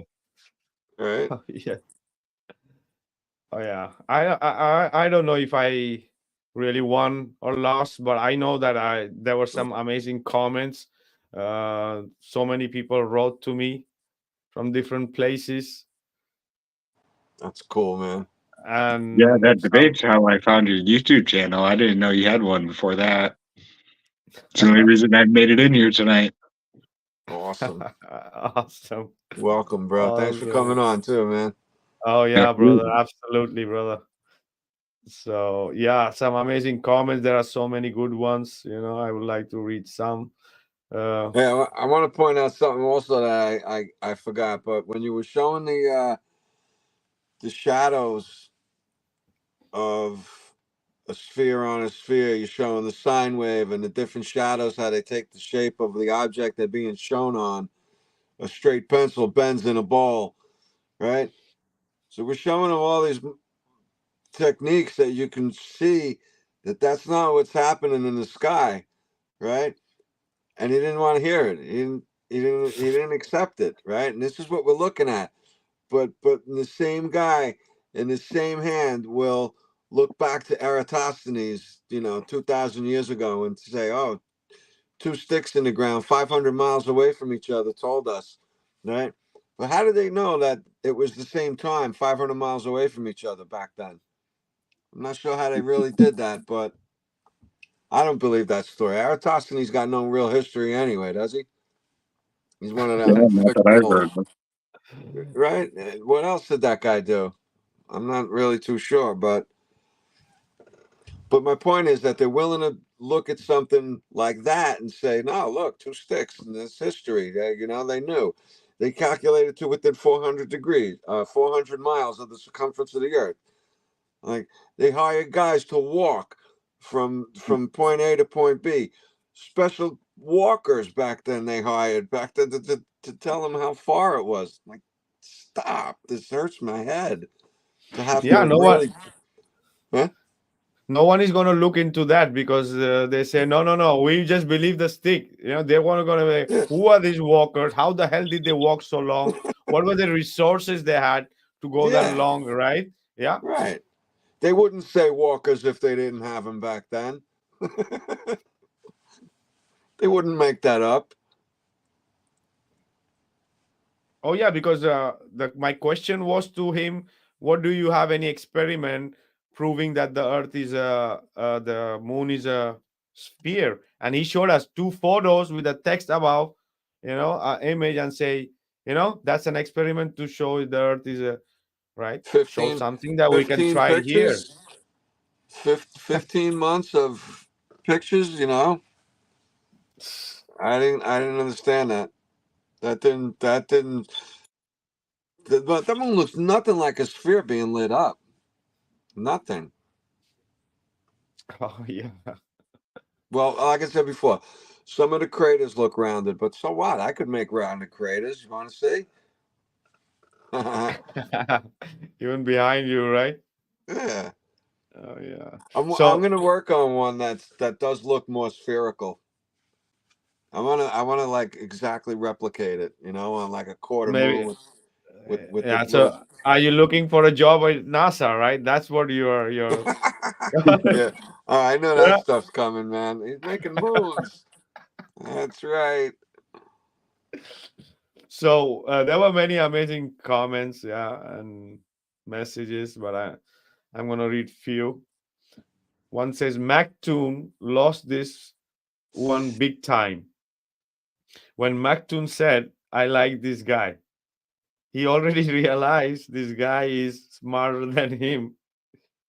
And good job, Vika. Another big win for Flat Earth. Oh yeah. Oh yeah. Uh, other one like okay, this one I won't read because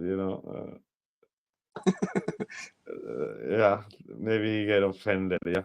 Okay. Oh, wow. Okay. So there's another one says, "Wow, Mctoon got schooled like a little boy. He probably didn't expect Wicca to be this well versed in science. Great stuff, Wicca." Oh yeah, absolutely. So, Definitely, bro. uh, the other one, the same one. The to this comment, Mctoon writes, "Can you give me the time code for when Vika gave supporting evidence, please and thank you." That's Mctoon replying to somebody's comment, right? Who wrote about me schooling him. So that person write backs.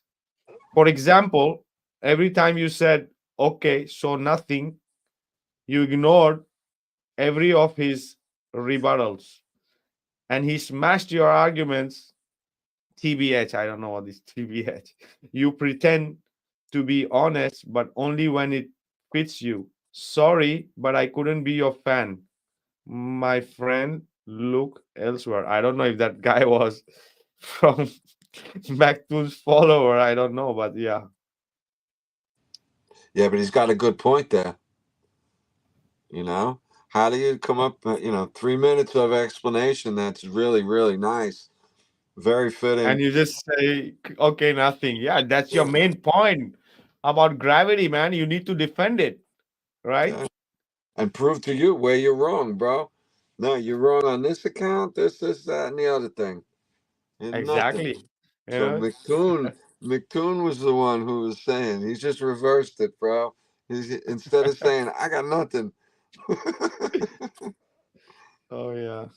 That's what that was. Okay, so another one. That was very good debate, Vika. One of the best I've seen against Mctoon. And you handled yourself very well with intelligent questions and answers. He won't publicly admit it, but I bet he was surprised that you outsmart him numerous times. Keep up the good work. I have now subbed to your channel. Oh Awesome. yeah. That's great. That sounds like someone from the other side. The last two were sounding from the other side. Yo, guys, that's what we're doing. We don't, sure, we would love Mctoon on our side, right? Sure, no problem. But Oh yeah. it's the people that he's indoctrinating with this nonsense that we really want to try to get a hold of and have them understand where he's wrong and how what we're saying is much more plausible in reality.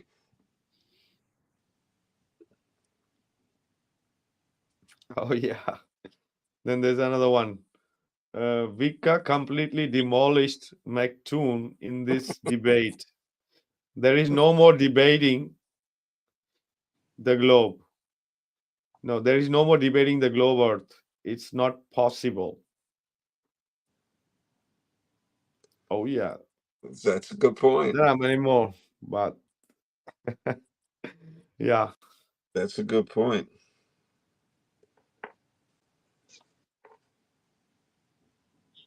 Okay, so this one, last one, I'll read from my brother Rob. This is a good setup for a good debate. Very professional. Vika, rockstar. You know so much about how it works. You won the debate just by how your answers were formed and the proof you gave. Kudos to you, brother. Oh yeah, brother. See you next week. You are the guest. So yeah, these were some of the comments and messages. There were many more, but it says all. I don't know. I just know that I had a great time. Yeah, and I'm happy that I could promote the mechanical realm and the Antikythera mechanism, the cosmograph to everyone who are listening or gonna listen. So I'm very happy about that. So the debate Okay. was awesome. Mctoon, thanks for that. Awesome. Yeah. So we're almost 4.5 hour or 5 hours we are going on, guys. So I'm almost done. So maybe yeah, we will have our last thoughts and wrap it up. Vika, I just want to say, bro, I think you did a stunning job over there with that. You were composed, you had answers Sometimes I right on. lost it, but yeah, sometimes yeah, but it's all right. For being the first is all right. Yeah, go It ahead. got a little warmed up here or there, but that's okay, Yeah, but man. we are in a debate. We can't be just like very polite, right? It's not people won't enjoy it. Like the last part became heated a little bit because it was natural. We were trying to be too, you know. No, it gets like that. It's Oh not an yeah. easy conversation, guys. We're fighting years of mental conditioning, and some of the answers they come up with we've heard most of them, which is good. They don't have too much new stuff, which is kind of Exactly. cool. Um, and our side is just getting stronger and stronger and bigger and bigger. So yeah, Vika, that was a really really great job, bro. Excellent, excellent. Yeah. I can't wait to see it again, bro. And thanks guys, thanks to everybody in the chat who stuck it out 5 hours. You guys are hardcore diesel warriors. I love you. 5 hours of Yeah. Yeah, yeah. Curve, really good to meet you, bro. I'm glad you stopped in, man. Oh yeah, Robert. You have Welcome what? back anytime, You have a too. do you have a channel or something, Robert? I'm just over on TikTok, curvature underscore nope. All right. So we're gonna look for you, or you can And leave yeah, it if I you're in float the. around in the lives. Oh, you do lives too. Yeah, I jump in. I don't host any. I usually a guest on somebody else's live. Cool, cool. Yeah, but it's also nice. It's good to go and speak and to get people like engage, right, and in the conversation. Like Oh, I mean, definitely. Bro, maybe most we can book you for an episode, man. If you got a specific topic you like, bring it up with us, bro. We'll bring you on the show. yeah, yeah, man. If you have something, line it up, and for sure. You know? Yeah, Uh, definitely. I come up with something. And yeah, Vika, I got to shout out again and try to get you on one of those Jaron summits, Jaron and Austin summit, so you can do a presentation for everybody. whenever you want, you can. Do let me know. You can find me here. You can find me on Telegram. You can find me Instagram. You can find me on Facebook. It's one of my main platform, Facebook. So write me from anywhere, brother, and For sure. for sure I would love to do. Right, it's part of us to do share this, and so that people can understand well, so that the people can explain well, right? And there's a lot, right? A lot, right? And uh, that's where is the secret, right? You know, the right places where they cannot try to confuse, right? So that's where it starts touching the nerves, right? The chords, Yeah. right? Yeah. And I'm a fan of a new term, unlearning. There's a lot of unlearning that we have to do. Oh yeah. Absolutely, bro. A lot Oh of yeah. you know, we can't just forget it because we want to counteract, counter argue these people and help them understand. So we can't just forget it, but we don't have to absorb it, and we don't have to, you know, incorporate it in our lives anymore. But it's, the more space for me, I think of the better off I was knowing all that nonsense they would talk about, being such a big space fan. And that's, for me, everything fell apart real easy once I started looking, Oh, yeah. So when you're out there, it can be worth it to look at what they, not any of these modern stuff, none of this, this fake moon landing stuff. That's kind of garbage. But to understand their model and what they're trying to explain it as is good, because then you know how to what they're trying to say is Dismantle just it. not yeah, Dismantle it. Yeah, better exactly, till the exactly, core. Yeah. exactly. Dismantle it. Perfect. So Oh yeah. All right, brothers. Thank you so much, everybody who's in the chat. I tell you, like, we were 5 hours and you guys were sticking around. Yeah, you and guys rock. this You is correct. great. And thank you everybody who was there on that debate the other day in the chat, blowing it up. That was amazing. Thank you. I love you all for doing that. Yeah, and yeah, there it is for, you know, to always go and use it as a reference for some things, right? It's there. So thank you, Robert. Thanks, brother Gene, Got it, brother. and yep. We see us all on Sunday. That is gonna be Rob with us from Disorganized Productions from Holland. Amazing brother. We're gonna have an amazing chat, right? Yeah, Also, a little bit of higher vibration, like the last one with yeah. Mike and all. So yeah, make sure you guys tune in on Sunday. Thank you guys. So this is Vikas Rajiv signing out. Good night, Make sure you guys. guys Thank you. Thank you. make Keep growing. Make sure you guys check us out on the next episode of Heliopsychosis podcast. This is your host, Vikka Debatism, signing out, guys. See you soon on Sunday. Yes, the debate was awesome. Bye, guys.